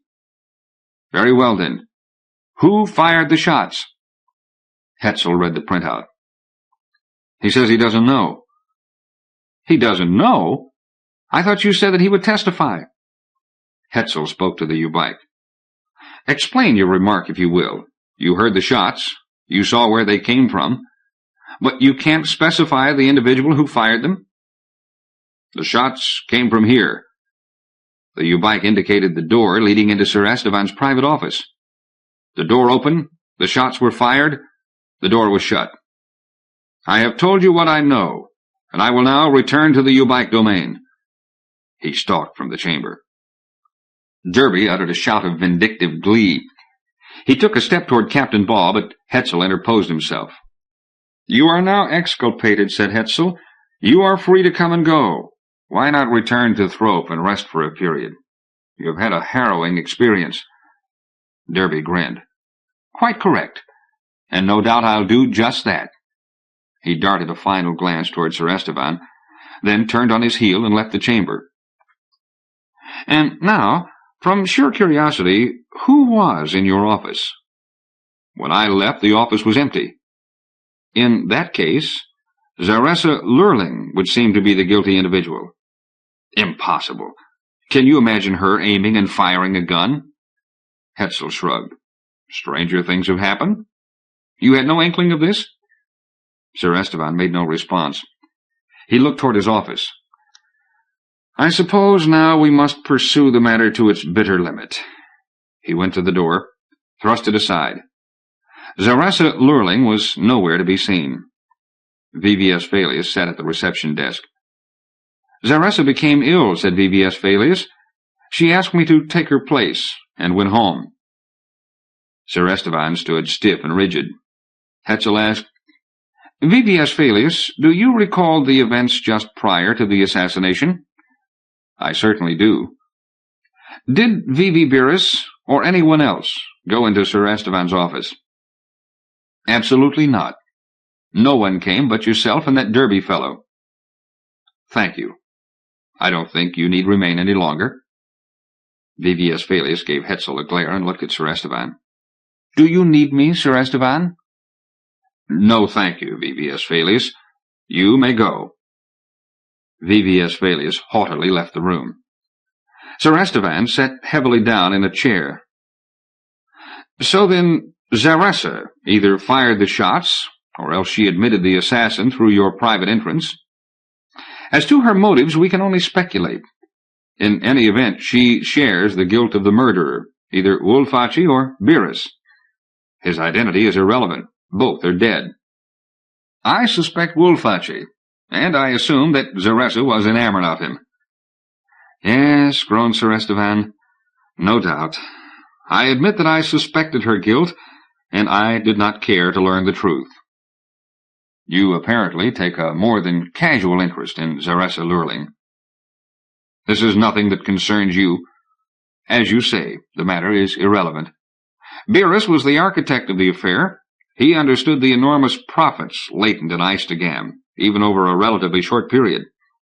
He also knew that opposition was sure to materialize from you, from the Liss and Olafrai Cryarchs, or from all three. He prepared to neutralize the opposition and brought Derby to Maz. In order for Derby to appear a convincing assassin, he must be supplied with motivation, hence his processing, which Beerus no doubt found amusing. He was aided by Casimir Wolfachi, whose adventures are a saga in themselves. At the old Kanitsi castle, Derby was conditioned, and his mind loaded with a whole catalogue of insane events. But Derby himself was not insane, and could emphatically affirm the reality of these events. The more he asserted, the more insane he would seem. Any alienist would declare him hyper-paranoid. Even better, his ravings would be corroborated by mind search, which after all gauges only subjective authenticity. So then, Beerus has contrived a subtle, complex, but flexible plan. If and when complaints are made in regard to Eistigam, the Liss and Olafrai Cryarchs will be killed, and Eistigam is given another year, perhaps longer. And Sir Esteban becomes a person who by a hair's breadth has escaped assassination at the hands of a paranoid wanderer. But what of Sir Esteban? He must also be induced to ignore the activities of Eistigam. Sir Esteban is a proud and obstinate man. How can he be so persuaded? He must be subjected to blackmail. Conditions have now been created whereby Sir Esteban can convincingly appear to be nefarious, base, and foolish. If he jibs or balks, Beerus, safely in Dogtown or off-planet, makes public the circumstances surrounding the assassinations, and claims Sir Esteban to be his collaborator. Derby's hallucinations are certified as reality. You, Sir Esteban, have performed these absurd tricks. You have turned the chamber pot over Derby's head, and you become a figure of contempt and ridicule across the Aegean Reach. Your dignity and reputation are lost forever. Hence, you are in no position to thwart V.V. Beerus's schemes. For a moment, Sir Esteban's face remained still. A mask, classically handsome, the golden hair curling down upon his ears, the chin strong and set. What transpired behind the mask, Hetzel could only guess. Sir Esteban might be possessed of a honed and intricate intelligence, or he might be blank and dull. "Remarkable," said Sir Esteban coldly. "But I am not so concerned with public contempt and ridicule as you suppose. Secondly, the Kazikh have lost their zest for knowledge. They are not interested in orthography and double-entry bookkeeping. They want guns and pulsers and machinery to level their enemies' castles, which Beerus, for all his cleverness, dared not supply."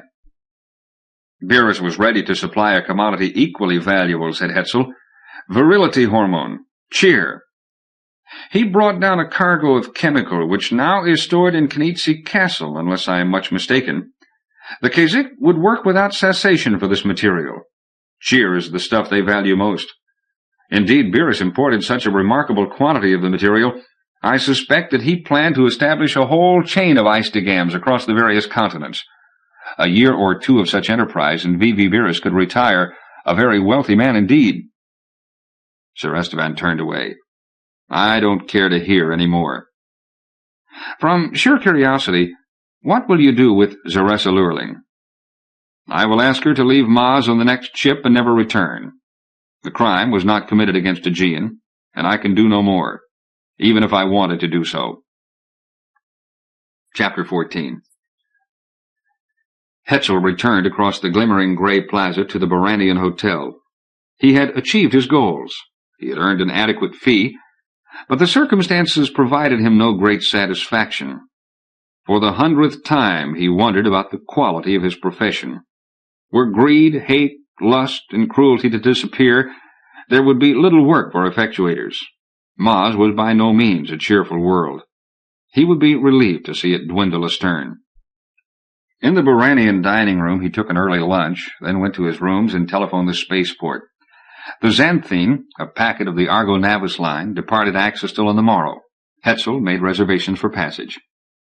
He poured himself a goblet of Baltrank cordial, added a splash of soda. Derby, so he noted, had made valiant inroads upon the flask during the sojourn. Well, why not? A surly fellow, Gideon Derby, who had learned neither wisdom nor tolerance nor generosity from his vicissitudes, the usual order of things. Tragedy was not necessarily ennobling. Travail weakened the soul more often than it gave strength. On the whole, Derby might be considered an average human being. Hetzel decided that he bore Derby no ill will. Casimir Wolfachi? Beerus? Hetzel felt emotion neither one way nor the other.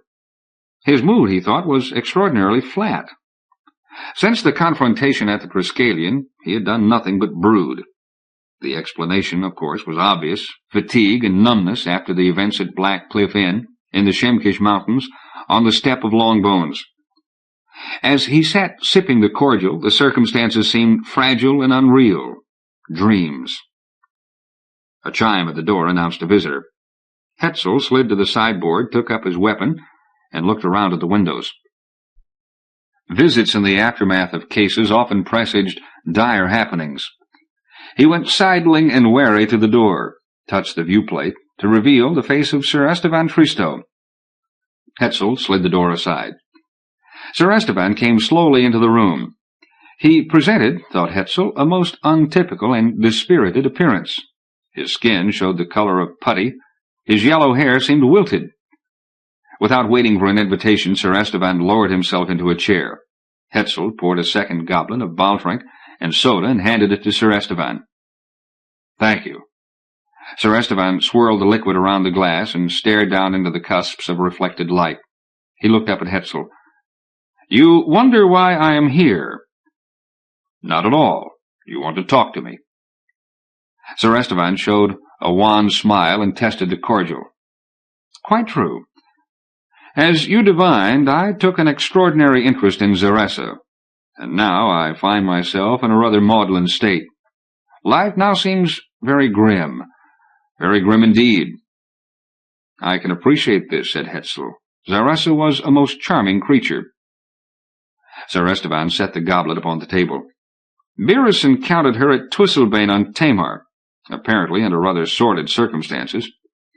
He sent her out here and recommended that I give her a job.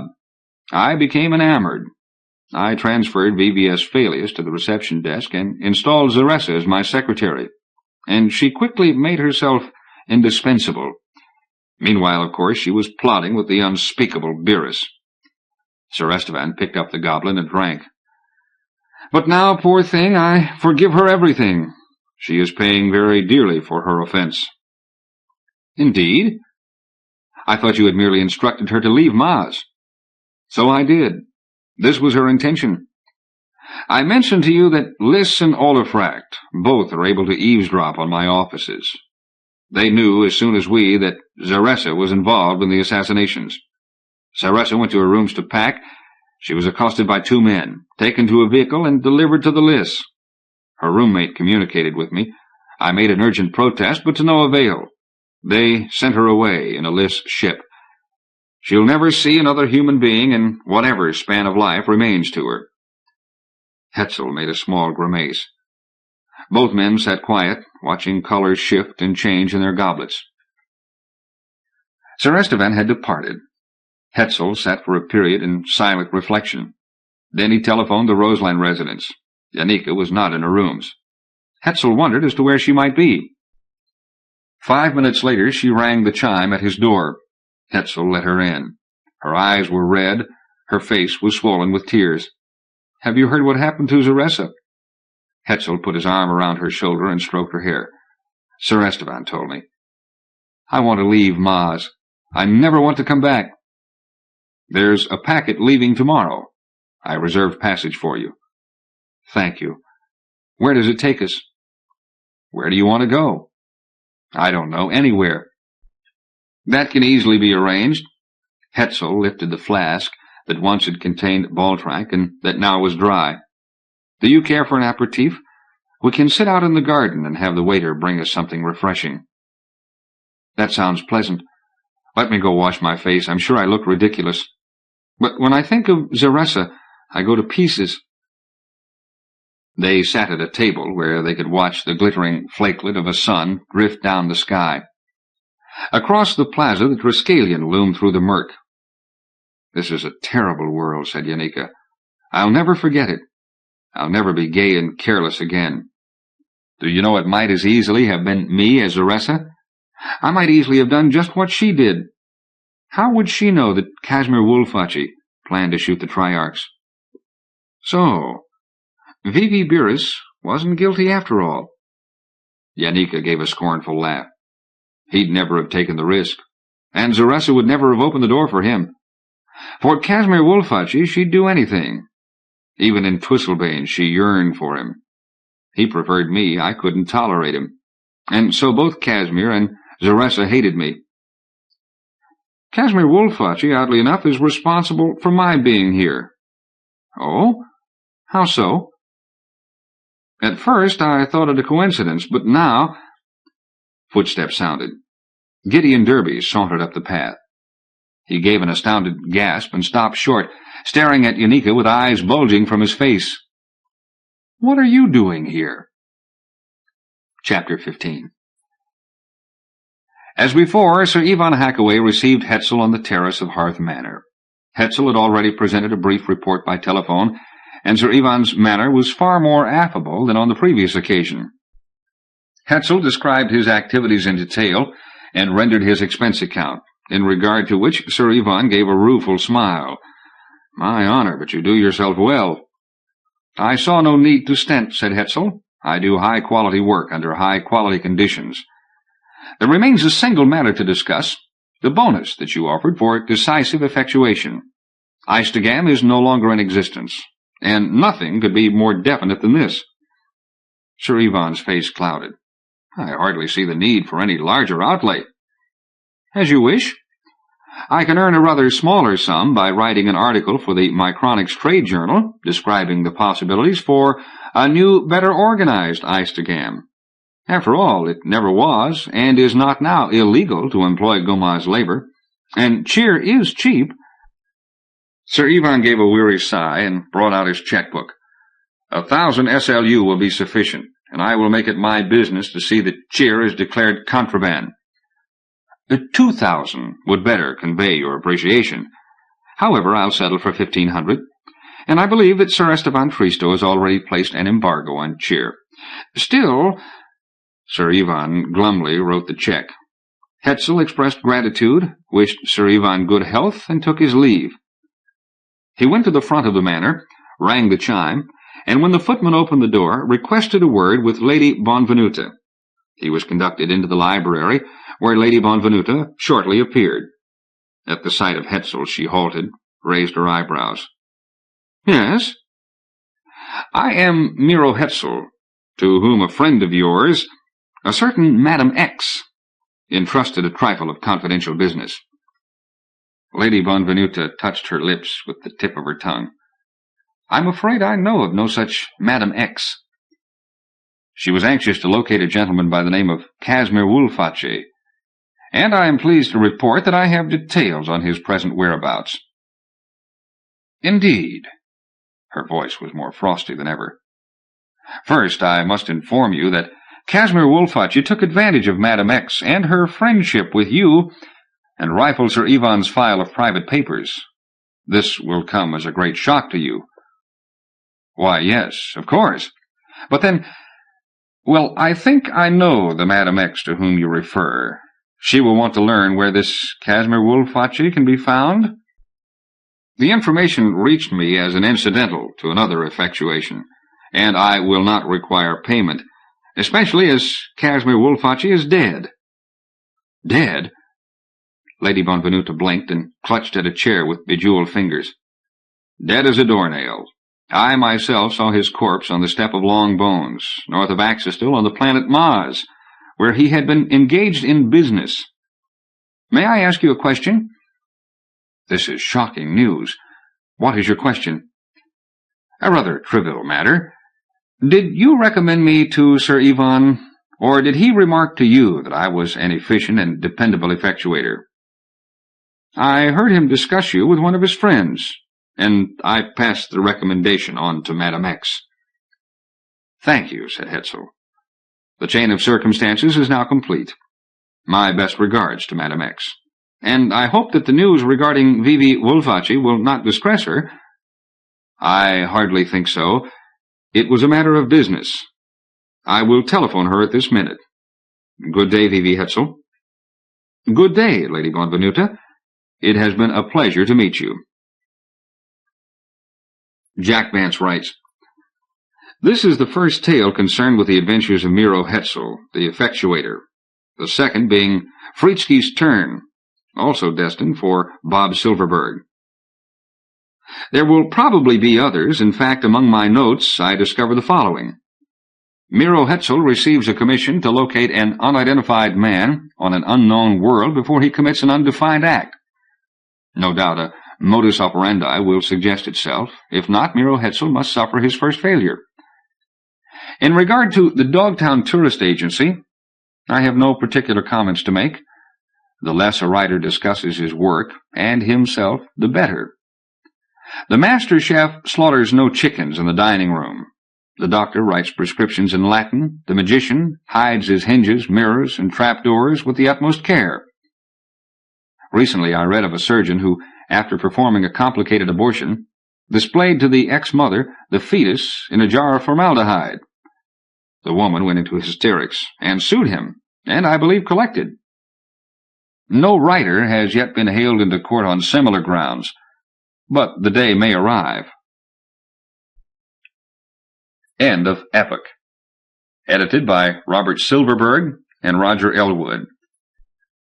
Narrated by Jack Fox, Dale Carter, and Steve Grad, in the studios of the American Printing House for the Blind, Louisville, Kentucky, for the Library of Congress, July 1978. For special distribution as authorized by Act of Congress under Public Law 89-522, with the permission of the copyright holder and the publisher, Berkeley Publishing Corporation. End of book.